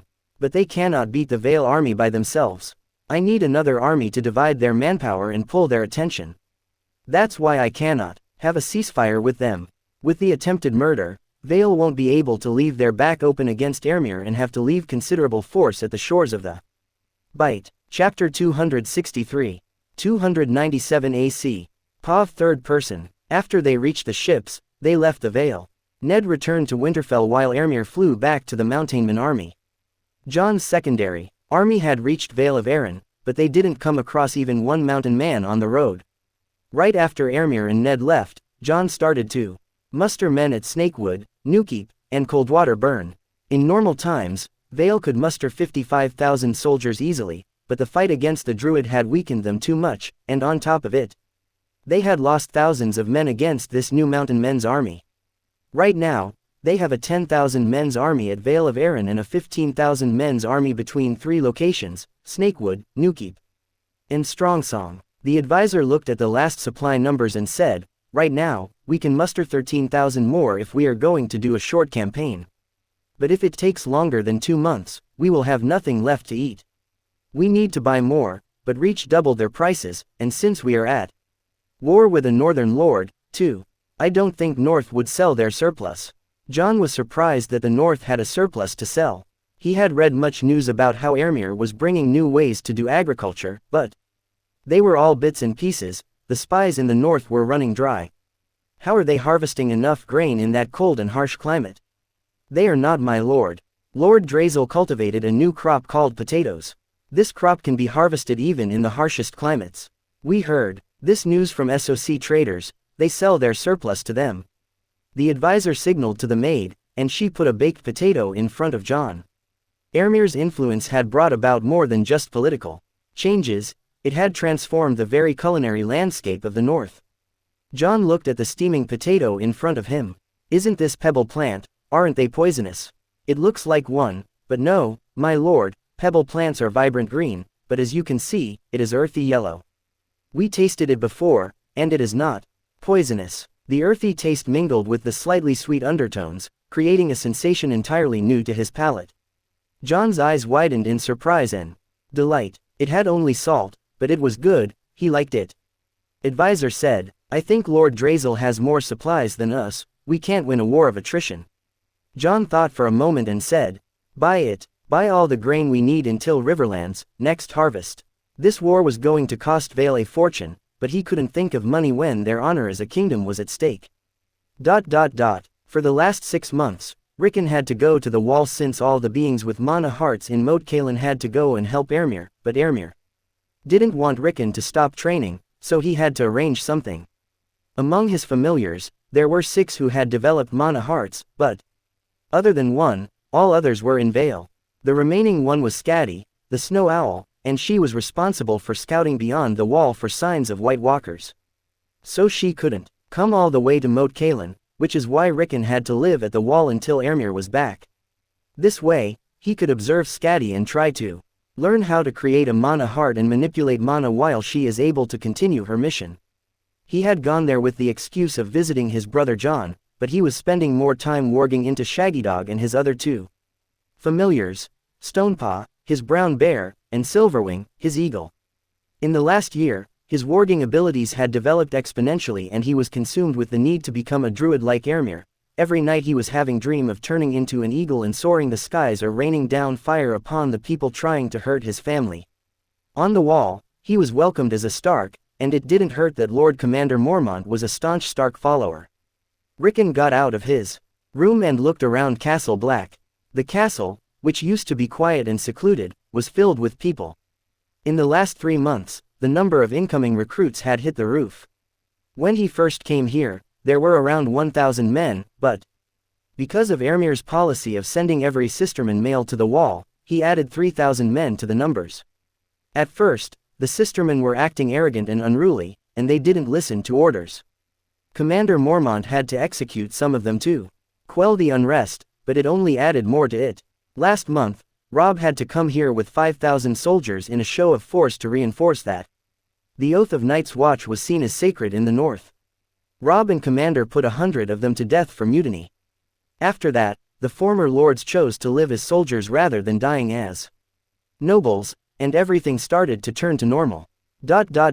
After Rickon left his room, he was followed by 4 people, 2 men and 2 women, Daisy Mormont, Orenna Umber, Jarek of Little, and Audru from Greywater. All 4 of them were skin changers and were seen as the priests of the old gods, but Ermir had put them on guard duty. Rickon was his last hope for others to develop a mana heart, so he didn't want anything to happen to him. Orenna, like all Umbers, was a big person. She was 1.9 meters and had broad shoulders and dirty blonde hair. her father and Gretjon were cousins. As Daisy, she was able to transform into a bear. Jarek and Audru were small folk before they were accepted to the temple. They didn't yet receive nobility, but they were not seen as commoners either. They were respected for their religious status. Jarek was able to transform into a wolf and Audru into a shadowcat. They weren't yet able to fully transform into animals, but their half transformation was more useful since they were still able to use weapons and armor while gaining more power and speed. Especially Audru was able to move without making any sound like a real shadowcat, and Daisy was so powerful she loved flaunting her power by arm wrestling with two men at the same time. The weather here was so much harsher than Winterfell, but Rickon felt more connected to the mana of the land when he was next to a weirwood tree, so every day, he would come to sit under the weirwood tree while observing Scatty cast her magic. She was able to create shards of ice and fling them down onto her target. The shards were not big, only finger-sized, but they were sharp and pointy.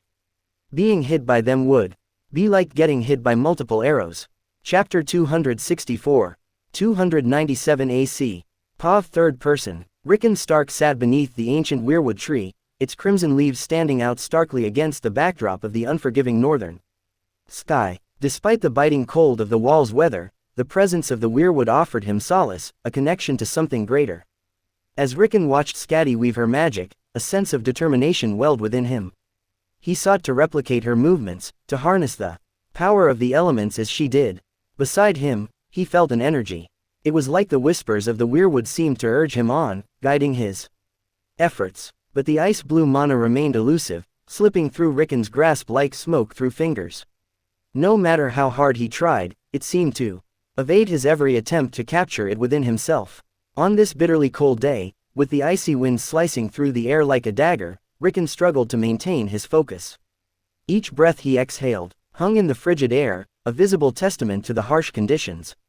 Despite the chill gnawing at his bones, Rickon remained resolute in his determination to master the art of mana manipulation. Audru, he called out, his voice carrying on the icy breeze, we need a fire. It's colder than usual today. Could you please light a fire? I don't want to leave yet. He was going to continue even if it was too cold. Audru wasted no time in gathering dry branches and kindling, his hands working swiftly to build a fire. Before long, flames crackled merrily in the fire pit, casting a warm glow that pushed back against the biting cold of the northern air. Rickon, grateful for the sudden warmth, wrapped his fur cloak tighter around his shoulders and returned his attention to Scatty's magical endeavors. Watching Rickon's unwavering determination, Audru couldn't help but admire the young Stark's resilience. Despite his tender age of just 11 days, Rickon possessed a tenacity and resolve that belied his youth. It was this determination that pushed him forward. Each member of their group had attempted to harness mana in the past, but all had met with failure, forcing them to abandon their aspirations. However, Rickon's persistent efforts served as a beacon of hope for them all, a glimmer of possibility in an otherwise bleak landscape. They envisioned a future where they could transcend their roles as mere wargs or skin changers, where they could command mana to their bidding and serve their lord with newfound power and mastery. If Rickon succeeded, this dream could become a reality. High in the ancient weirwood's branches, a majestic snow owl was perched. Its keen eyes scanned the surroundings as it continued to weave its spells. Despite the biting cold and harsh conditions, Rickon remained steadfast in his resolve to learn. His gaze fixed unwaveringly on Scatty's every movement. Rickon observed as Scatty conjured shimmering shards of ice, each one catching the faint sunlight and casting a mesmerizing glow. Though he had learned the art of manipulating the mana, he faltered when attempting to contain it within himself, his efforts proving futile in the face of its stubborn resistance. He pulled onto the mana exactly as Scatty was doing. He collected it inside his body and circulated the mana through it, but when it came to storing it inside his body or trying to cast the same spell, it just slipped through his body like it was never there. For months, Rickon had keenly observed the mana hearts of those around him. Poe's mana heart resembled a dark and volatile storm cloud. Scatty's mana heart, on the other hand, emanated a frigid ice-blue hue, evoking a sense of chilling coldness. Nin's mana heart appeared as a dense black mass, exuding an aura of darkness and mystery, while Arsho's mana heart manifested as an earthy yellow, reminiscent of a sturdy boulder. In the past, Ermir, in his attempt to infuse Rickon with mana, wielded his mana heart of pure white light. However, its entry into Ricken's body left him feeling unwell for a month. He felt like his insides were burning. From his astute observations, Ricken had discerned that the colors of mana corresponded to its inherent nature. However, despite this understanding, none of the hues felt suitable when he attempted to draw them into his body. Ricken focused his efforts on harnessing the pure mana enveloping the weirwood tree, drawn from the ley line itself. Despite Ricken's resolute endeavors to draw mana into his body, mastery remained elusive. The unrefined, primal essence of mana resisted his attempts at control, slipping through the fissures of his nascent understanding. With each infusion, mana surged erratically, overwhelming his fledgling command and seeping uncontrollably from his form and returning to the weirwood tree. As Ricken delved deeper into the mystical currents of the ley line, he encountered a surge of wild mana akin to the untamed power he had observed in Ermir's spells. Sensing the potential peril, he promptly halted his draw on the overwhelming force. When he reopened his eyes, they were captivated by the subtle wisps of mana surrounding the campfire. In this primal setting, the mana around the weirwood tree intermingled with the flames, from its pure form transforming into delicate red wisps that danced around the flames. Ricken found himself intrigued by the change he was witnessing. Up to this moment he had only seen this mana in Ermir's spells, and this was the first time he was seeing it exist in the nature. The presence of fire element mana in nature piqued his curiosity, as ordinary flames were not imbued with mana. Empowered by curiosity and a burgeoning understanding, Ricken seized the crimson wisps, drawing them into his being. To his astonishment, the elemental mana felt distinct, warm, embracing, and teeming with vitality. Unlike the volatile and chaotic nature of his previous struggles, this mana flowed through him with a docile elegance reminiscent of his command over Shaggy Dog. With the elemental mana melding effortlessly into his essence, Ricken had a profound realization: his struggle wasn't with control but with finding his natural affinity within the vast spectrum of mana. The fire elemental mana resonated with him in perfect harmony, hinting at an innate proficiency that surpassed mere manipulation.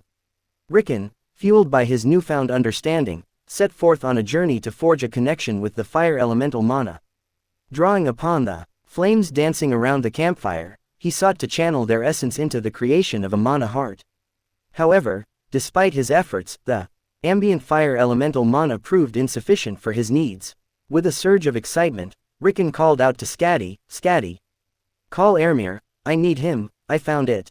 I found a way." His proclamation stirred a sense of anticipation among his companions, their hearts fluttering with the possibility of unlocking the secrets of mana manipulation.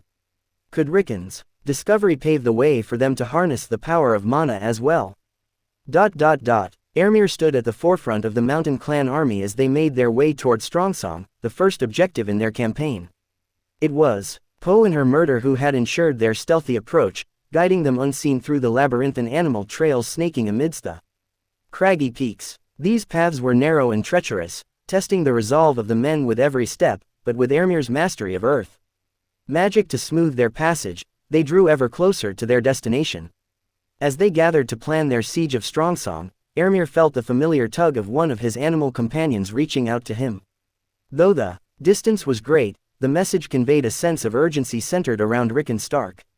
Despite the vague nature of the communication, Ermir's instincts assured him that this development was not a bad thing. Pausing for a moment of contemplation, Ermir pondered the significance of Ricken's involvement. After thinking about it for a while, excitement came over him. Could it be? Ermir swiftly issued orders for his mountain army to remain concealed. Transforming into the form of an eagle, he took flight towards one of the hidden weirwood trees scattered throughout the vale, propelled by a sense of anticipation and hope. Utilizing the weirwood tree to teleport into a village around Old Castle, with the maximum mana he had, he could travel 600 kilometers at maximum. With each jump, rest was essential between jumps, allowing him to replenish his spent mana and prepare for the next leap.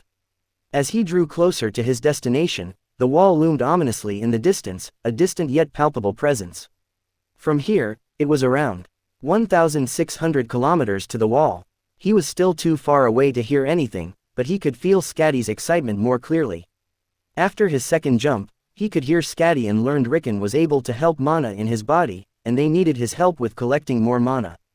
As Ermir's journey neared its culmination, anticipation coursed through his veins, driving him forward with fervent excitement. The prospect of expanding the ranks of spellcasters beyond himself filled him with exhilaration. It took him 2 more jumps to reach the wall. This travel, even while flying, would have taken more than 10 days, and he had reached there in 2 days. Chapter 265. 297 AC. Pav third person. Audru, Daisy, and Rickon convened beneath the towering canopy of the ancient weirwood tree, their faces illuminated by the flickering glow of a meager flame. With determined resolve, they endeavored to kindle a more substantial fire, knowing that within its crackling embers lay the key. In the shadow of the wall, where ancient magic mingled with the currents of the ley lines, Rickon recognized the unique convergence of forces. A potent magic that promised the manifestation of elemental mana. He needed to harness more fire elements. Audru, Daisy, and Rickon set about crafting a giant pyre that would beckon forth the fire element from the ley line. Branches were gathered, tinder piled high, and kindling carefully arranged. As the flames licked hungrily, Rickon could see more of the pure mana coming into the flames. In the realm of magic, specificity reigns supreme. Crafting mana attuned to a specific element demands meticulous attention to detail and an intimate understanding of the natural world. It is not merely a matter of conjuring fire from thin air or summoning water from a parched land. Rather, it requires the harmonious convergence of myriad elements, each carefully chosen to resonate with the desired aspect of nature. Because Ermir's powers came from divinity, he never needed to study like Rickon was doing, everything came to him so naturally. He just intuitively knew what he needed to do. But Rickon was different, his power came from his blood and soul. So he needed to learn everything like a newborn. For mana imbued with the essence of fire, the prerequisites are clear: a roaring conflagration, a blaze that consumes with unbridled fury, and an inferno that rages unchecked. It is not enough to simply ignite a bonfire. True elemental mana demands the fierce intensity of a volcanic eruption or the relentless advance of a wildfire, where flames dance and sparks fly in a chaotic symphony of destruction. That is why it was the first time he saw a fire element mana outside Ermir's spells. Similarly, for mana steeped in the essence of water, one must seek out the tranquil embrace of a vast lake or the tumultuous fury of a raging river. It is the endless ebb and flow of water that pulls out the elemental mana to itself. And for mana attuned to the rhythms of nature itself, one must immerse oneself in the heart of a dense forest, where the ancient trees whisper with their creaking trunks as the wind blows. Then, the mana thrums with the pulse of life itself, resonating with the vitality of the natural world. However, the unique location beneath the weirwood tree was exceptionally rich in pure mana, allowing even a bonfire to absorb traces of fire. Elemental mana. The trio aimed to capitalize on this phenomenon by constructing a substantial pyre, hoping to amplify Rickon's collection of fire element mana. As they worked to construct the pyre, the clash of elemental energies became evident. The pervasive ice element in the surroundings seemed to resist the encroachment of the burgeoning fire element, creating a dampened effect on their magical endeavor. Despite their efforts, the flames struggled to assert themselves fully against the chill of the air, their crackling offering only a muted promise of a potential breakthrough. In Rickon's magical pursuits, Rickon nestled beneath the gnarled branches of the ancient weirwood tree, the ambient chill of the small grove near the wall seeping through his fur-lined garments. With focused intent, he initiated the delicate process of drawing fire elements towards himself, the essence of his surroundings shifting subtly in response. Audru and Daisy observed Rickon's efforts with bated breaths, their eyes reflecting a mix of hope and uncertainty. As they stood on the snow-laden ground, the soft crunch of each step echoed in the cold air, accentuating the tense atmosphere surrounding them. Around the great pyre, the snow began to melt, the intense heat of the flames gradually overcoming the wintry chill. Yet, despite their collective anticipation, Rickon's troubled expression betrayed the lack of progress in this endeavor. In the midst of this profound stillness, the ancient weirwood trunk, its bark etched with the weight of countless years, began to show signs of agitation. Subtle cracks marred its surface as if the tree itself were awakening from a long slumber. From these rifts, an otherworldly green light seeped forth, its ethereal glow suffusing the surrounding grove. Within the luminous arc formed by the burgeoning radiance, a membrane akin to rippling water took shape. Gradually, the form of Ermir materialized within this radiant portal, clad in his distinctive druid attire. The once tranquil grove now hummed with subtle energy, resonating with the arrival of Ermir and the natural forces he embodied. Audru and Daisy, deeply moved by the presence of their revered leader, instinctively placed their fists atop their hearts in a gesture of reverence. With a half-bow, they addressed him in deference. "My lord." Rickon's revelation filled Ermir with a mix of excitement and frustration. He listened intently as Rickon detailed his newfound understanding of mana manipulation. Ermir's heart quickened at the prospect of Rickon's breakthrough. He was very angry that he had not been informed when Rickon learned to control mana, so he showed his dissatisfaction. Upon this, Rickon said, "I might be able to control mana, but I can't cast spells. I can just move it like fanning the air. I tried to teach them this, but it is not working. Because they cannot see mana, they cannot visualize it like I do, and that is why they are not able to control it. They don't know what it feels like. It is like trying to teach fish about how to fly. I realized first I needed to create a mana heart and help them move the mana in their body so they could learn how to feel and manipulate mana. It would be like lighting the first spark. After that, they can fan flames themselves." Rickon's method of manipulating mana stood in stark contrast to Ermir's innate abilities. While Ermir possessed a natural mana heart, allowing him to draw in ambient mana effortlessly, Rickon had devised a more intricate approach. His technique involved meticulous control over external mana, akin to marionnettist guiding strings. Once the mana danced in proximity, Rickon, through a methodical process, absorbed it through the very pores of his skin. It was akin to breathing with your skin. After drawing the mana through his pores, Rickon utilized the intricate network of his blood vessels to circulate it throughout his body. In previous attempts with other elemental mana, the energy had always slipped through his grasp like water through a sieve. Yet now, as he focused on the fire element, he found success. Concentrating intently, he amassed the mana around his heart.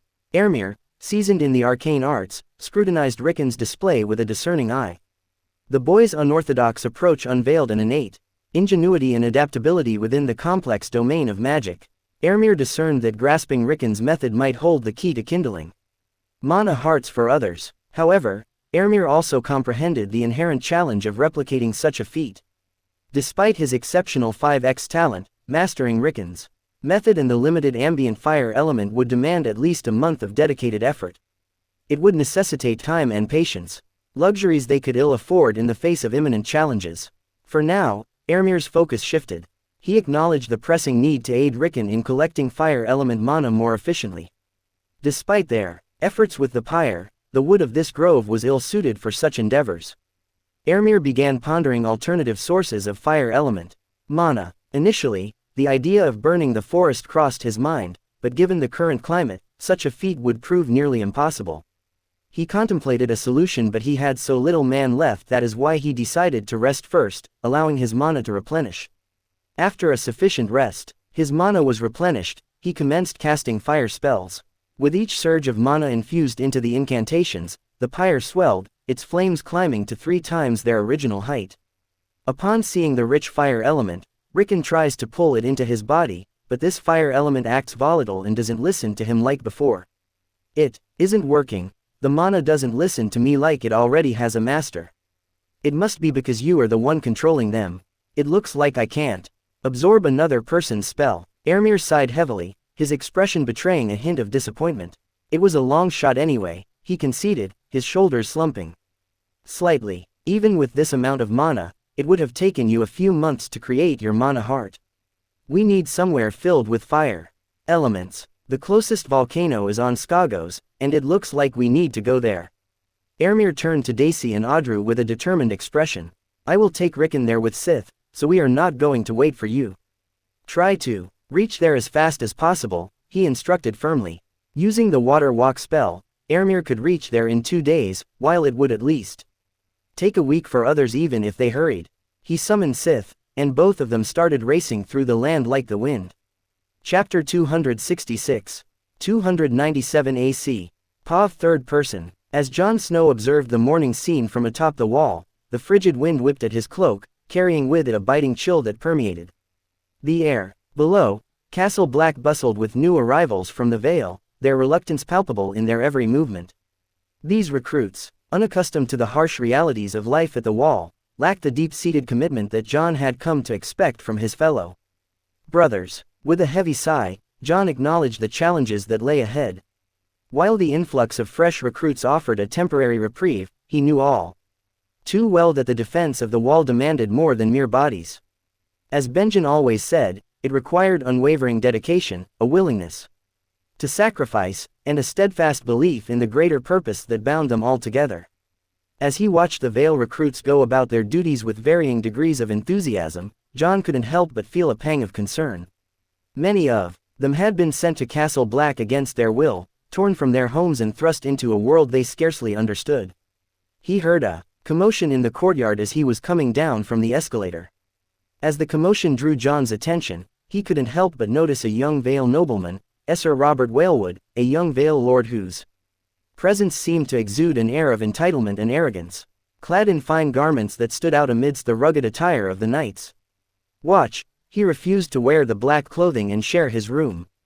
John observed the unfolding spectacle with a growing sense of foreboding, knowing all too well how it was going to end.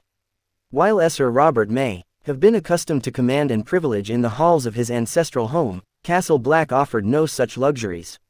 Here, rank and title meant nothing. Lord Commander Joer Mormont, a grizzled and stern figure renowned for his unwavering dedication to the Night's Watch, observed Sir Robert's entitled behavior with a critical eye. The Vale Lord's words rang out loudly in the courtyard, his voice laced with a palpable sense of superiority.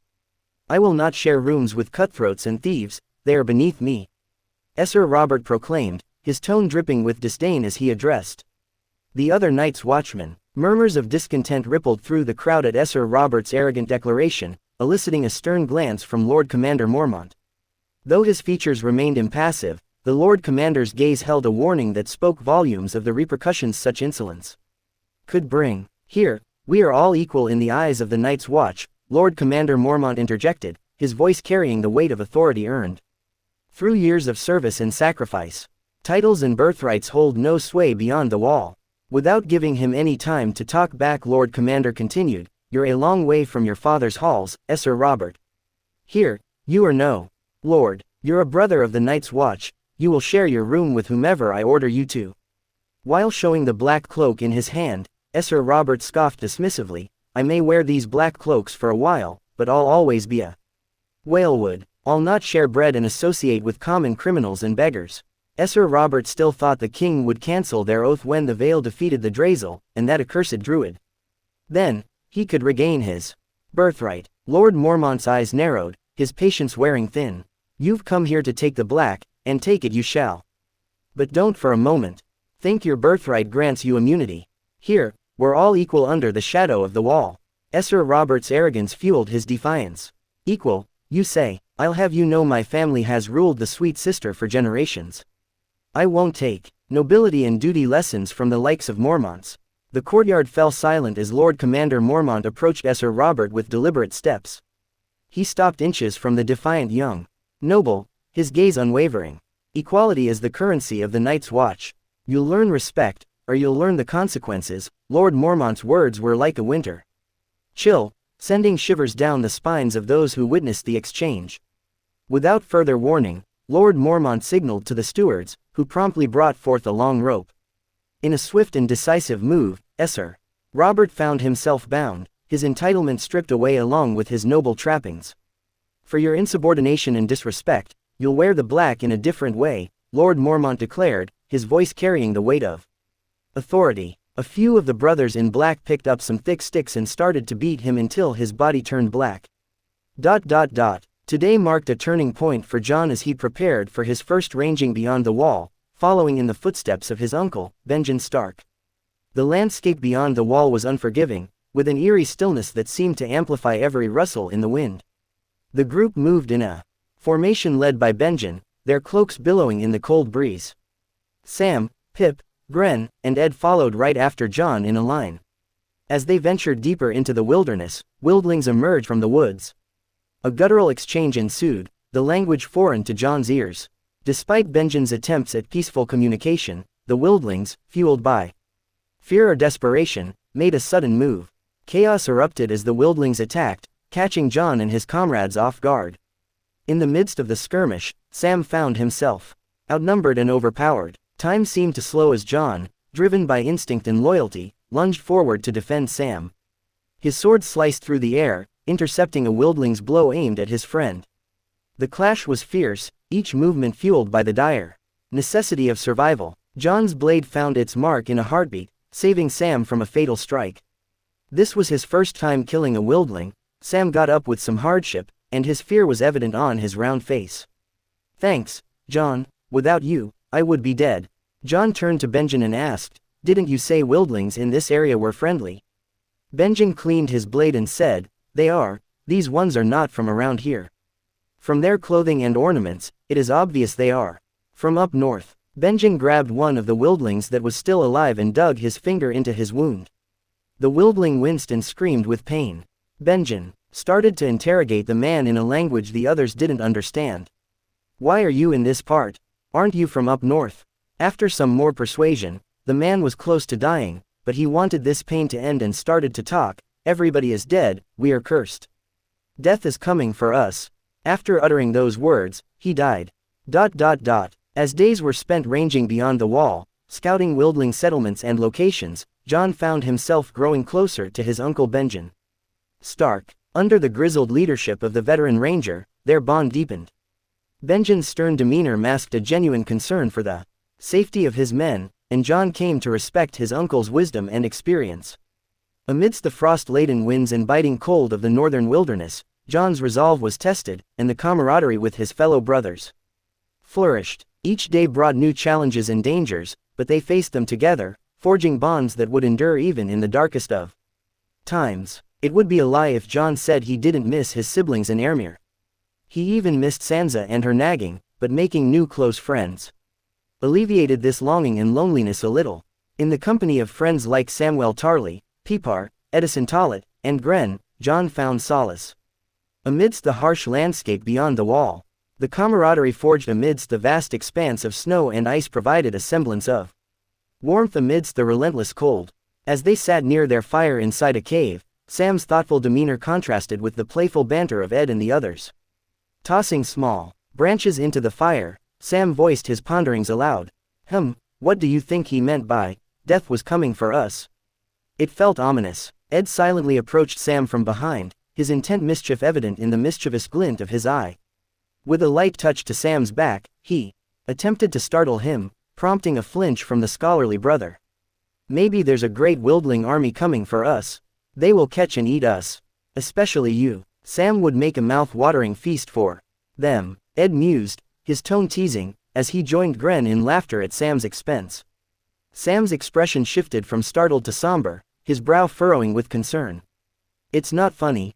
Just because a man has fears doesn't mean he's a laughingstock. I just think something was weird with those wildlings. He didn't say, 'Death is coming for you,' he said 'for us.'" Pip, ever the jester, couldn't resist the opportunity to poke fun at Sam's expense. "Maybe the legends are true," he began, a mischievous twinkle in his eye before bursting into laughter. The White Walkers were chasing them. Sam's anger flared, and he reacted impulsively, hurling a piece of burning wood toward Pip and Gren. "I am not talking about old wives' tales. Be serious," he snapped, his frustration evident. His tone softened, revealing the hurt beneath his irritation. "This was the same with my Lord Father. He took me as a joke, too. I always acted serious with my pursuits, but he saw me and mine as a joke. I am telling you, there is something amiss with them." Benjen's reassuring words brought a sense of comfort to Sam's troubled mind. "No one is taking you as a joke here, Sam, they are just messing with you. We are brothers, and our bond will only end with death. If you think something is wrong, we will continue ranging in the direction they came from," he said with a reassuring smile. Sam nodded gratefully, the weight of his concerns slightly lifted by Benjen's unwavering support. "Thank you, Sir Benjen. I appreciate your trust," he replied, his voice tinged with gratitude and determination. Benjen put his hand on his shoulder reassuringly and said, "Just call me Benjen, no need for sirs here." Chapter 267. 297 AC. Pa 3rd person. Ermir and Rickon arrived at Skagos, their destination set on the dormant volcano that dominated the heart of the island. The colossal structure, its peak shrouded in an ever-present mist, towered over the landscape like a slumbering giant. The caldera, a massive depression at the volcano's summit, revealed an otherworldly expanse.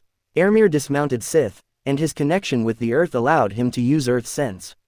He could see 600 meters into the earth and sense the elemental mana deep within the volcano. The air was already filled with fire elements. As he touched the ground, he felt a deep resonance. A fire element, an indication that the volcano, though inactive, held the breaths of fire within its depths. Rickon marveled at the wisps of fire elements dancing around the caldera, a mesmerizing display of raw elemental power. His eyes reflected excitement and determination, and he turned to Ermir. This place is teeming with fire elemental mana. If I can harness it, I can forge my mana heart quickly.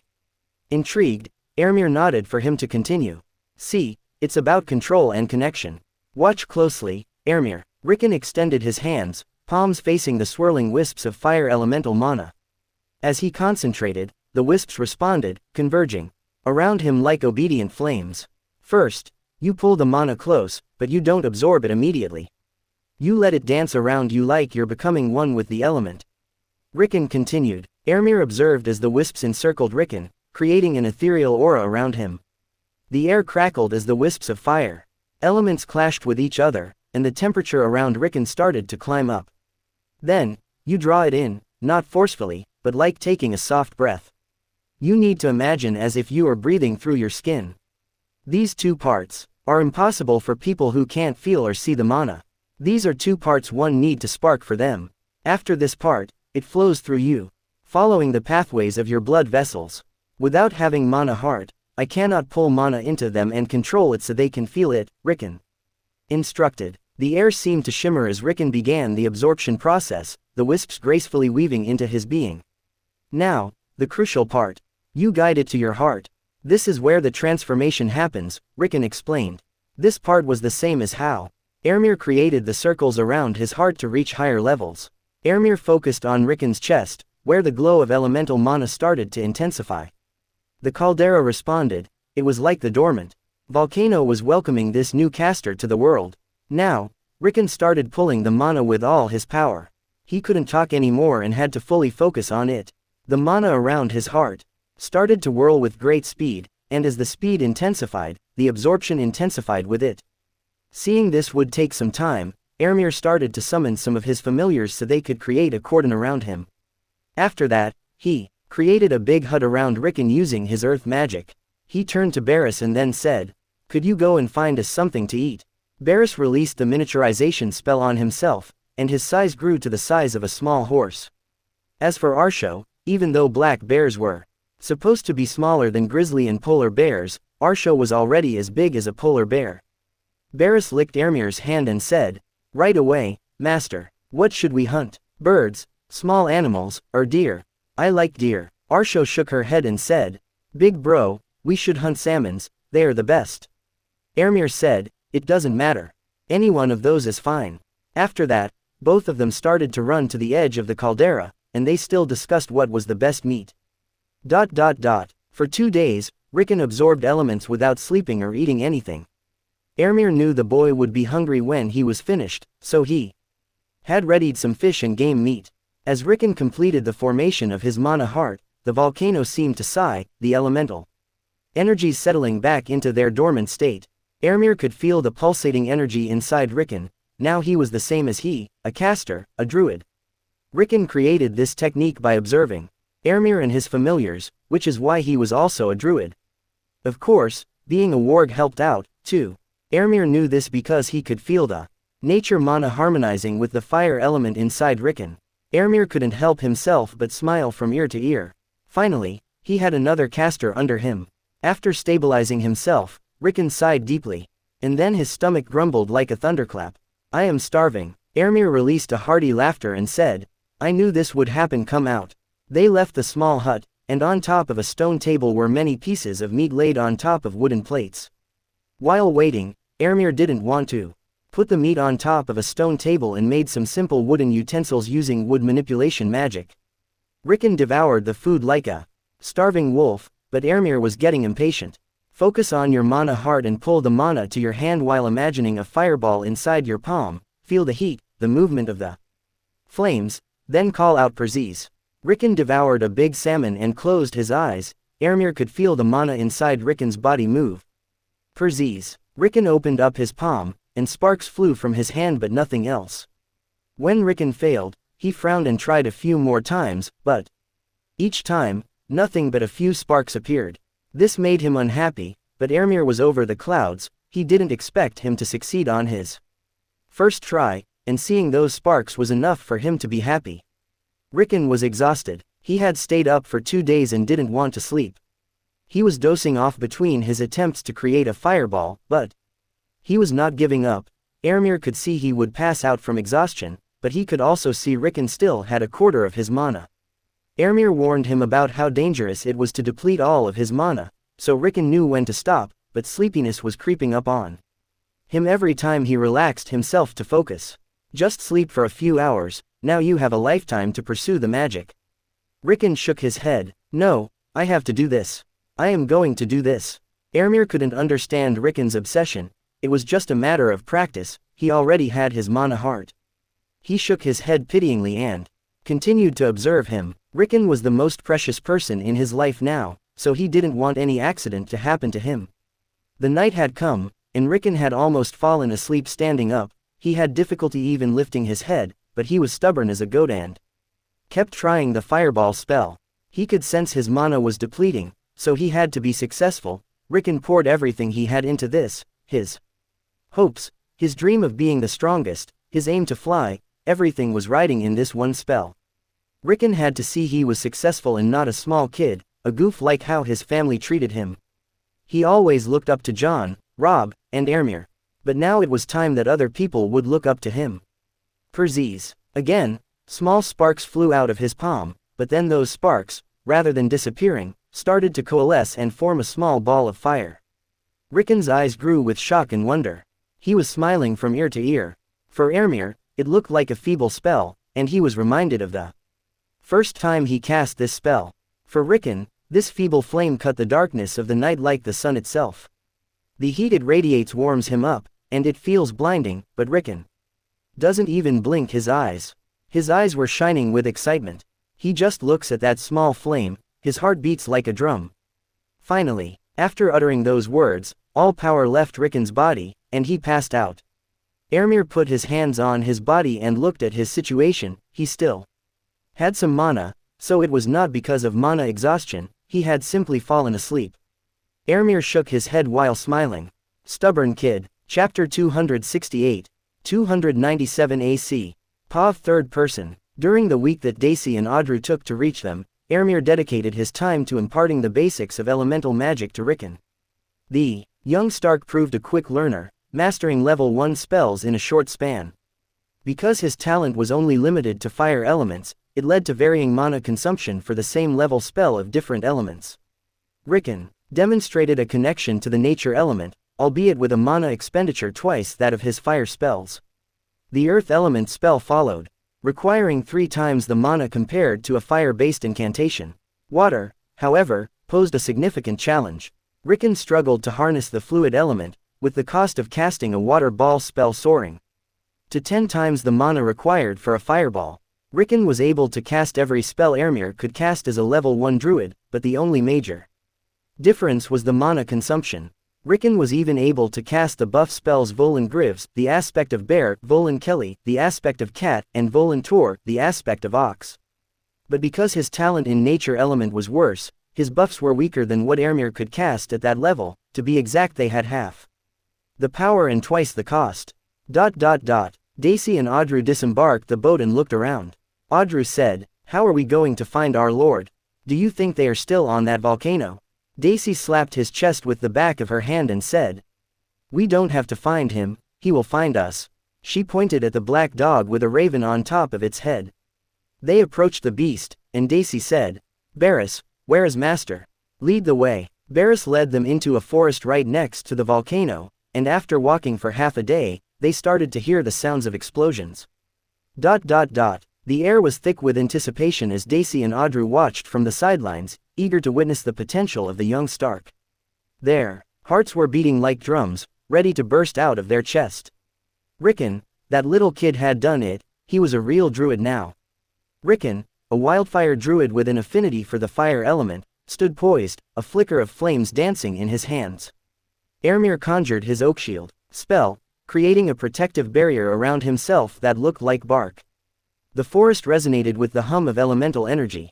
As the first sparks flew from Rickon's outstretched hands, it became apparent to Daisy and Andrew that Rickon's fire spells, though potent, lacked the finesse and power that they were accustomed from Ermir's fire spells. Ermir deflected the flames from where he stood without any effort. His expression was stern. "You're too direct, Rickon. You should always be on the move, embrace creativity, do not rely on brute force," Ermir admonished, his voice carrying a note of guidance. "The elements respond to subtlety and ingenuity. Channel your flames with finesse, not recklessness. You should never be reckless and emotional. Pull on your rage, but you need to be able to rein it in, or it will become your undoing." Again, undeterred, Rickon adjusted his approach. This time, he tried to weave the flames around Ermir, attempting to create sparks in front of his face to limit his sight. The fire licked the air as he dashed back to keep their distance, but Ermir closed the distance like a rolling boulder. Ermir, nodding in approval, acknowledged the improvement. "Good, but you can do better. Use the environment and blend in some nature spells for control. They might cost more mana but can cause your enemy to stumble and create an opening." Once more, they clashed. Tongues of flames flew in the air, and this time, once in a while, Rickon used a nature spell to try tripping Ermir using the tall grasses on the ground, but Ermir was still able to close their distance without much effort. The nature spells needed 2 times more mana, and they were half as good, so Rickon only used them for buffs and restrictions. After their training ended, Daisy and Audru ran up to them, and they kneeled. "My lord, please teach us." Ermir and Rickon started teaching Daisy and Audru how to create a mana heart, but first, they needed to teach them how to feel mana and learn what kind of mana affinities they have. From teaching Daisy and Audru how to control mana, Ermir realized they were like Rickon. They could only control one elemental mana and had massive disadvantages over other elements. Daisy had talent with nature mana, and Audru had talent with earth mana. So Rickon and Audru went towards a rocky and mountainous area while Ermir and Daisy stayed in the forest. Ermir began by teaching Daisy the art of sensing nature mana. Amidst the trees, he urged her to close her eyes and focus on the subtle energies that permeated the air as he pulled them close to her skin. After a day of work, Daisy, with a natural affinity for nature mana, soon found herself attuned to the gentle vibrations of the forest. Meanwhile, Rickon took Audru to rocky, mountainous terrain. Surrounded by rugged landscapes, Audru learned to feel the resonance of earth mana beneath his feet, but it took him 3 days to sense earth mana.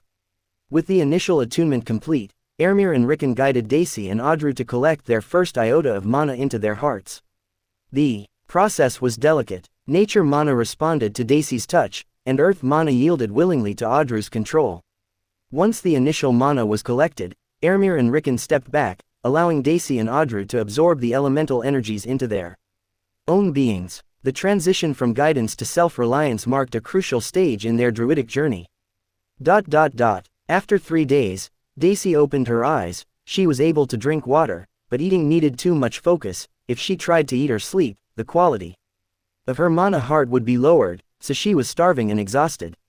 After eating and some rest, it was time to test her power. Something different had happened to her. She was able to get a constant buff when she was inside a forest. It was really small, but she was a tiny bit more agile while inside a forest. Ermir thought it had something to do with her skin changer magic. Since nature magic didn't have any offensive spell at level 1, Daisy could only cast buff spells for herself. Her buff spell was weaker than Ermir's gem buffs, but Daisy was fascinated by her own buff.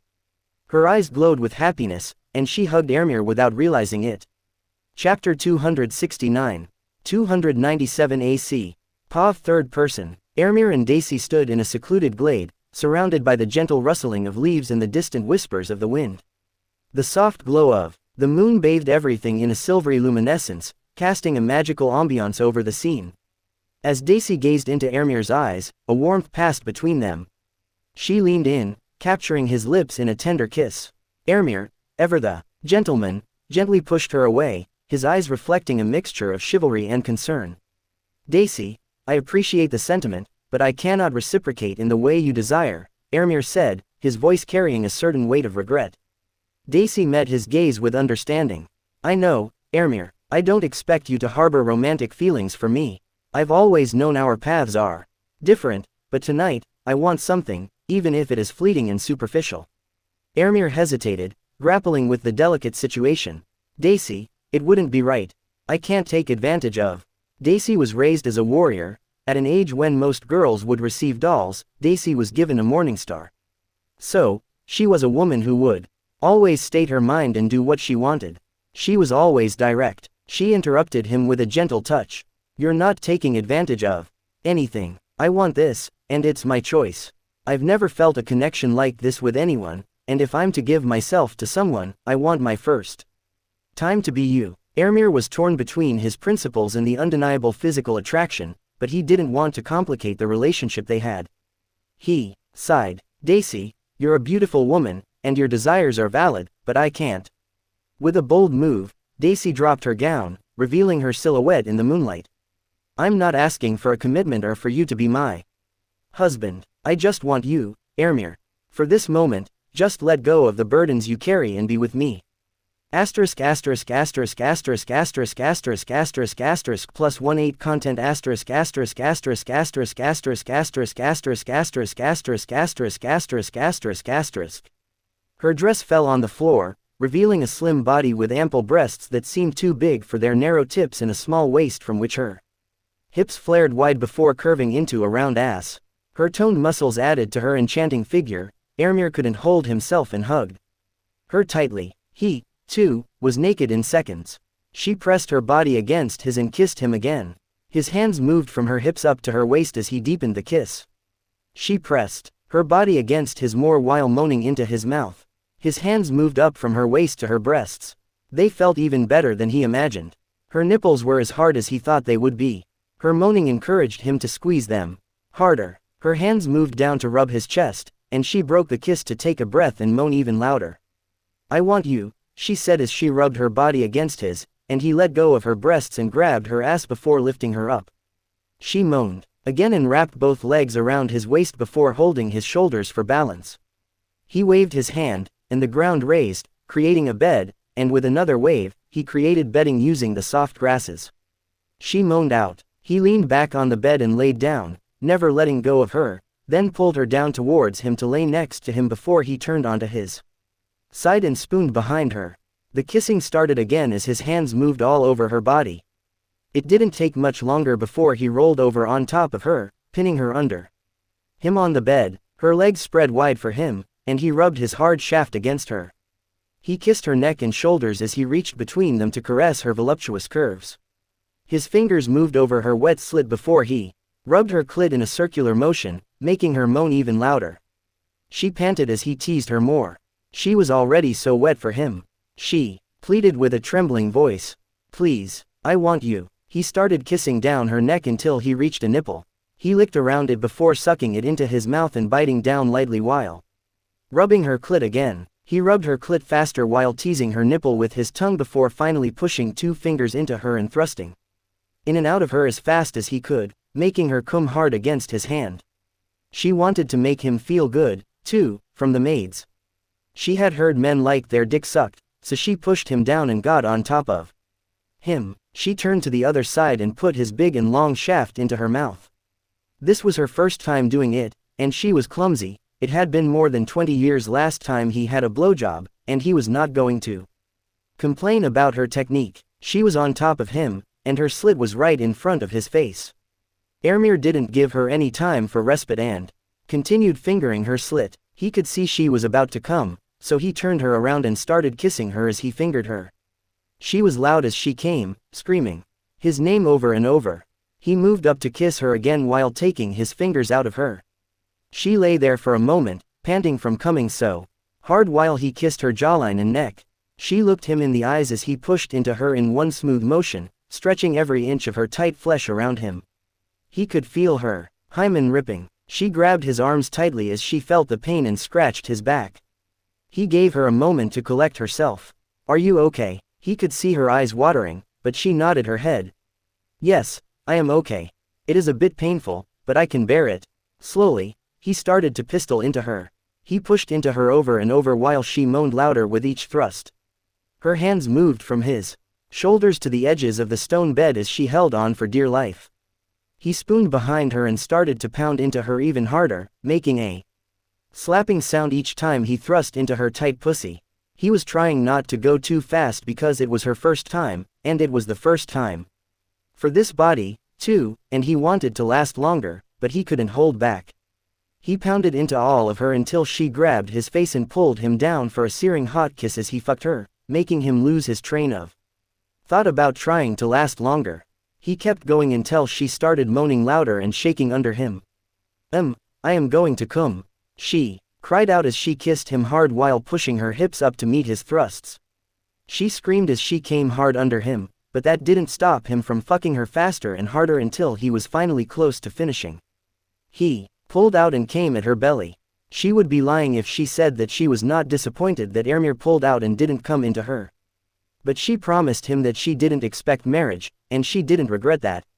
After that, they made love multiple times until Daisy collapsed from exhaustion, but Ermir cast a stamina and rejuvenation buff on her and himself, bringing them up. It was like he was making up for the years he didn't have any sex. Ermir couldn't stop himself. It was like the gates of a flood were open, and he couldn't close it. The cool night breeze didn't affect them at all. As Ermir continued to cast spells, mana on the air had created a bubble around them. Their lovemaking lasted hours until the first lights of the morning. Chapter 270, 297 AC. Pav third person. The light of dawn filtered through the dense canopy of the forest, casting a gentle glow on the verdant surroundings. Daisy stirred, her senses gradually coming alive as she awoke from a night of passionate entanglement with Ermir.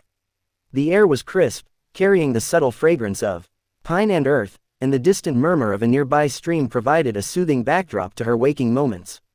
Daisy's eyes met the filtered sunlight dappling the forest floor as she turned in the makeshift nest of leaves and moss where they had found solace. The silence around her was punctuated only by the rustle of leaves and the occasional call of a distant bird, creating a serene tableau that contrasted with the fiery intensity of the previous night. Noticing Ermir's absence, she couldn't help but feel a twinge of vulnerability. Her body was still sore from the shared passion. Blushing at the memories, Daisy ran her fingers through her tousled hair and tried to pull out all the leaves and all the other things that got entangled in there. The excitement of creating a mana heart had propelled her to seize the moment, to bridge the gap between them.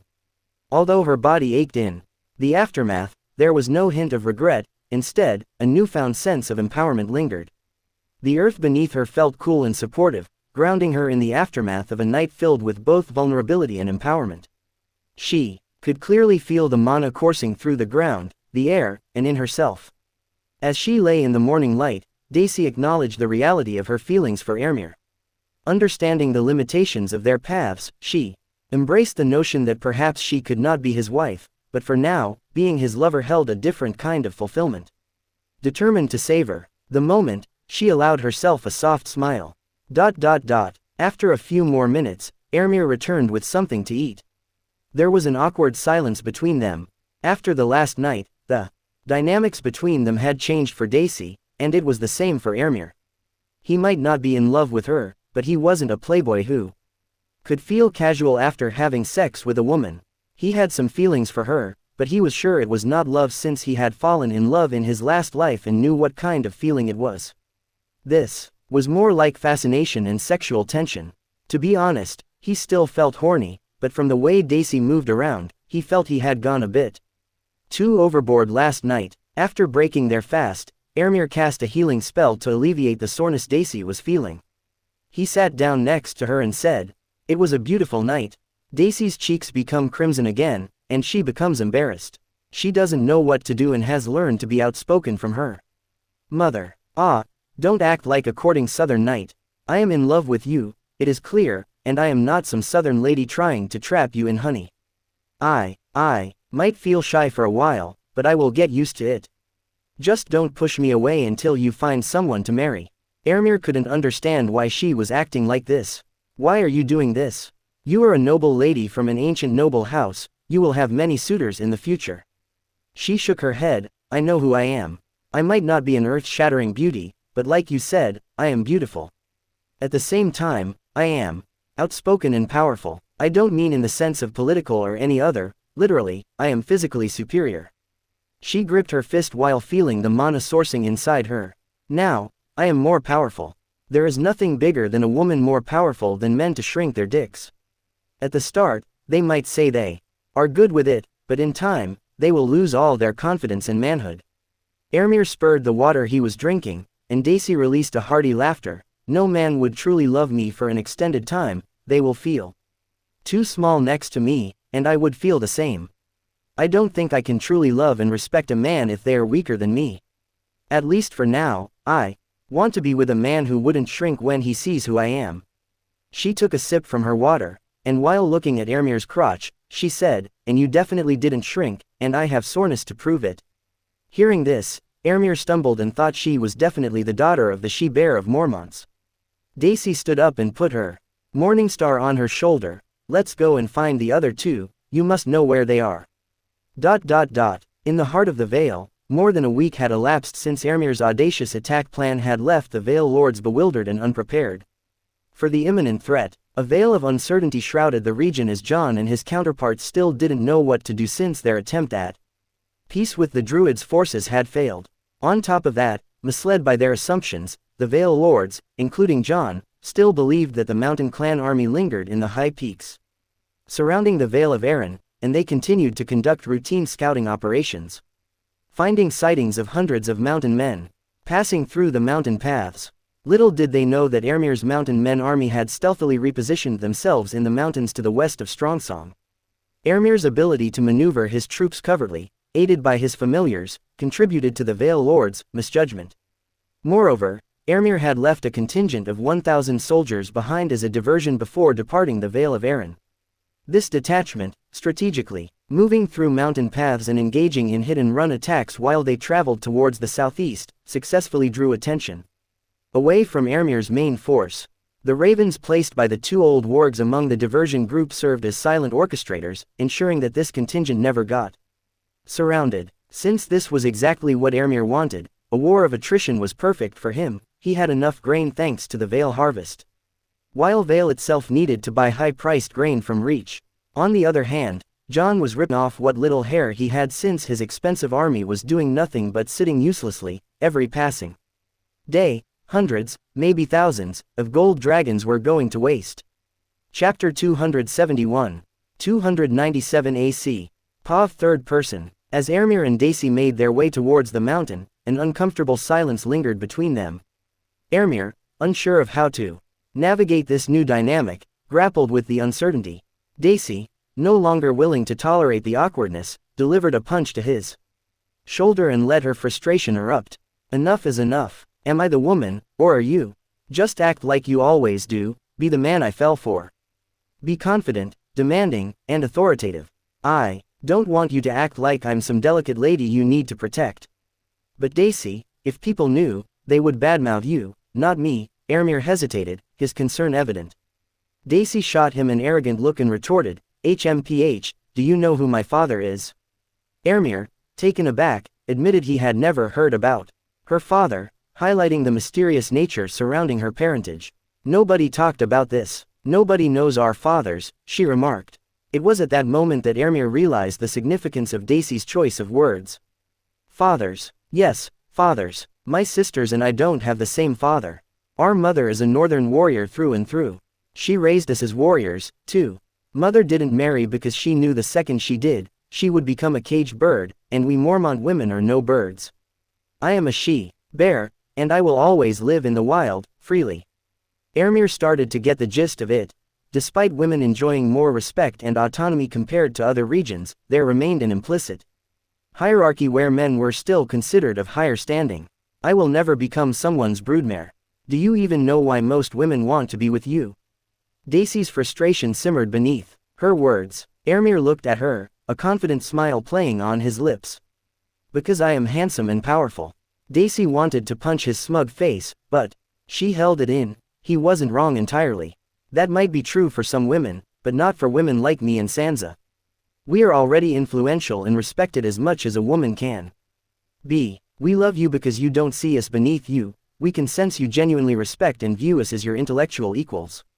That's why I Wouldn't mind marrying you because I know you wouldn't try to confine me to a castle and expect me to be a lady whose sole purpose is to bear children. Daisy released a sigh, and the chilled air carried her breath.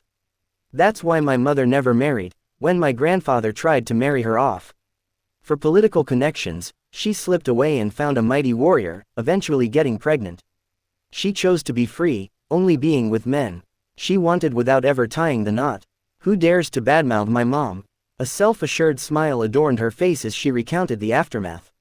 Of course, people will gossip within their closed doors, but they would never dare say it to her face.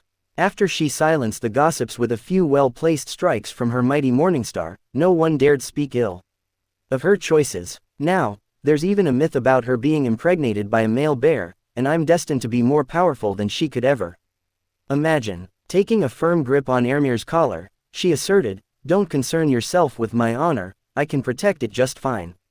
Just be your usual self." Seeing the fiery temper in her eyes, Ermir couldn't help but smile.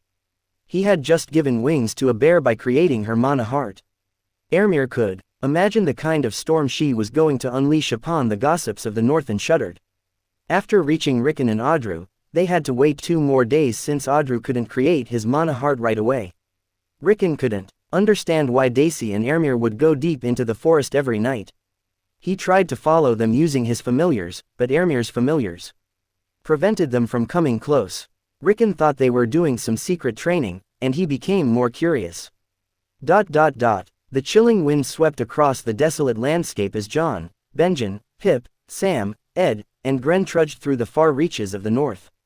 They had passed the Skirling Pass and traveled along the Frostfang Mountains up north to the lands of always winter. The endless stretches of snow-covered terrain seemed to go on forever, but the haunting silence was abruptly shattered when they stumbled upon a grisly scene that sent shivers down their spines. In a small clearing, surrounded by gnarled trees and icy winds, lay a gruesome tableau. The ground was littered with human remains, each body torn asunder, limbs scattered like macabre puzzle pieces. The stark reality of the massacre hit them like a physical blow. Women, children, and the elderly, all were victims, their lives brutally cut short.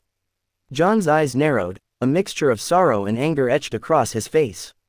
Benjen surveyed the grim sight, his jaw tightening with a mixture of grief and determination. Pip and Sam, less accustomed to the harsh realities beyond the wall, recoiled in horror, unable to shield their senses from the overwhelming stench of death.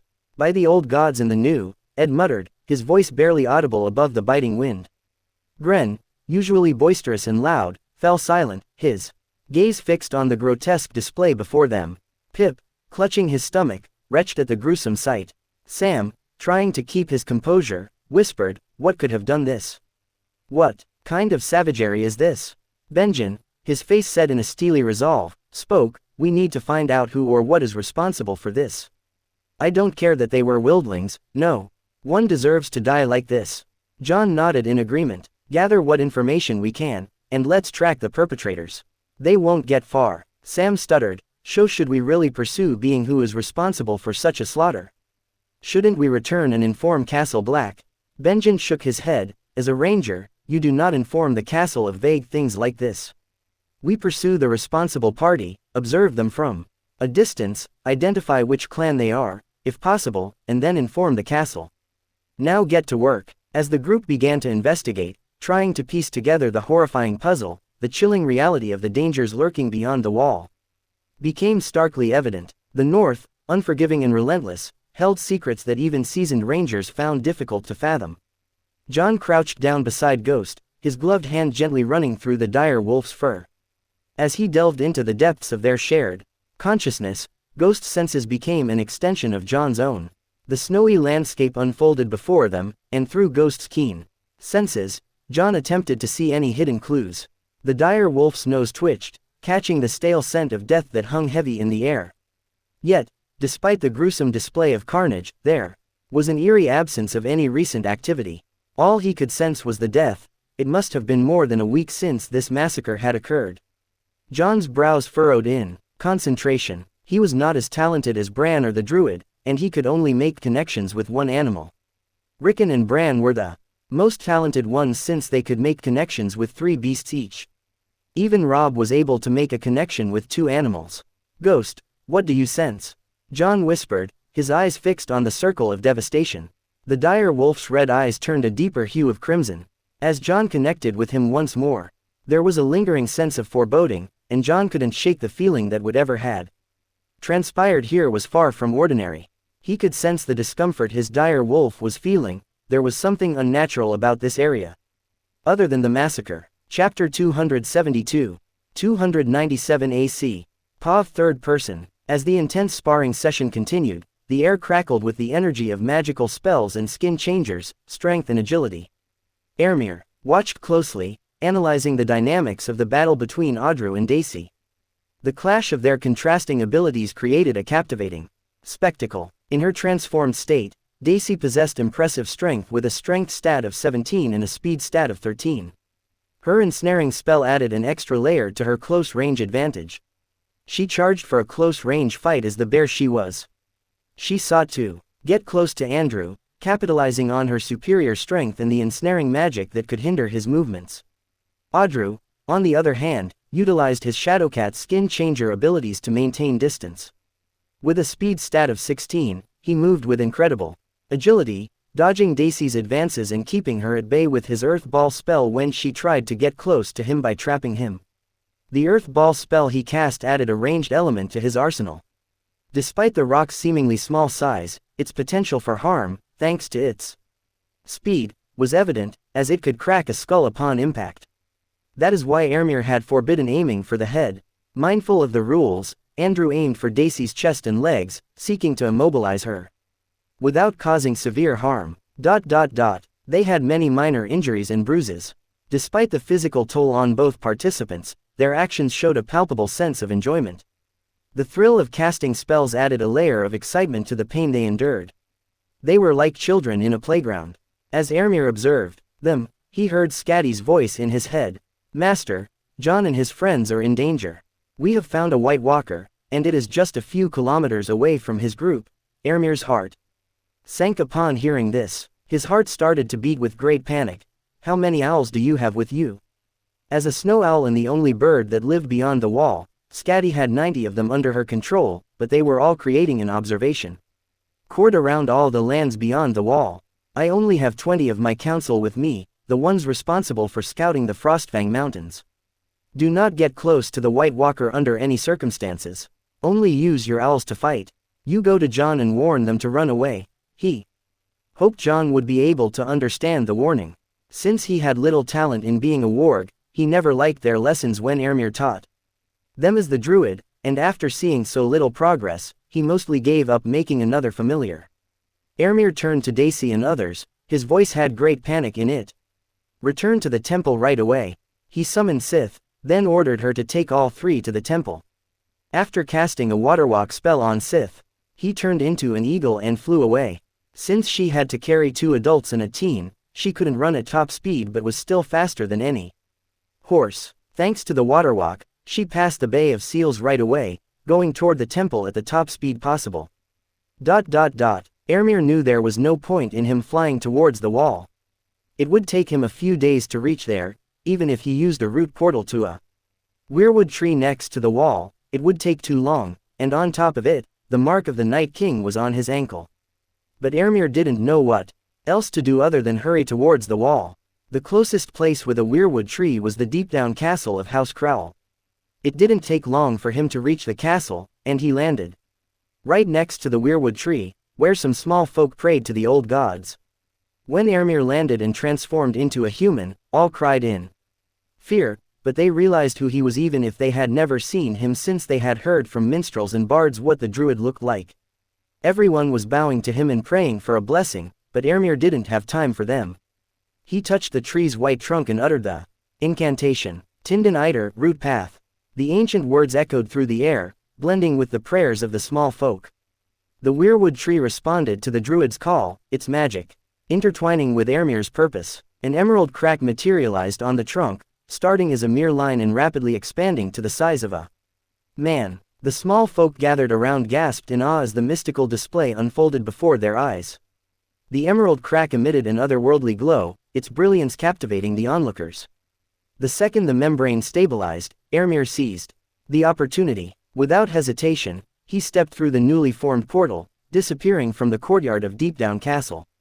The small folk stood in a stunned silence, still processing the enchanting spectacle they had just witnessed. The weirwood tree still bore the mark of the ancient magic it held. As the emerald crack closed, everyone in the castle courtyard held their breath, and it was a deadly silence. As the emerald crack on the weirwood tree's trunk completely disappeared, a hushed silence settled over the courtyard of Deepdown Castle. Then, like a collective spark igniting a flame, a passionate energy surged through the small folk. Without hesitation, they knelt and fervently started to pray to the old gods and the Druid, their voices rising in unison.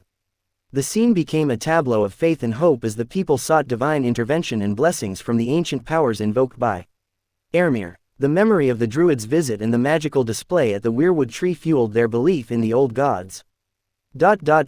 John's eyes widened with realization as Scatty flapped her wings and landed on a rock nearby. The peculiar behavior of the owl immediately caught John's attention, and a sense of unease crept over him. He couldn't shake off the memory of the Druid, mentioning that he had a snow owl acting as a scout in the lands of Always Winter. This might be that owl. Approaching cautiously, John felt a connection with the creature as he attempted the communication technique the Druid had taught him. Although he struggled to fully comprehend the message, one thing became clear: a foreboding sense of danger loomed. The urgency in Scatty's behavior communicated a warning that John couldn't ignore: grave, deadly danger. The snow-covered landscape felt more ominous than ever. John, despite his limited understanding of the owl's message, recognized the gravity of the situation. He turned to Benjen and, with fear in his voice, said, "We need to run back, there is something wrong." Benjen had never seen John like this. Something had rattled him. "What is wrong?" John pointed at the owl and said, "This is a familiar of the Druid, and it carries a message. We are in grave danger, we have to turn back right now." Sam felt fear crawl through his body, and with hope, he asked, "The Druid is coming here to help us, right?" "I do not know. I am not that good with this technique, but I don't think so because this owl keeps telling me there is deadly danger." Benjen and everyone here knew John was a warg. Benjen looked around, and there was nothing around them, but he didn't hesitate to follow what John said. Benjen nodded and said, Let's return. It looks like those who did this are coming back. If the Druid is saying run, we do it. He must have identified the killers. We need to inform Castle Black what we found, and mayhaps the Druid is at Castle Black too." Chapter 273. 297 AC. POV Third Person. John and his group were trying to move as fast as possible, but Scatty had informed Ermir that because they had to rest, the White Walker was closing the distance inch by inch. Ermir knew if he didn't do something, John was going to die. As he stood on top of the wall, he looked in the direction of John's group with great hesitation in his heart. He did not want to leave John to his own demise, but passing the wall was a greater danger. If he could not suppress Night King's mark, he wouldn't be able to return again, or he could have neutralized the wards that prevent Night King from passing. If the mark got unsealed, Night King could track where Ermir was, too. Ermir could not decide what to do, but at this moment, something on the northern horizon caught his attention. Even the summit was barely visible to his enhanced eyes. It was the Fist of the First Men. This small mountain was barely visible. Ermir had read about this place but couldn't recall it, so he used his authenticate skill to remember its significance. The books had spoken of the Fist as a focus where the veil between the mortal realm and the domain of the old gods grows thin. The towering monoliths and time-worn structures, shaped by the hands of the first men, are said to fill its peak. In old stories and books, it seeps with the magic of the land. In those stories, the Fist of the First Men is considered a conduit for communion with the old gods, where visions may be glimpsed and prophecies unfurled. Right now, it was used as a forward base for the Night's Watch. Ermir closed his eyes and felt the magic of the land, and as he thought it was on top of a convergence point of the ley lines, and he could feel there was a weirwood tree on top of the hill, not at the top, but there was definitely a weirwood tree. He thought of a crazy plan. The plan was based on a hypothesis he had when he reached the 6th level Druid. His perception of magic was more sensitive, so he could now feel the magic of the south of the wall was getting dampened. No, that would be wrong to say that. It was more like it was being diverted into the wall. He hypothesized that his control over the elements was better, and it would be so much easier for him to control the magic of the land and harness more power in locations with pure mana, like the convergence of ley lines. Before, he could only use those points for training purposes. He had tried controlling convergence points south of the wall, and he was successful, but it only added a little to his power because of their exhausted state. But considering the energy he feels now, comparing the convergence points north of the wall to those south of the wall would be like comparing a wild stallion to a pony. There wasn't any other idea other than this wild plan. If this doesn't work, he can't return to the south until he can break the marking curse, but he doesn't want to leave John to his own demise.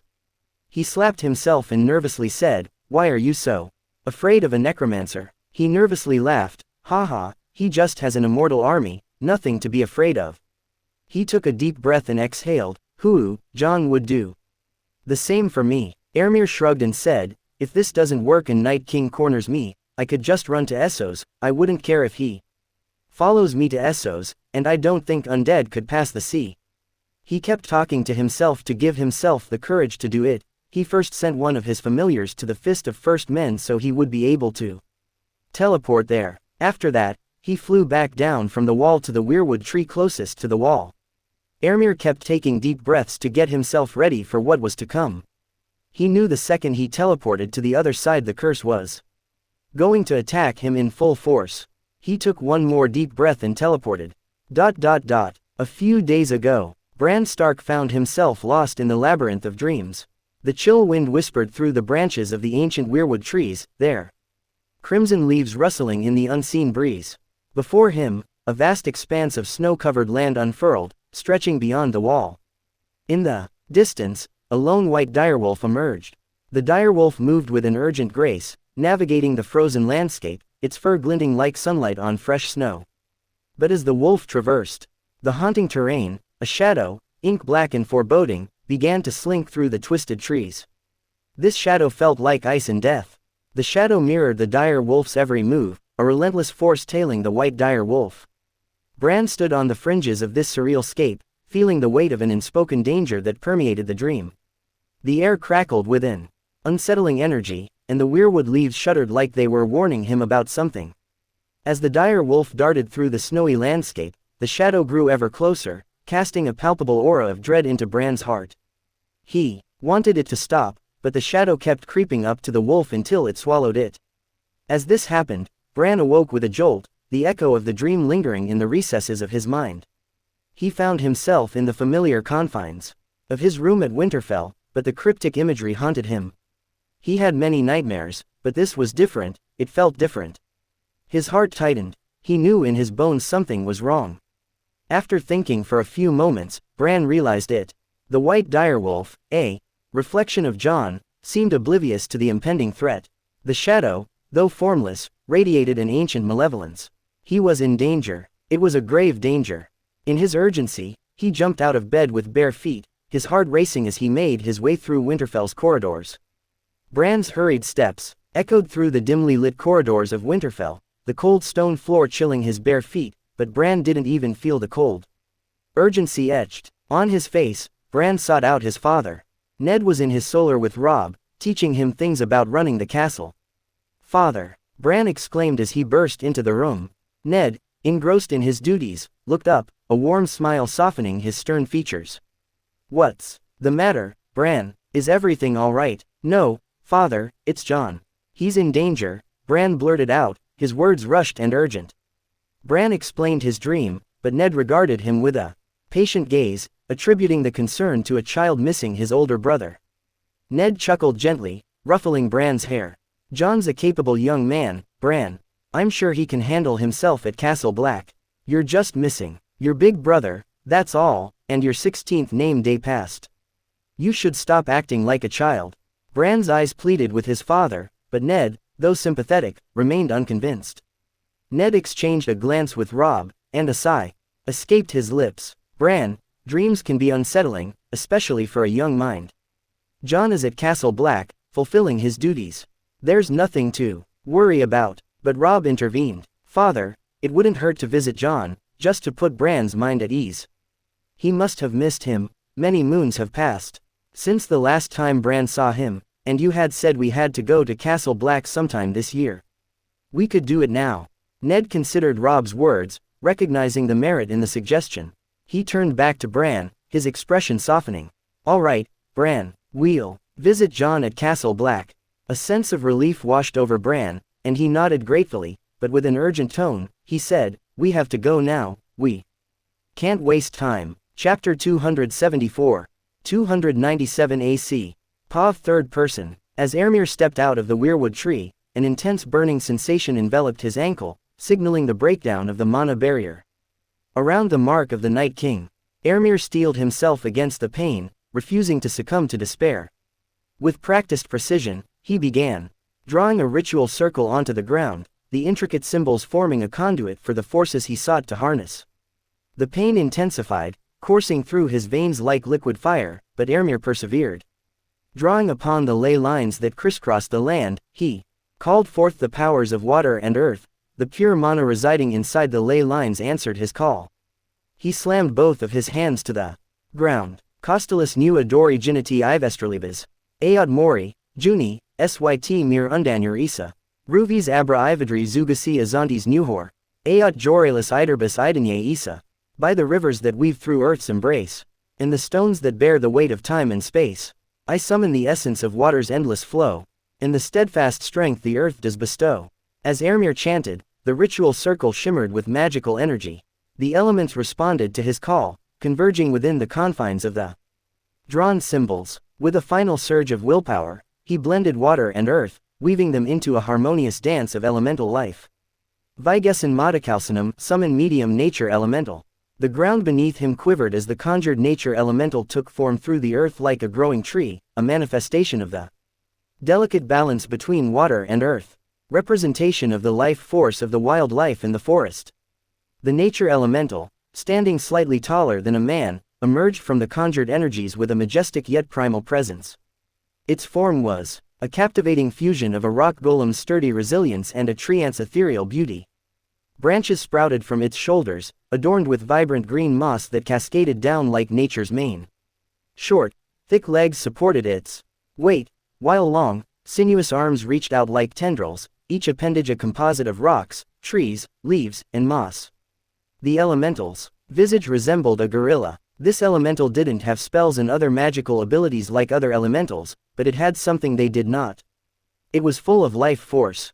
It was able to renew itself slowly as long as the ritual circle was undamaged and within a 100-meter radius of it. The fire element had served him well in sealing the mark temporarily, but he knew a more potent solution was required to erase it entirely. Fire, the enemy of the Night King, needed augmentation. He considered the wind, but it held the potential to amplify only the destructive force of the flames, and that was not what he needed.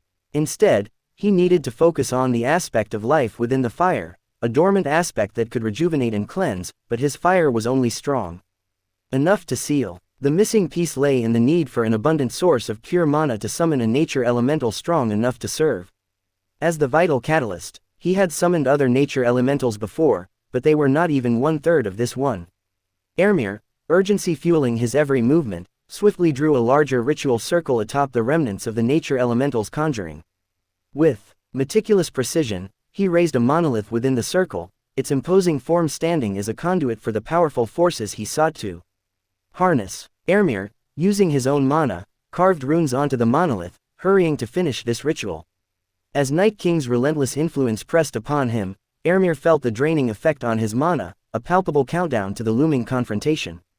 The minutes slipped away, each passing moment carrying the weight of urgency. Ermir focused his will, and flames erupted before him, taking the ethereal shape of a wolf. The wildfire spirit, a creature of volatile energy, stood ready to heed its summoner's command. Without hesitation, Ermir called forth a medium fire elemental, too, the essence of pure flame. Taking form beside him, Ermir activated the next phase of the ritual, sacrificing the nature elemental in a burst of magical energy. The life force within it intertwined with the medium fire elemental, their essences merging into a human-shaped entity wreathed in flames. The color of the fire shifted from the customary red and orange to a vibrant green, a testament to the successful fusion of the elemental forces. To test the efficacy of this transformative alchemy, Ermir, with a deliberate yet cautious motion, cut his hand and extended it into the green flames. Rather than burning, the fire embraced his hand with a refreshing warmth. A sense of satisfaction swept over Ermir as he witnessed the small wound gradually healing, a tangible confirmation that he had indeed awakened the dormant aspect of life within the fire. His smile of accomplishment, however, gave way to a calculated realization. While the combined elemental possessed the rejuvenating essence, it lacked the intelligence to actively wield this newfound power or respond to complex commands. The solution lay in the wildfire spirit, an entity with the necessary intelligence but lacking the formidable fires that the elemental possessed. Right now, the wildfire spirit was low-level and had basic intelligence close to a 2 or 3-year-old child. Ermir turned to it and said, Exio Atrabagan, consume the elemental. The wildfire spirit, resembling a playful flame shaped like a wolf, leapt onto the combined elemental and assumed a seated position on top of the verdant flames. In moments, a surge of crimson fires enveloped the scene, forming into an infernal tornado that swallowed the merged elemental. Within the fiery tempest, the vibrant green flames of the elemental began to intertwine with the raging crimson of the wildfire spirit. As the energies melded, the color deepened into a deep and dark green with hints of crimson hues, and from the heart of the conflagration emerged a magnificent creature, a giant dark green wolf, its size rivaling that of a small elephant. Ermir, standing at the precipice of exhaustion, felt the Night King's relentless push from the mark on his ankle, a force that seemed determined to erode his very essence. Running on fumes, with his mana reserves depleted and wearied from the intense magical efforts, Ermir teetered on the edge of his breaking point.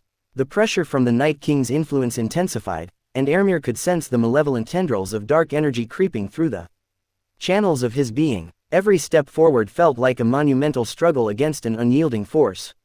Ermir was standing at the edge of blacking out. His sight was coming and going. Summoning the last vestiges of his strength, Ermir fixed his gaze on the wildfire spirit. Say Hajagan Azantes Dare, turn thy being into purifying essence, he commanded with a voice that echoed with fatigue but brimmed with determination.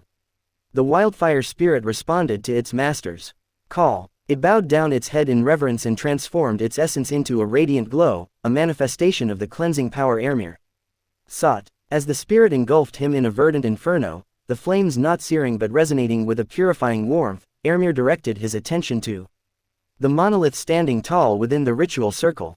With trembling hands, he touched the monolith's surface, and an incantation escaped his lips, a rhythmic chant that wove through the air like a melodic current. In se prumia hen nativus liligan, scoriat preses se vigessen invenio poja mentis excessus. Ondoso se monoliths upa stance, ivestragi se essentia hen purification em augandi. Ivestragi se persisi bona purgo se deus, cauno lita se tegans concordia. He bantises s endor quarat najad membagan, expello se labum, restituo se statera. Quote, in the heart of the elemental dance, where fire and nature find their trance. By the monolith's ancient stance, let the essence of purification enhance. Let the flames that cleanse and free, merge with the earth's harmony. As night's shadow seeks to advance, banish the taint, restore the balance. The words, infused with the fervor of Ermir's desperate plea, resonated through the ritual space. The monolith absorbed the essence of the incantation, glowing with a renewed vibrancy as Ermir continued to burn within the purifying flames. The ritual circle pulsed within otherworldly energy. As the wildfire spirit's inferno mingled with the monolith's ancient power, a transformative alchemy unfolded. The flames took on an iridescent quality, shimmering with emerald green and silver hues. Ermir's form, obscured within the purifying blaze, became a silhouette against the backdrop of the ritual's radiant energy. Chapter 275. 297 AC. POV 3rd person. Last week's chapter 1/2. In the crucible of this purification ritual, Ermir faced the culmination of his efforts, the convergence of fire and nature in a desperate bid to repel the Night King's malevolence, but the power of purification was too powerful for Ermir to bear, and he started to release an excruciating scream. The power was so pure his body was not able to contain it. It felt like trying to put 2 liters into a 1-liter vessel. It felt like he was getting ripped apart. His body was dying because it couldn't contain the mana, his cells were bursting, but he could also feel the marking curse was Weakening. Ermir grind his teeth and shouted. Wildfire spirit, push everything you've got. For a second, the inferno grew small, but then, with an explosion of energy, it reached the sky, creating a verdant pillar with silver and crimson hues. With the last bit of his mana, Ermir used his most powerful healing spell. Ryogaman, Regrowth. As he cast his final spell, the seal around the mark broke, and a crack appeared beneath his feet and formed a portal that swallowed him. He fell through the darkness, and when Ermir opened his eyes, he was on a frozen plain, but when he saw what was right in front of him, his heart started to beat with fear. Ermir, surrounded by the frigid wasteland and the ominous presence of the Night King and his retinue of White Walkers, felt a shiver run down his spine. Night King's icy eyes were locked on Ermir, and he had an arrogant smile on his pale lips. Ermir realized he still had the mark, but his mana was replenished. He couldn't decide if this was astral travel or if he thoroughly pulled Ermir to him with a portal. Ermir, grappling with the implications of his situation, tested if this was an astral travel.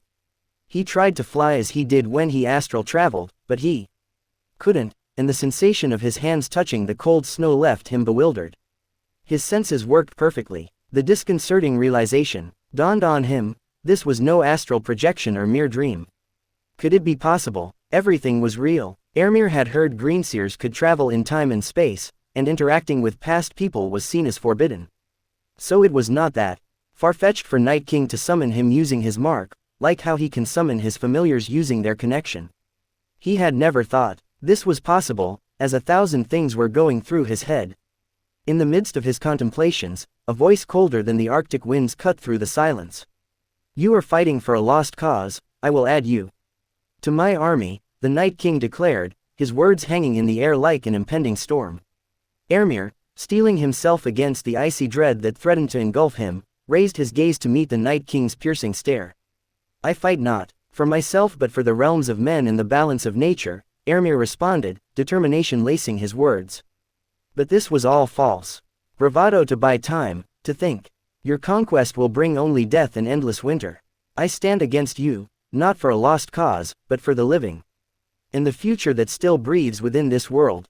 The Night King's laughter, an eerie symphony of malevolence, reverberated through the desolation. Rather than laughter, it sounded more like icy shards scratching each other. His icy eyes bore into Ermir, the smirk on his pale lips widening. The living cling to false hope, Druid. Your futile resistance will only hasten their demise. As you strengthen the magic, I get more powerful too, and in time, your ancient wards will not protect you. Ermir, undeterred by the Night King's mockery, stood resolute. You underestimate the resilience of the living.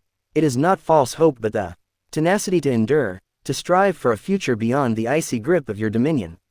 Your vision of conquest is a mockery of true strength, the strength found in the delicate balance of life and death. The Night King raised an icy hand, and the White Walkers flanked him, their frigid gazes fixed on Ermir. You, Druid, are but a fleeting ember in the face of the encroaching eternal winter. Join us, embrace the endless night, and become a herald of the cold. Your futile defiance will not alter the inevitable. Join my master. Ermir's eyes gleamed with a quivering light. His master, who was he talking about? He needed to stall. He needed more information. I will not yield to the darkness you seek to spread. The realms of men will endure, and the forces of nature will rise against your tyranny. It looked like the Night King wouldn't allow it. The White Walkers charged towards him, and channeling the mana he had replenished, he slammed his hands to the ground and created an earthen dome around himself. He needed time to think. His breathing became erratic. He felt like something was suffocating him. He was having a panic attack. He slapped himself and started to calm himself down. He could feel his magic and cast it. This had to be real. Last time, he didn't have his senses in. Couldn't cast spells. Bang! Despite the relentless assault of ice spears starting to pierce the dome around him, Ermir focused on his summoning spell. With each hit, he glimpsed the sharp tips of the frozen projectiles and the urgency of the situation pressed upon him. Time was of the essence, and he knew he had to be ready. Drawing upon the mana that coursed through him, Ermir called upon each of his familiars. With his familiars gathered around him, Ermir could feel the magical connection that bound them together. The dome, battered by the relentless assault, provided a temporary sanctuary for his conjured allies. Ermir, surrounded by his familiars, armed with the red rain, and pulling Moonreaver from Sith's saddle, knew that facing magical beings required more than just summoning. Drawing upon the remaining mana reservoir, he channeled his magic and buffed them to their physical zenith. Not stopping there, Ermir encased each familiar in 2 layers of protection, weaving intricate shield spells around them and casting the stone skin buff on them. Though encased in stone, the familiars retained most of their agility, ready to face the magical adversaries that awaited. Turning his attention to himself, Ermir replicated the protective layers on his own form. The stony armor enveloped him, and he put the red rain on his waist, then held the Moonreaver in one hand as he mounted Sith. As he was getting ready, a bigger, more formidable ice spear penetrated their dome in its entirety. It's a good thing it didn't hit anyone. Ermir could sense the magical aura around the Night King, and he did not take Ermir seriously. A deep breath steadied his resolve as he unleashed another earth spell. The dome exploded like a claymore, sending shards of rocks hurtling in all directions. The impact was felt as the rocks struck the approaching White Walkers. Some were pushed back or injured, though their magical resilience allowed them to quickly recover from the minor wounds. Ermir, now free from the confinements of the dome, spurred Sith forward, leading his familiars into the heart of the magical maelstrom that awaited them. Chapter 276. 297 AC. Pav third person. As the Night King and his formidable entourage closed in, Ermir surveyed the battlefield, his eyes meeting the frosty gaze of the Night King.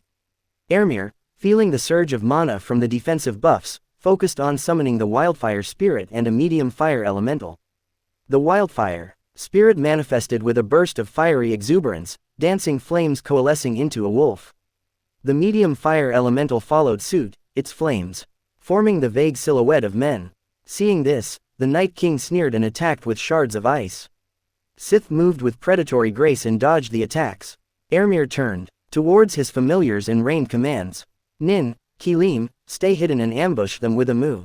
Arsho and Barris, you will be the vanguard, and Sith, after I start clashing with the Night King, come back and help the others. Poe, Erebus, and Skadi will do hit-and-run attacks. Arsho pawed at the ground, her eyes fixated on the approaching threat while Barris released a thunderous bark.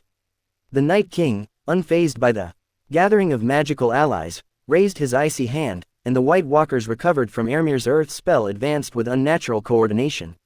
White Walkers were not mindless undead like the Whites, they were magical species. If Ermir had to call them something, they were close to an ice elf. They were cloaked in icy armor that shimmered with an otherworldly glow. They possessed an aura of arcane malevolence. Their eyes burn with an ethereal blue, devoid of warmth or humanity, and their faces are hidden behind crystalline masks. These spectral figures move with an unnerving grace, and their very presence chills the air. Armed with weapons made of ice, their touch could freeze the life essence from living beings, turning them into whites. Their skin was unnaturally pale and had an icy hue. You could almost see the muscles underneath because their skin was almost translucent.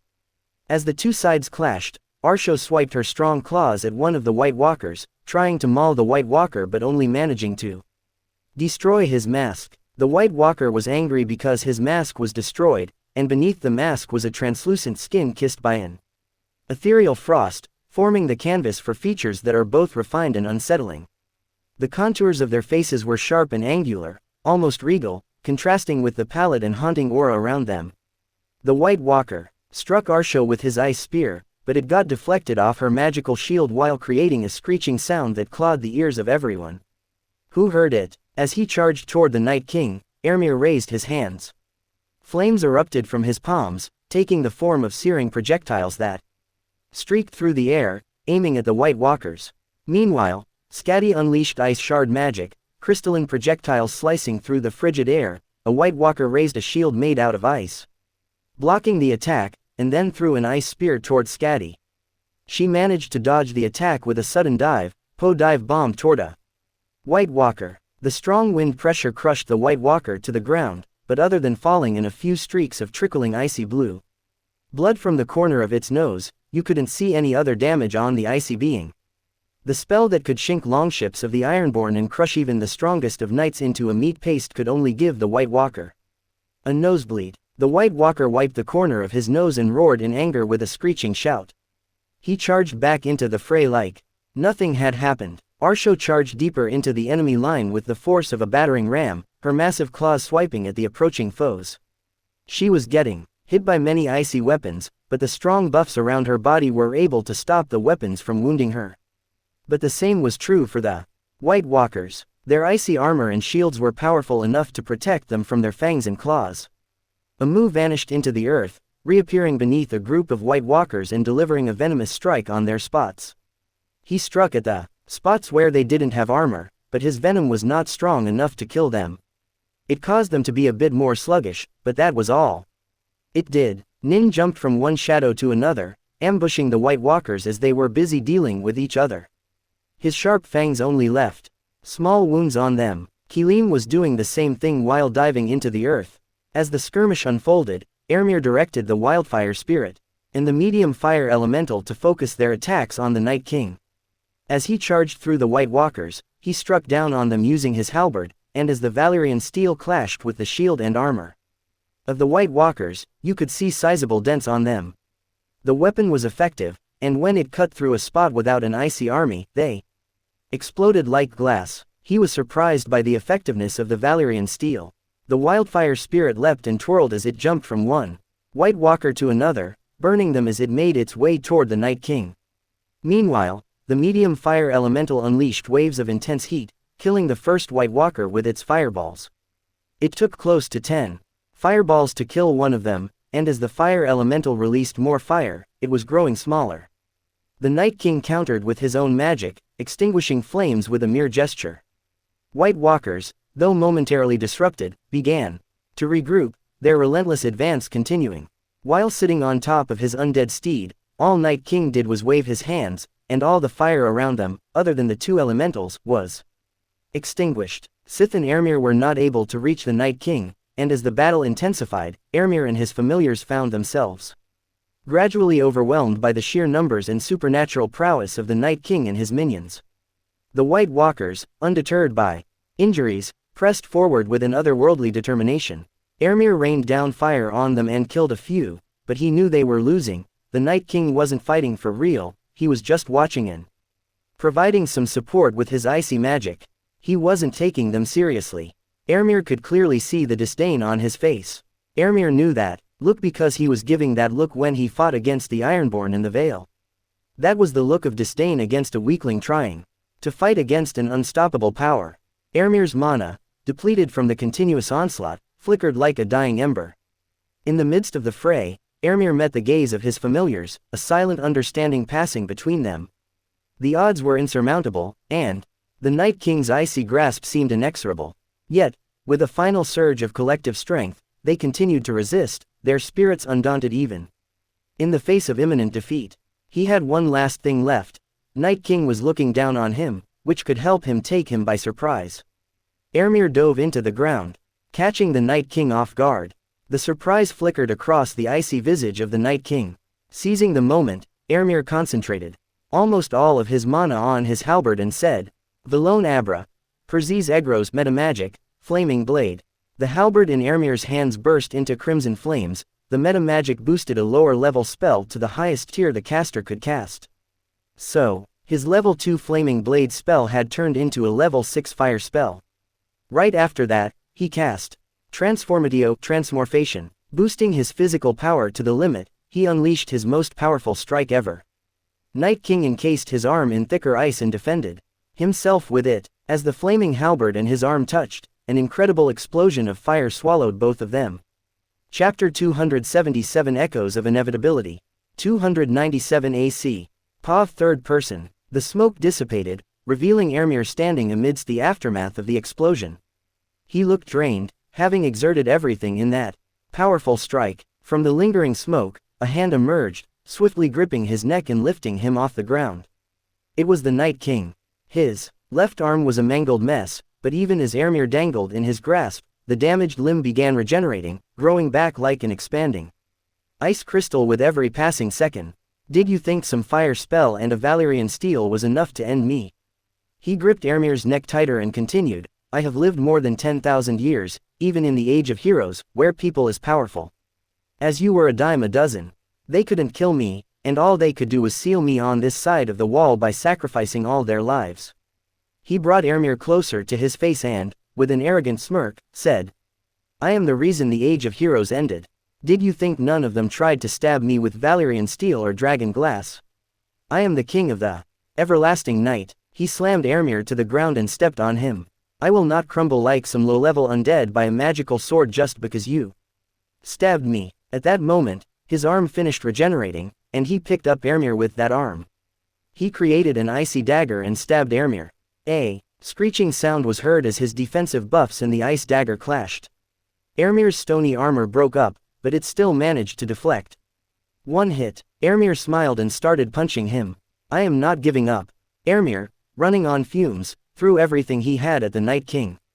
His blows landed with the force of a bear, each strike drawing blue blood from the ancient foe. Yet, with every hit, Ermir's breathing grew more labored, and the Night King, though visibly bleeding, didn't even budge.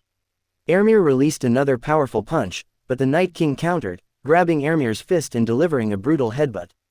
The icy horns atop the Night King's head slashed Ermir's eye, robbing him of sight on one side. "I keep telling you," the Night King taunted, "but you do not understand. This is not my first time fighting with powerful warriors or magicians. I cannot be beaten. I am inevitable." With a grip on Ermir's neck, the Night King restrained him. He turned toward his men and commanded, "Kill them. Show him what it means to stand in my way." Ermir's familiars had fought with great ferocity and managed to kill more than half of the White Walkers, but the number difference was too much, and their defensive buffs were starting to give. Poe and Erebus were the first ones to die. They had become exhausted, and when they dived to attack one more time, they got caught by the icy touch of the White Walkers. Frost crept along their feathers, freezing their once lively movements. Erebus, with his midnight black plumage, struggled in the icy grip, his cause silenced by the encroaching frost. Poe, her purplish feathers now glazed with a sheen of frost, fluttered desperately, but the cold tendrils tightened their grip, extinguishing the spark of life within them. Arsho and Barris had fought like crazy. They were bleeding from many wounds but succumbed to the overwhelming numbers. Sith charged toward the Night King, trying to help her master, but Night King released an ice spear and impaled her as she pounced at him. Ermir, held captive by the Night King, watched helplessly as his companions perished one by one. Rage boiled within him, but no matter how wildly he struggled, Night King's iron grip didn't let him go.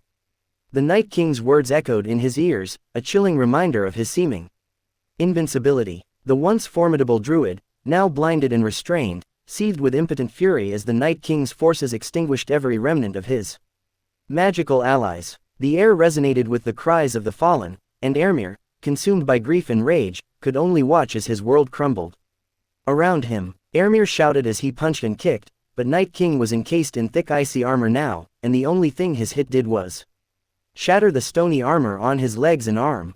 "I'll make you pay for every life you've taken." The Night King, seemingly unaffected by Ermir's threats, merely stared coldly at the chaos unfolding around them.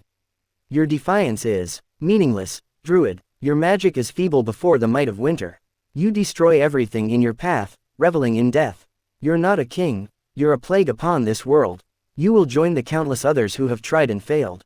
Your struggles amuse me. I am the harbinger of an eternal night. You're feeble, attempts to resist are futile."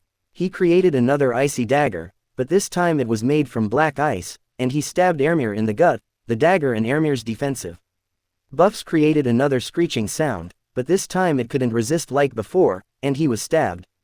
It felt like all the warmth in his body was leaving him.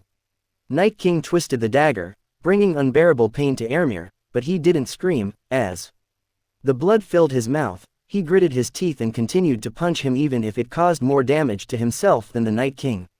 He still continued until he couldn't raise his arm anymore. "Just close your eyes, Druid, everlasting night will come for all the living. Embrace the dark and sleep eternally." Ermir's mind echoed with the Night King's taunts, the weight of despair settling upon him like a suffocating shroud. His body ached, his magic depleted, and the once unyielding Druid teetered on the precipice of surrender. The Night King's relentless advance and taunting words echoed through the recesses of his mind. The battlefield, once alive with the vibrant energy of his familiars, now lay strewn with the remnants of their dead, cold bodies. Exhausted, both physically and emotionally, Ermir found himself contemplating the possibility of giving in to the Night King's proclaimed inevitability. His eyes closed, the weight of despair pressing down on him, and coldness was encasing him. Ermir prepared to accept the numbing embrace of defeat. The Night King's words, "I am inevitable, and the eternal night is coming," resonated in his mind. Chapter 278 The Curious Ranger. 297 AC. Pav third person. Ermir waited for the great loss and emptiness to envelop him as he had lost his familiars. As the great sadness and emptiness he anticipated did not descend upon him, an eerie calm settled over his troubled mind. The absence of that familiar ache, the petrifying feeling of loss he experienced when like a fell, was apparent in its absence. Even as the last of his familiars succumbed to the onslaught, the overwhelming grief he expected failed to manifest. In the quiet recesses of his mind, Ermir began to question this anomaly. Why don't I feel it? The realization, a peculiar detachment from the anticipated sorrow, tugged at the corners of his consciousness. The battlefield, the swirling chaos, and the relentless advance of the Night King seemed to blur as Ermir grappled with the mystery of his emotions. It's not right, I should be drowning in sorrow, in agony, but it's not there. He could feel the excruciating pain of the ice dagger in his stomach, so this was not a dream, but he could see the lifeless bodies of his familiars and didn't feel that crippling pain. The unnatural calmness, the absence of the emotional storm he anticipated, became a paradox in the face of impending doom. So rather than listening to Night King, he reached into himself to the tethers that bound his familiars to him, and they were still there. He reached out, but they didn't answer, as if something was blocking the way. He opened his eyes and faced the Night King. The pain of the dagger in his gut assailed his senses again, but the feeling of failure and defeat was not there anymore. How are you doing this? None of this is real, but air, but I can still feel this dagger. This is not a dream, astral travel, or teleportation. What is this? A fleeting doubt flashed over Night King's eyes, but he slammed him to a big rock and tightened his grip on Ermir's neck. Do not resist. You cannot win. You will only struggle in vain and experience more pain. Even if Ermir was feeling great pain from all of this, he stopped struggling. He was just thinking of ignoring the Night King in front of him. This is not real, but why does it still feel like it is real?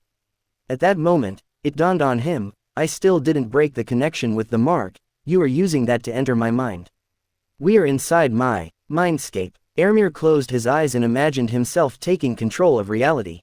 His will was supreme in this place, and the Ermir inside Night King's grip turned into dust, and then he reappeared a few meters away. This is why you didn't just cut my head off, or I would have realized this is not real. You were trying to make me give up on life.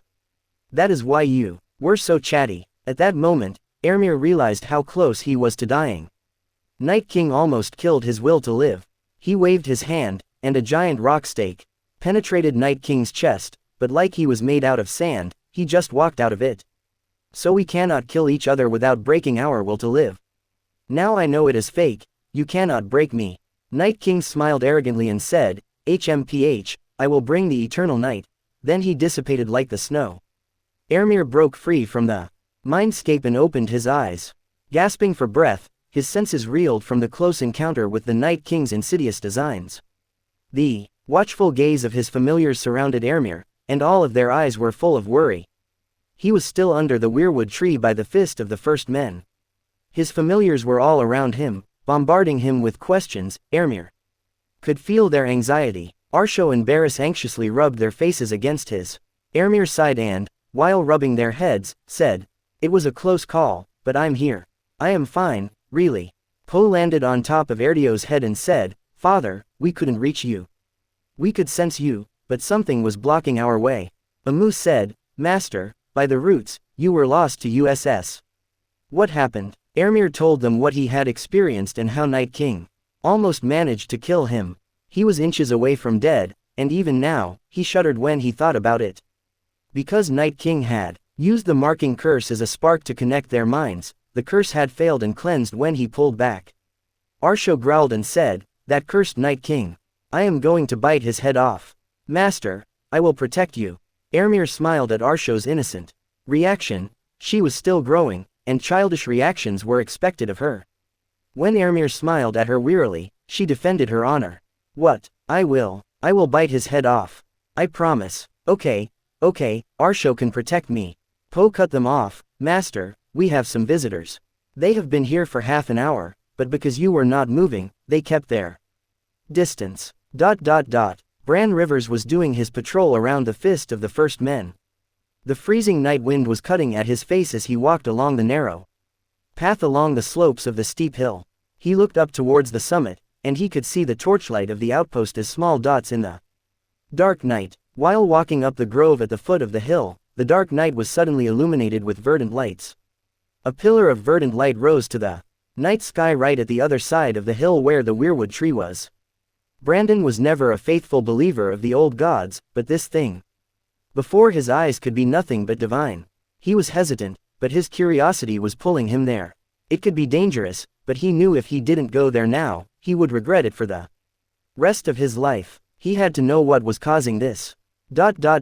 Brandon crawled among the tall bushes and looked toward the source of the pillar. It was right next to the weirwood tree, and other than the light, the animals around it pulled his attention, too. There were ravens as big as eagles, a snow owl, a giant shadowcat, a giant wolf or a dog, and a black bear as big as a polar bear. They had created a cordon around the pillar as if they were sentinels.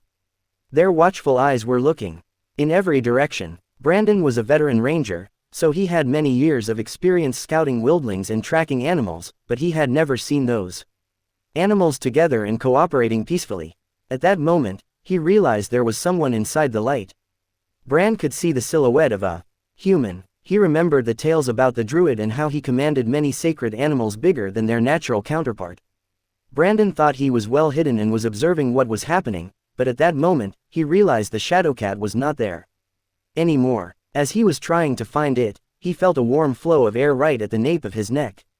He turned around and, like a flash, pulled his dagger. His eyes met with the giant Shadowcat.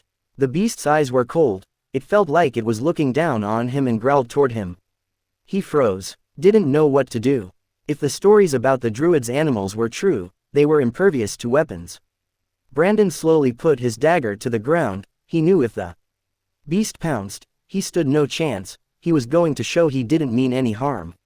The beast circled around him with a deathly grace, and in the blink of an eye, it disappeared behind a tree, like it just turned into smoke and flew away.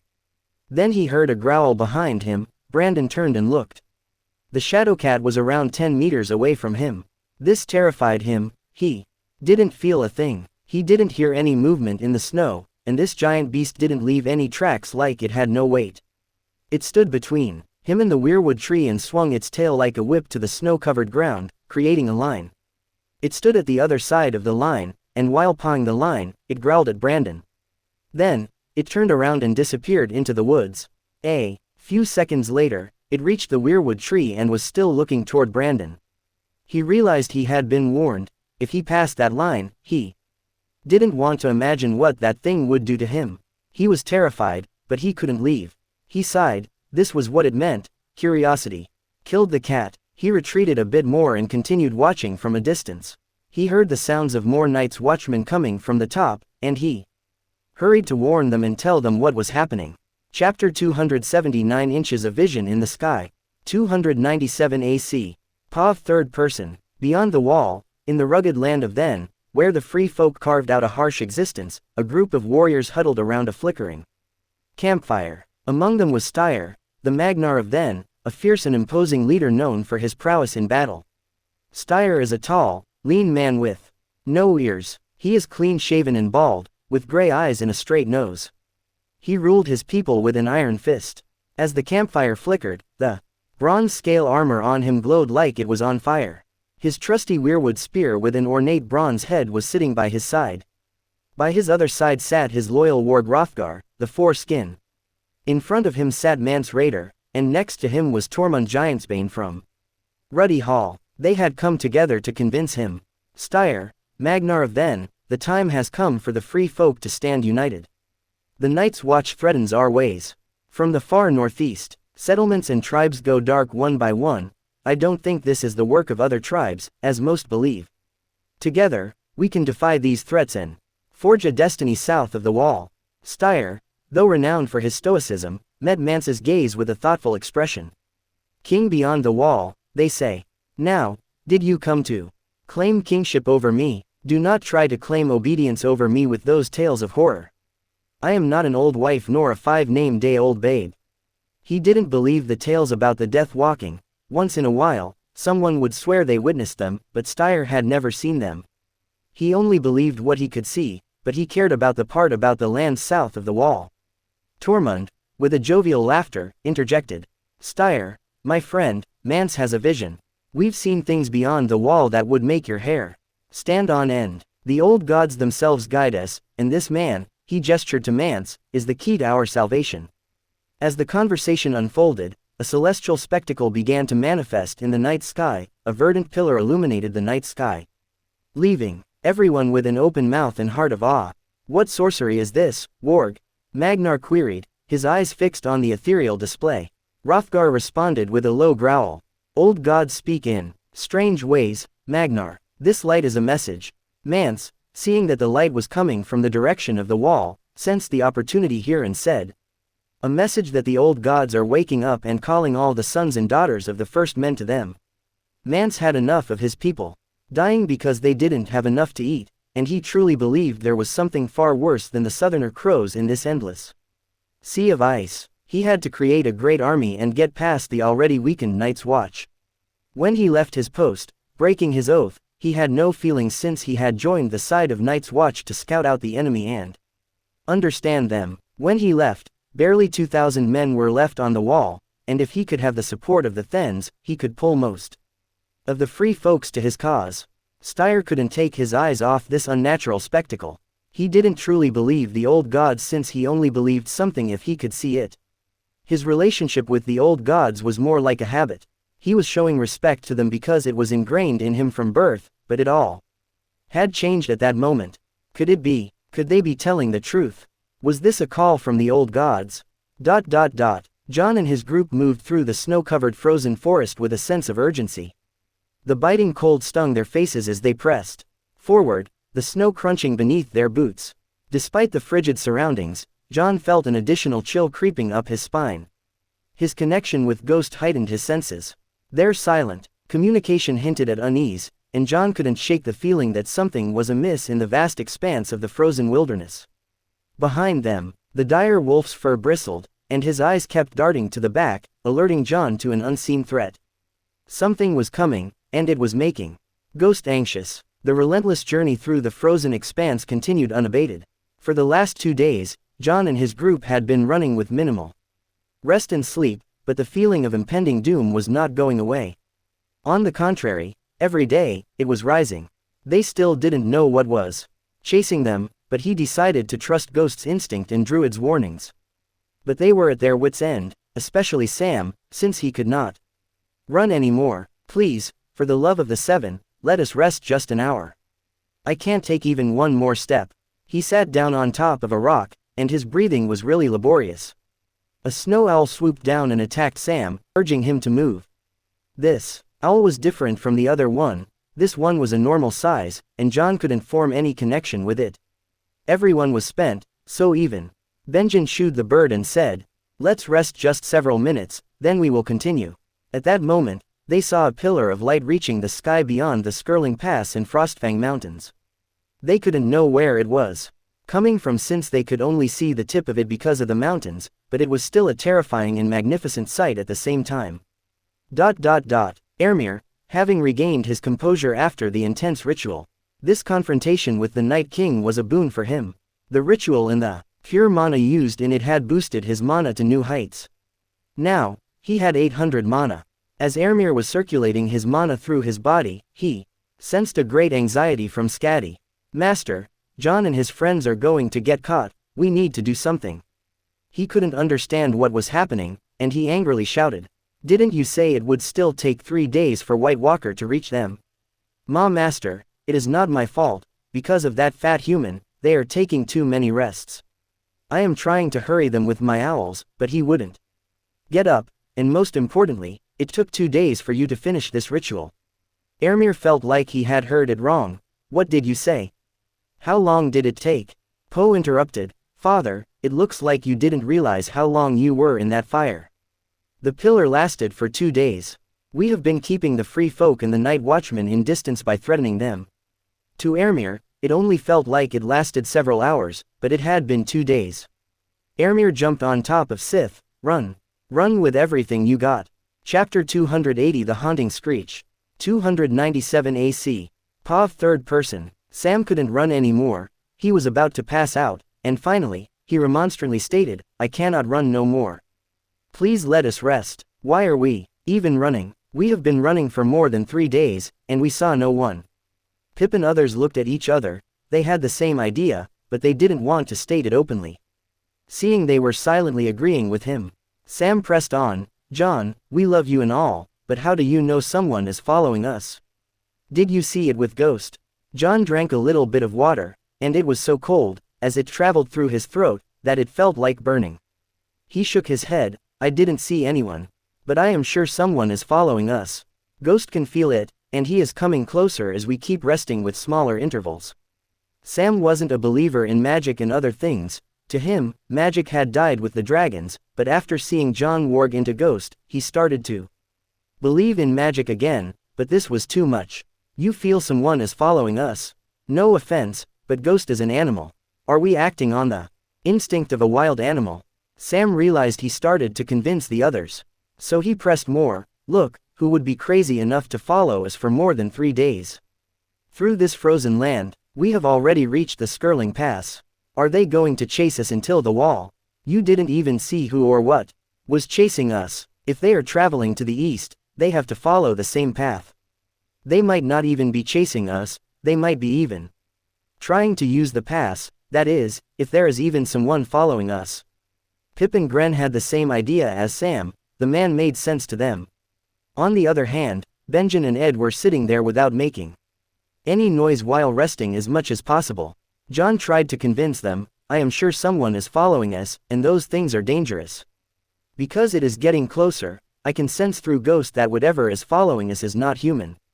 Ghost is afraid of it, and he never fears humans. We have to continue moving.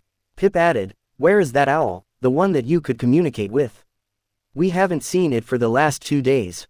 Are we sure the Druid is coming? It had been such a long time since we had any other word. John, despite the doubt lingering in the air, remained resolute in his conviction. The snow owl might have faced some difficulties or lost track of us, but the signs from Ghost and the instincts I feel tell me that we're not alone, and it's not something friendly. Even now, Ghost wants to run. You can see his fur standing up because he feels anxious. Sam, still catching his breath, questioned further, even if there's something out there, why risk running ourselves to death? We're not prepared for whatever it is. Maybe we can find a defensible position and wait for it to pass. We could build a fire for warmth and protection. Beasts do not approach fire. He pointed toward a rocky high ground in the distance and continued, we can use here. It already has natural fortifications.